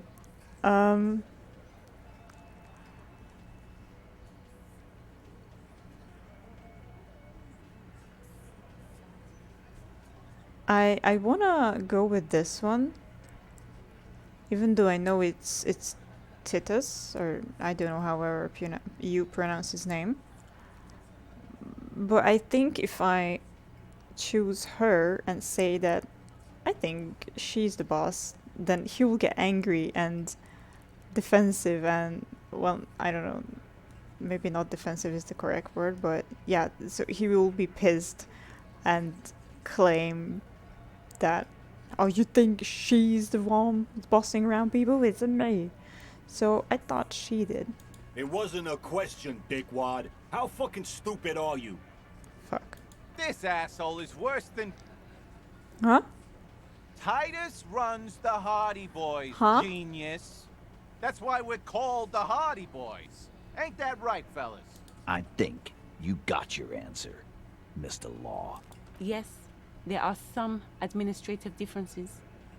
But on that night, they all acted as one man. When did this hanging incident occur? You don't have to keep answering his questions. The fixer turns to remind Titus. I know, Lizzie.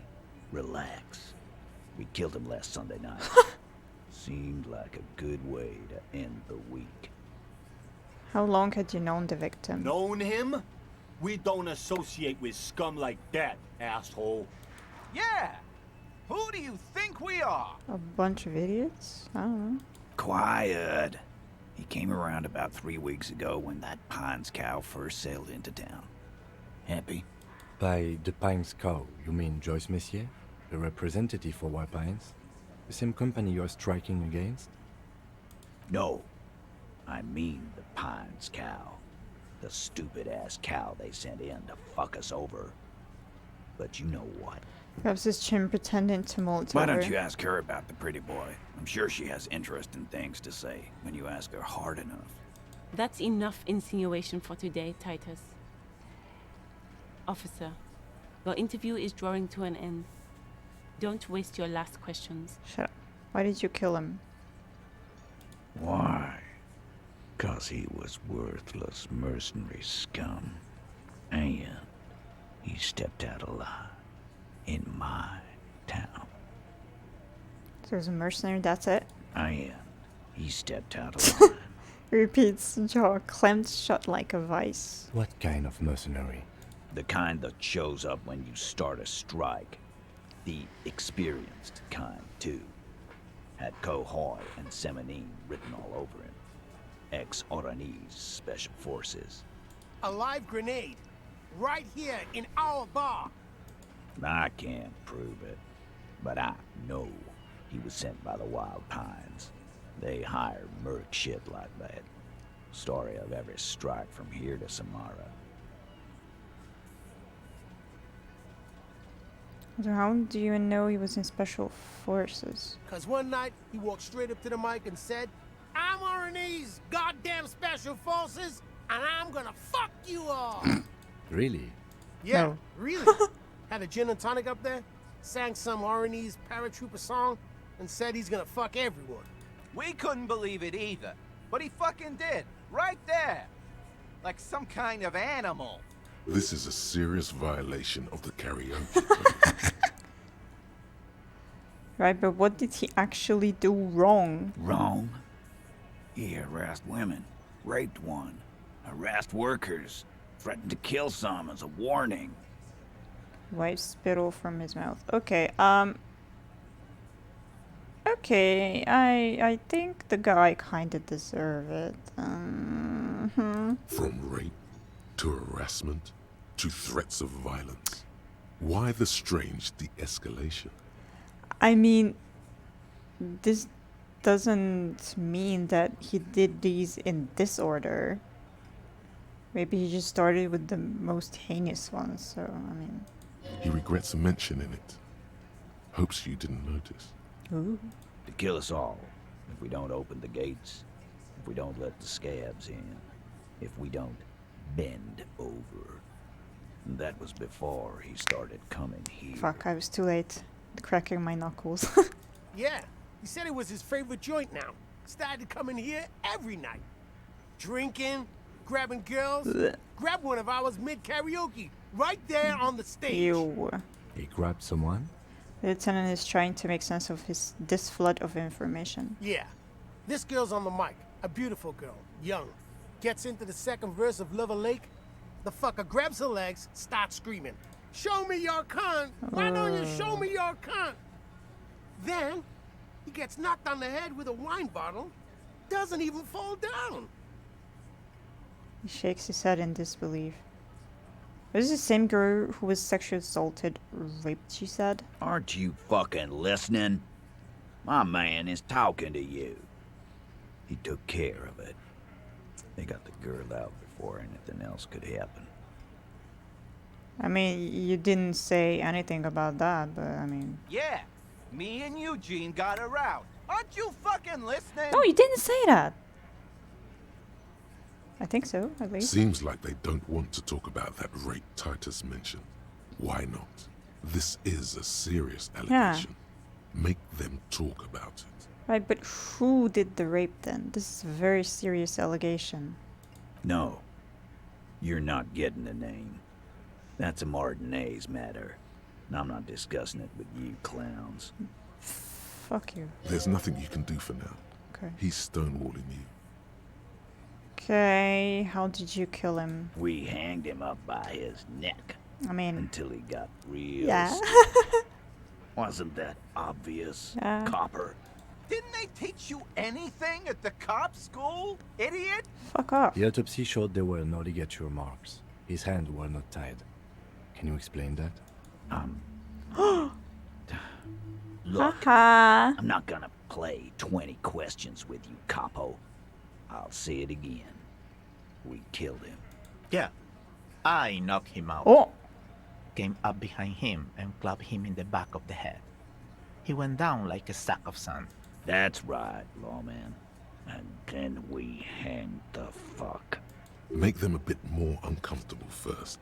Then see if it all adds up.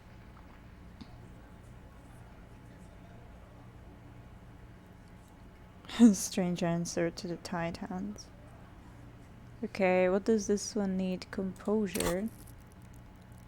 I needed something else also, but let's try. Ooh, I like this. It's a tats. What did you use? to knock the victim out. My fucking elbow, Copper. Samaran boxing style.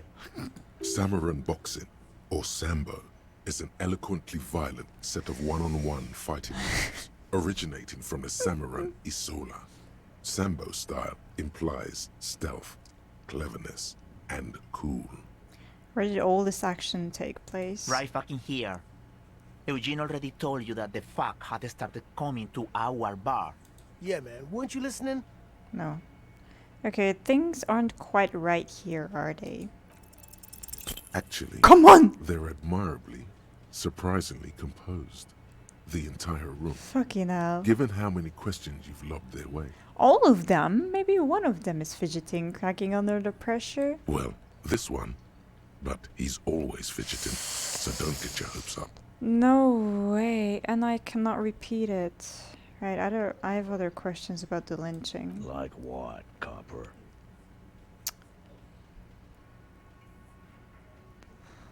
I mean, I'm not sure I want to risk this, so just... What are we going to do now? Nothing. Your investigation here is done. Leave Martinez, go back to your stations where you belong. Fuck off, bitch. I think we're going to stick around, thanks. Yeah. Some things don't add up here, Titus. The lieutenant closes his notebook. I've done this job for long enough to know that people don't just confess to first-degree murder. Even if it is a group responsibility. We're going to look into this. Good luck with that. You've heard everything a rent-a-cop is gonna hear from us. Real law officials. You're lucky you didn't get a beating. Okay, I found 8 sets of footprints, but there's only 7 of you. Where is the 8th Hardy Boy? What are you talking about, madman? There's no 8th Hardy Boy. There's 7 of us and we're all here. He sizes you up. Or what? You want to be the 8th Hardy Boy? We ain't hiring. Shakes his head. Actually, boss, we've been talking and we think she could maybe... Oh! She?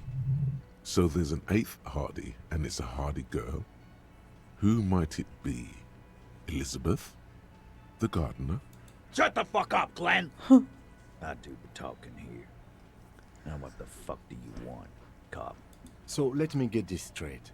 There is an 8th Hardy Boy. It's a she, and you don't like us talking about her? That's right. We're not talking about this.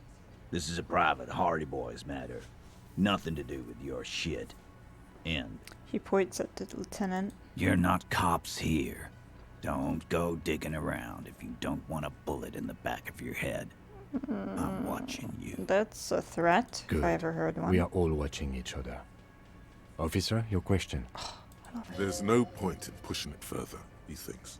This is already a victory. We'll learn more about this 8th Hardy sooner or later.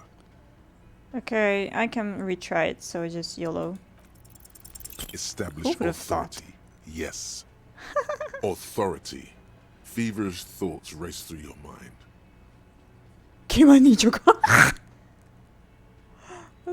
That's it, that's all I got. First you tell me someone's been raped, then you don't say who. That's bullshit. Stomp your feet. Okay. Did you already try the gun thing? I don't want I to. hear the gun thing is excellent and has great results. I don't know. You're probably No. right. The others are only there for filler. To make the gun thing pop. No, I don't want to. The only thing keeping this town from going to hell, and you're not helping. And what exactly is it you've been doing that's so goddamn special? Shitting yourself in front of us. Going around, harassing kids on the street. I'm not harassing. Kids who've done nothing wrong. I'm not harassing anyone. All the while talking racist shit. What? Don't think we aren't watching, Fascia. People here trust us. We're getting complaints. When did I say any racist shit? Fascia. That's short for fascist. I'm not shitting myself. I haven't said anything racist. Of course you have. You've been calling people kip left and right. What? Inciting race violence in my town. With Measurehead. Well, but I wasn't racist against anyone. I was just talking about races with him. Or actually, I was asking about races from him. That wasn't me saying racist stuff. It doesn't matter! Kali said they've been trying to set up a race rally, whatever the fuck that means. Trying to get the kips out of Revachol before the economy goes to shit. I'm not racist, just look at my partner! No! No! It's a lie, there's no race rally. Sure there is. Kali said they're both purchasing confetti. Ribbons too. And loudspeakers. And fireworks. Kali works at the carnival shop, you see. Get the fuck out of here, you racist carny. Shut up. There'll be no race rally in my town. What happened? We got absolutely wiped. Let's go before it gets worse. What's going on? Are you racist now? No! Is the rally real? No! Please don't set up any rally. It'll make you look awful. Going to take off now. I'm not racist! And I didn't harass any kids. Hear that? Magnesium. That's what you're lacking. The lack of magnesium has you slouched. Shut up. The magnesium levels in your blood are dangerously low. It's about the low magnesium levels and not the high alcohol levels. My magnesium level is fine. Ooh. I'll steal their money then. Haha! Psych. Okay.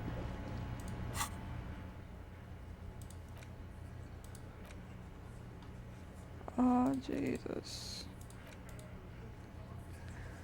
Okay. The smoker on the balcony. Oh, okay. That's the guy.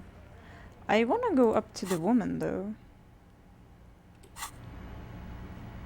Oh, there's something new there? Tomatoes are so thinly sliced you can see through them. No.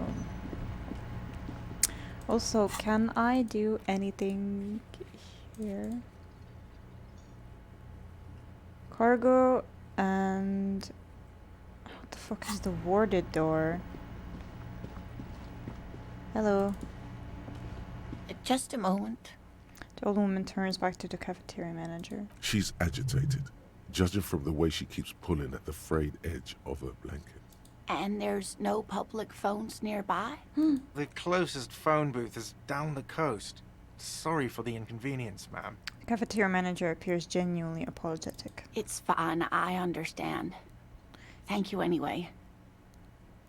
I'm glad to see you again, dear. Hi. Good day, ma'am. Everything alright? Please don't trouble yourself about me, sweetie. I was just hoping to make a call, but the Whirling's phone line isn't working. But I know where you can make a phone call. The union office probably has a phone, but Yeah. I can't really get there. I can. Or to the phone booth down the coast. And Gary's phone is dead too.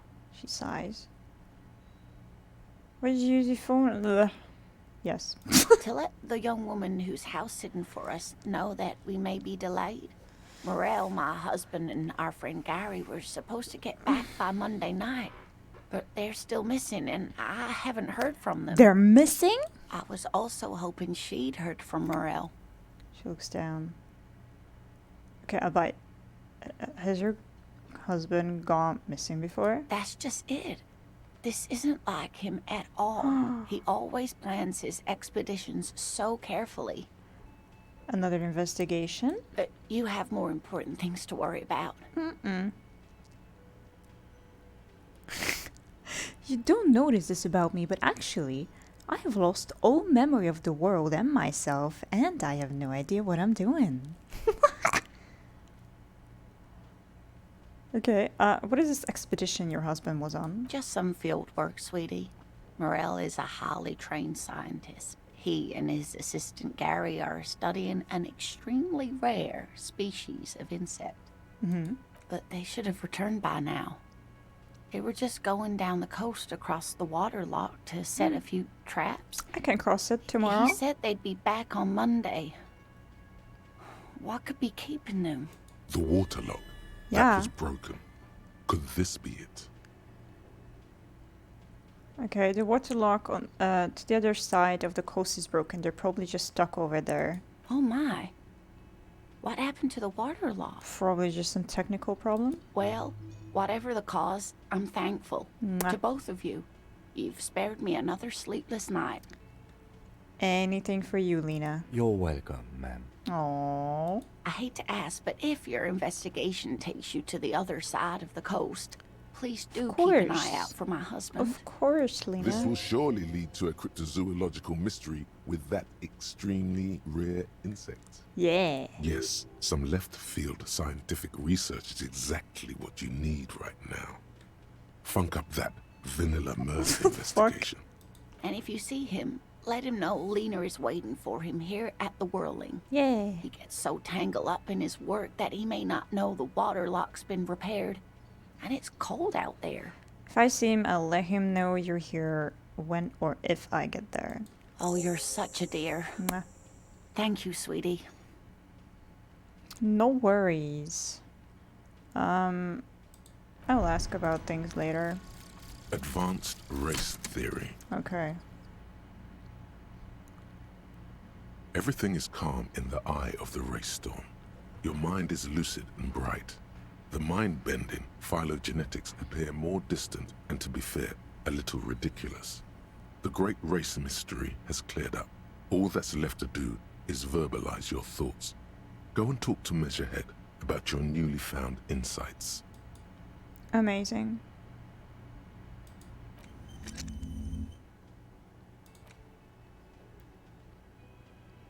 Okay.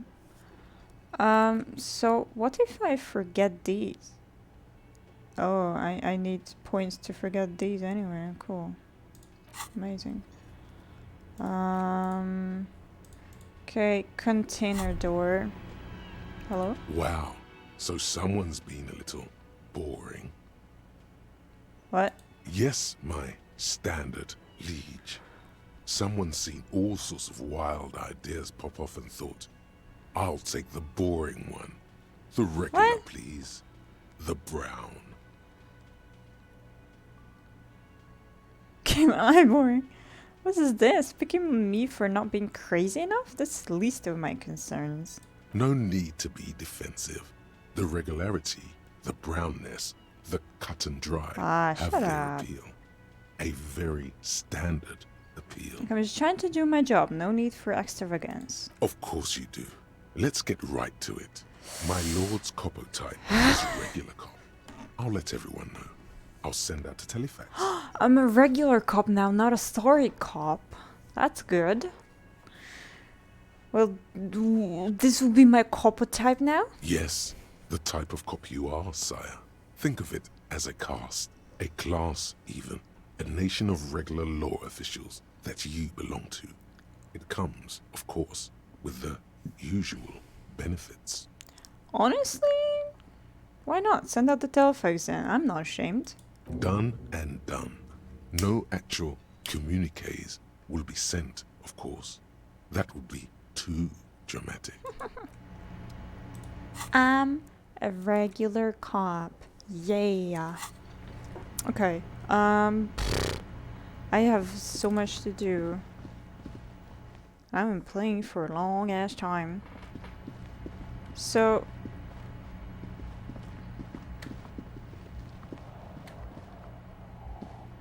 wait, you cannot go out that way, right? I think on the front page rings a bell. Strange. Wait, so is this not her door The door then? is closed. This door can only be opened with a key or from the inside. Okay.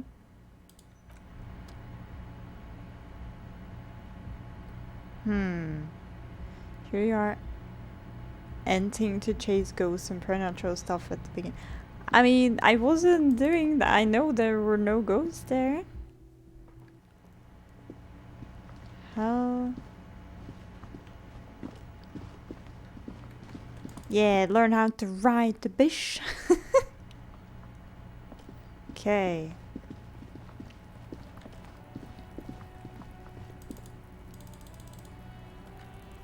No, I know how to ride. Haha.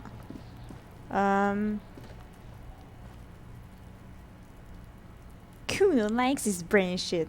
Thinking shit. Oh, that's cute. That's a little bit cute. Okay, let's go up and check on the thingy. The footsteps in the mud. They were always there. I've already looked at them twice. Don't try to fool me. Oh wait, I can actually talk to this guy. The unpromising race pupil returns. I think I know what the race enigma is. And? Whoa! It's shit. I just wanted to get into the harbor. Jesus Christ. Paradoxically, you plan to supersede the Occidentals with their own race theory. So racecraft is what rich people want us to do while they get all the money. It's just something you shock people with, liberal and progressives people. It's whatever you want it to be. It's a free association, language exercise, degenerate race hero. I don't know about the rest, but it's clear I should stop drinking the ancient Ilmaran, mind poison, Algul. His dump is ready to be superseded by the, yeah, I know. I kinda wanna... Wait. I cannot go back, fuck. Oh, my cat's here, cool.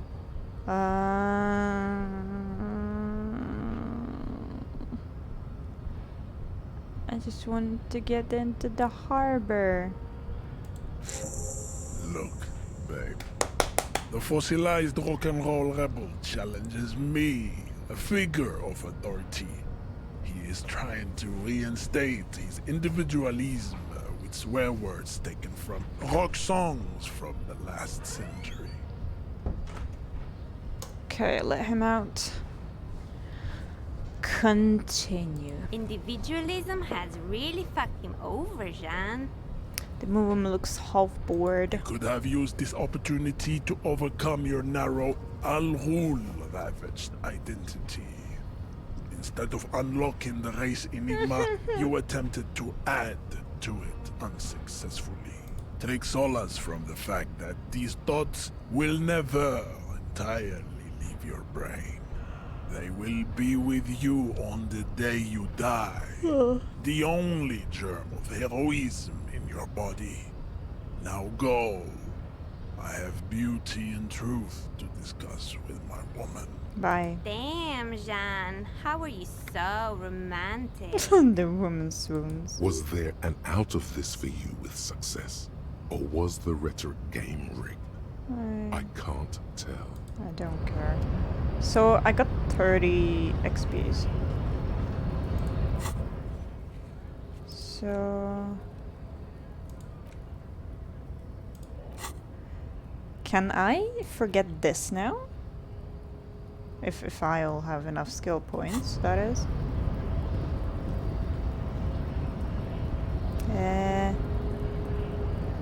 Let's go there. What was Kim doing there? Wait, how do I get up there again? Here, right? No. Maybe. Yes.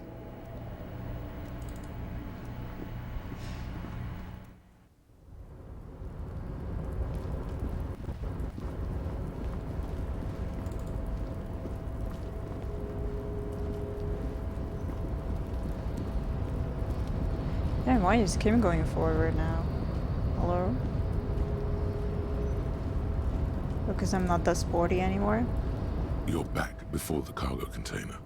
Its draw has not lessened since you were last, and as it's always been, it's impossible to open a container with rhetoric. Maybe you're losing your mind.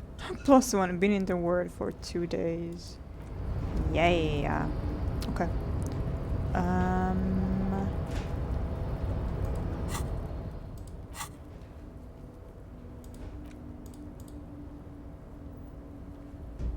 Authority godly. Alright.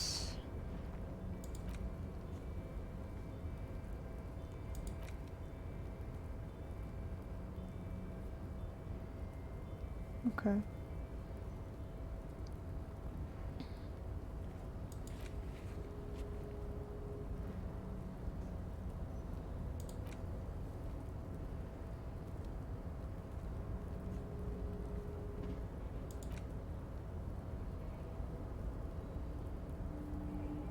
Kuno.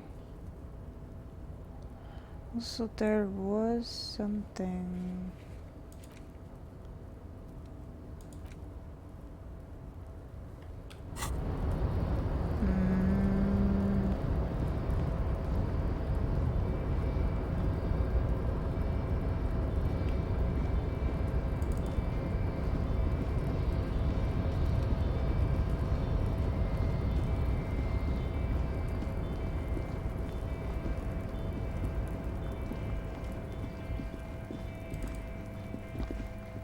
I haven't checked this room. This is the night watchman's booth. Search the booth. The name. If you must.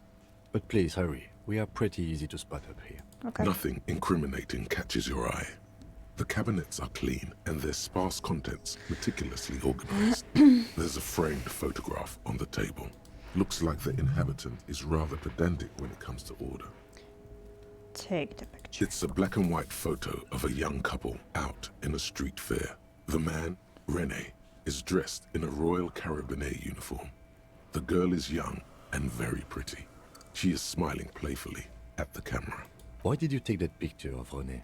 Lieutenant asks, glancing at the photo.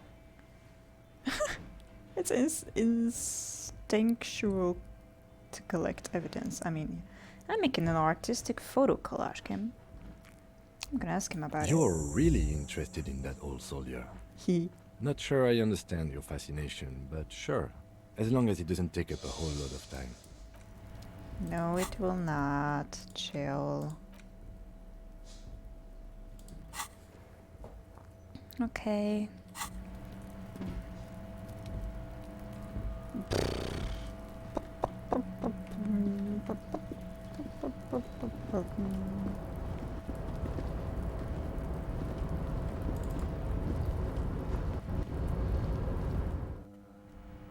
No, fuck,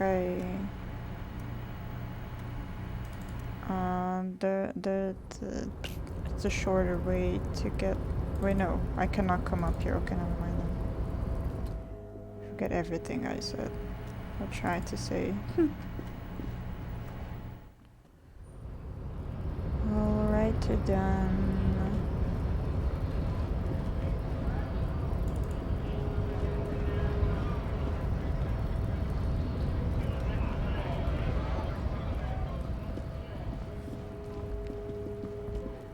Cannot collect trash because there's none. I've already collected all of them. Sad.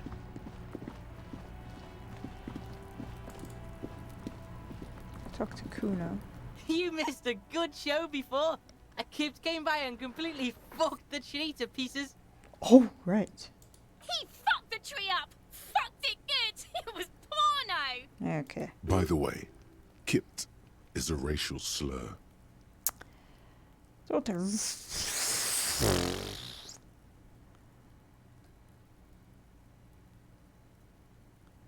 using the K word, it belongs in the past. Can't tell Kuno what words to use. Fucking kipped. Imbues the last syllable with a special kind of joy. Where's the word museum? You wanna belong to Museum Kuno with the old people? Fuck you. Kuno says kipped if he wants to. Kuno's dad says kipped all the time. Kipped's a cool word. Well, your dad's old, so... Kipped, kippity kipty kipped. Kippity kipped, kipped. It's like a little engine has come alive on the other side of the fence. An engine that only says Kipt. Kipped. Alright, shut it down, see. The cunt has business to do. Let's talk about your shack again. Why? The fuck do you want with it? Good Nothing. call, Pigmeister. Crime Yeah, scene. the kingdom of Kuno. The fuck do you want with it? That man's clothes were in the trash container. How did they get there? Yeah, Kuno doesn't know shit about that. That shit is beneath Kuno. I need to know. It could be a lead-in investigation. Someone may have tampered with the murder scene. Listen. Kuno doesn't care about this small-time shit. Just listen. Kuno saw what you did there, dumpster diving. Sad shit. Kuno could hook you up with some sweet rags. Shit like Kuno's wearing. Your size, good price. 500 real.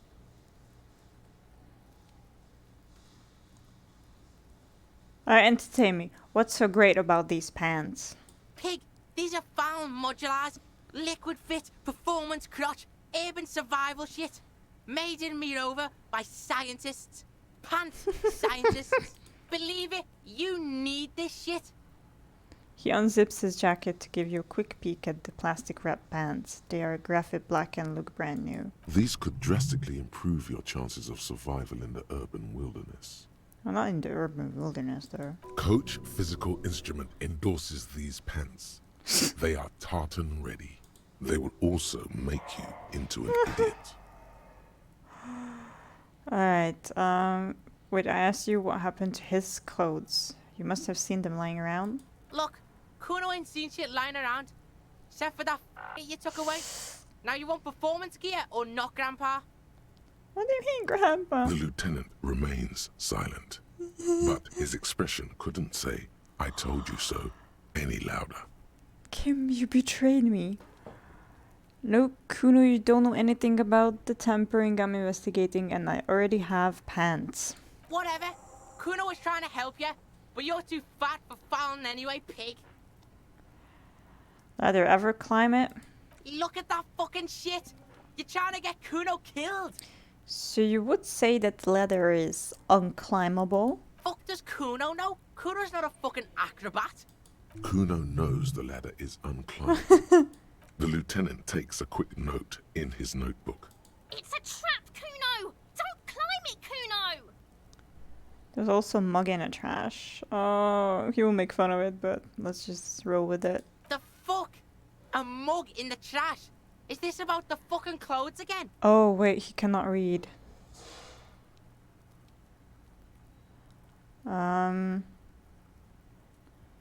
This quaint, better not taken out of its historical context.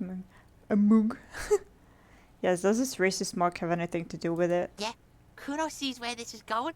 Kuno's got that fast brain. You saying you picked it after the mug fucker? Cause he's the clothes fucker? I can't hear you, Kuno! Speak louder, Kuno! That's exactly what I'm saying, Kuno. Someone's tampered with the crime scene, cleaned some of it up. Shit, that's tense. Someone's going to the beat-down basement, huh? Mug guy gonna get tied to the radiator. Nods in approval. The kid may have something there. He's already come up with an interrogation technique too. Kuno doesn't know who put that shit in there. And if he did, he wouldn't squeal. But if you find out, maybe you can... Tell the Kuno who it was. He's curious. He likes putting 2 and 2 together here. Stop turning into a pig, Kuno! They're trying to get you hooked on the snitching! Get away from my Kuno. Whoa. Yeah, get your bacon shit away. Kuno doesn't like to be seen with the popo. Get your shit done and out of Kuno's face. What's in the greenhouse over there? Dunno. Kipta's gardener used to work there. Kipt is a pejorative term used to describe people of South Seminese or Areopagite descent. It used to be a common first name among the Areopagites of Ilmara. Not so much anymore. Hold on, the gardener used to work there? Yeah, that's what Kuno said. She couldn't handle the heat, so she took off. Kuno can take it. Shit's nothing to Kuno. His eyes get a little watery. The gardener? She's actually not the gardener. Turns out she's a union fixer. The fuck does this have to do with the Kuno? Kuno doesn't give a shit who she is. You were expecting relaying this information to him to be more rewarding, right? Telling him you found out she isn't a gardener. You know what you should do if you want to get rewarded? Shut up. Drugs. Drugs are more rewarding than work. Shut up. Or alcohol. If you don't want to do drugs. No alcohol. Alcohol is just as rewarding, but it isn't a drug. This has been going on for quite a while, hasn't it? You've been thinking about drugs and alcohol for a long time now. Ew. Juicy drugs. Tasty alcohol. No. Seems kind of boring now, going back to... What was this about? Some yard? Yards aren't interesting. Only... Okay. Yeah, whatever. Kuno doesn't give a shit. Kuno doesn't fucking care. Alrighty then. Unauthorized may take a while. Okay,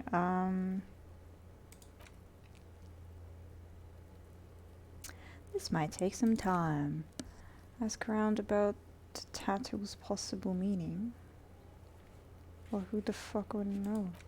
Okay, I think I'll just go to Joyce. And then I'll finish it up for today.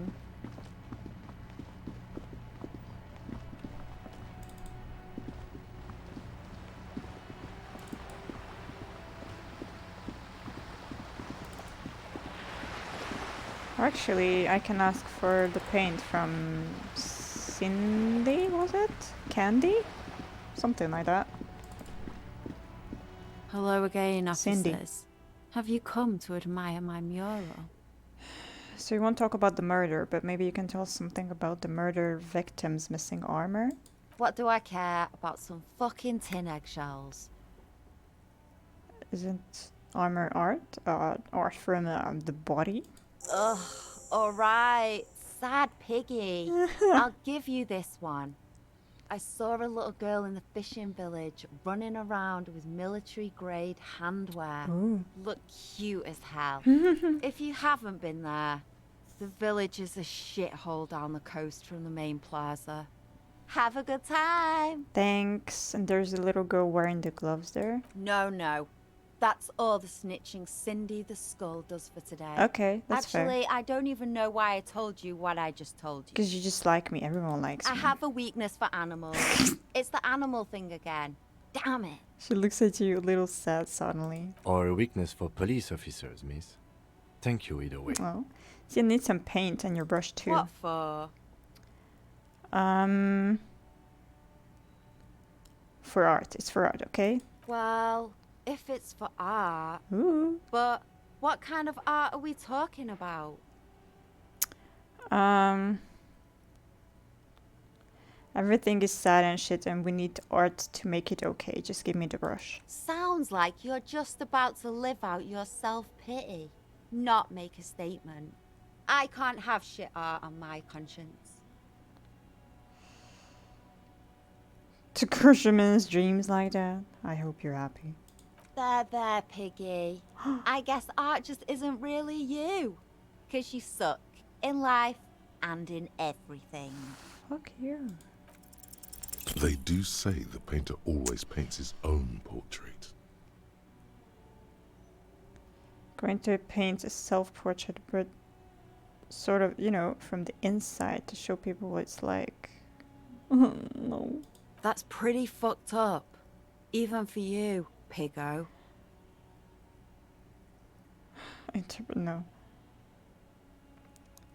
Okay, I won't do that. Please just give me some paint and a brush. I need to do some art. You're a real sad sack.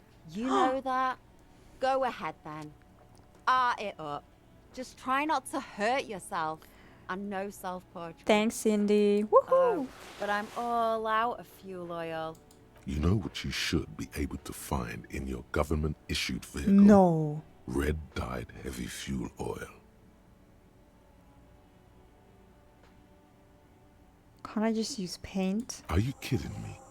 Fuel oil is so much cooler. No. No way you're disfiguring that beautiful wall with something as pedestrian as ordinary paint.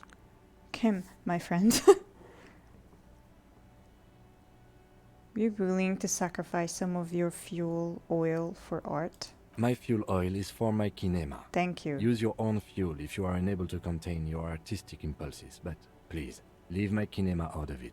Thank you. I did not want to steal your oil. I'm sorry.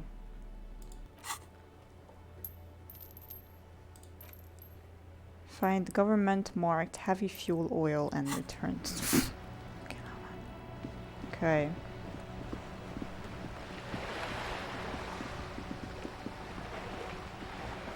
Hi, Joyce. You're back. Good. What can I help you with?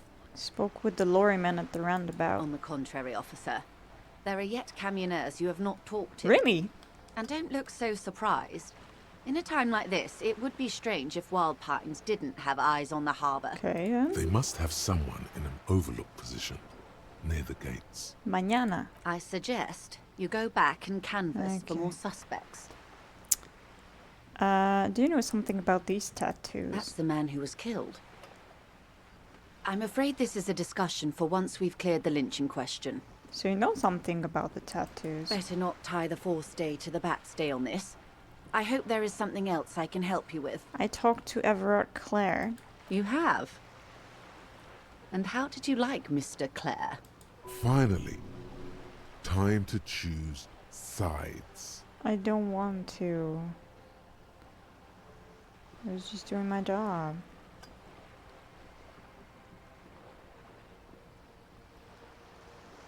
Of course, Detective.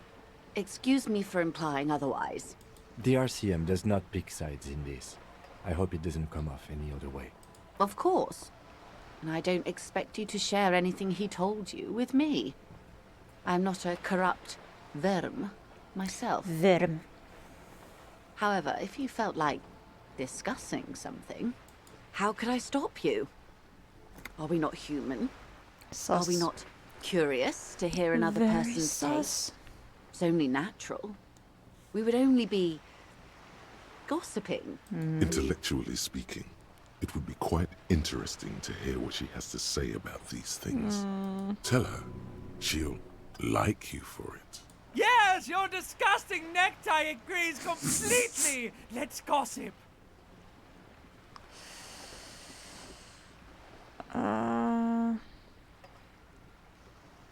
Would that make things weird? No. I don't want to tell her that. Like, why advertise that I'm an incapable cop that just lost their gun? No, we need to talk about something else for now. Of course, Detective. Should something come up later down the road, don't be afraid to drop by for a chat. Until then, is there anything I can... No. Oh, thanks for the auto-save game. I very much appreciate it. It's a locked.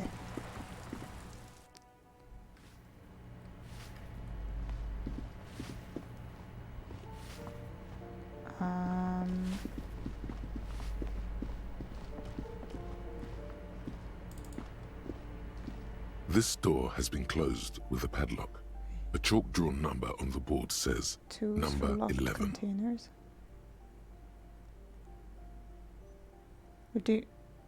What lock containers? Let's try. What are you doing? You need to get your tools out, man. Oh, tool not in. I should be reading these things first, maybe. You hear someone walking around inside, rearranging the furniture. The number on... Okay,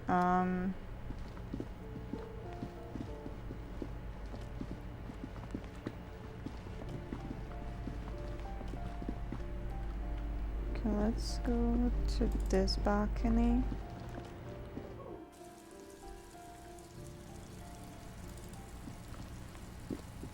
Maybe? No. No.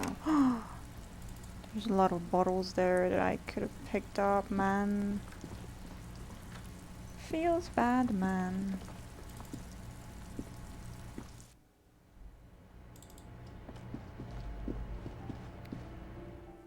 Okay, I think I just finished for now.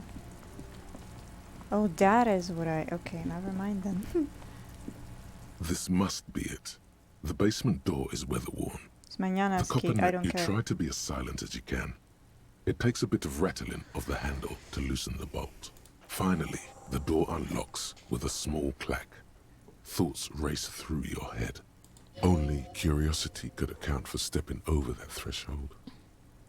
Maybe there's treasure in there. A white alligator. A fountain of quicksilver.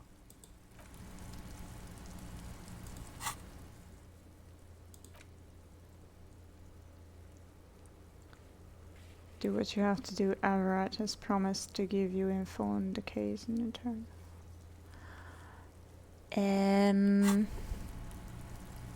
I kind of want to go in.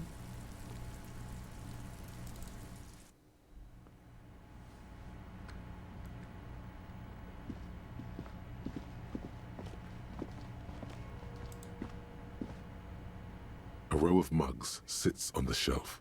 Each one depicts a human figure. A dark-skinned woman grinning amidst mysterious symbols. A broad-shouldered man shoveling potatoes, and others. On the mugs. A little ring. Though cheerful, the images on the ceramic make you vaguely uncomfortable. The mug belongs to this collection. There's something disdainful in the way the curves and lines of the bodies were drawn. What do I mean uncomfortable? It looks like the artist is celebrating diversity, but underneath, he's just making fun of these people. Cynical little bastard. I don't think I like... I don't know.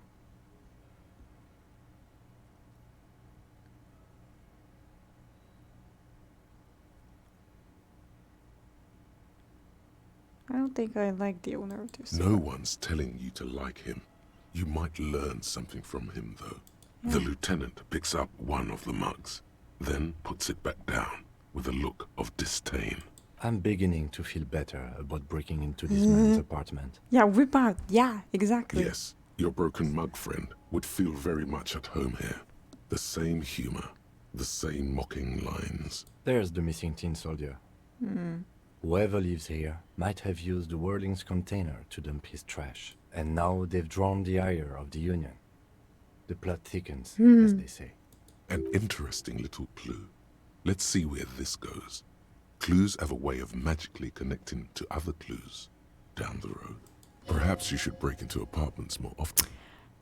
That's what I'm saying. Do you really think it's the same person who put the dead man's clothes in the trash? Who knows?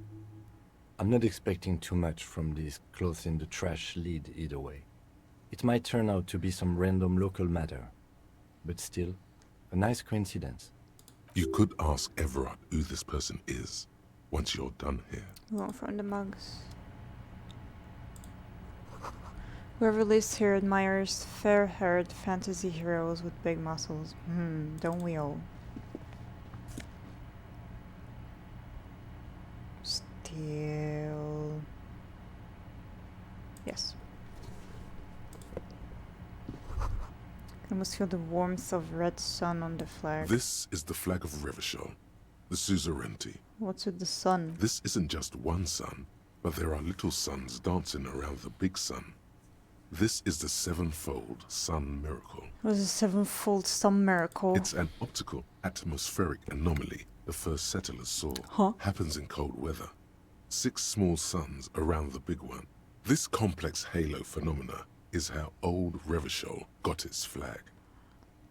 Lieutenant, the old flag of the suzerain. Point. The tenant is an old-fashioned guy. By old-fashioned, he means very right-wing. Do not bow to the flag. I am respecting Kim. I do not want to be associated with the racist. I will not say anything else. Guy. The flag doesn't seem to mind. It's just a colorful fabric with a sun sewn onto it. Like all feudal flags, it looks like a children's drawing. Book titled The Hidden World of Walking Sticks lies open. What is this?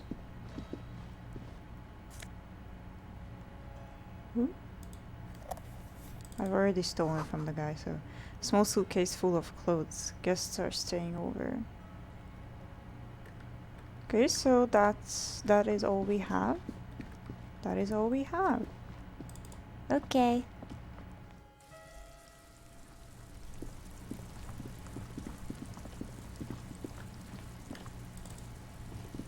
Trying to sneak up on me again? Ah, come on.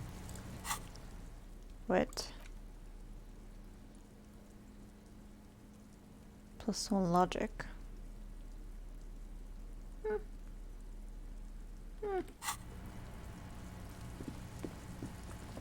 Okay.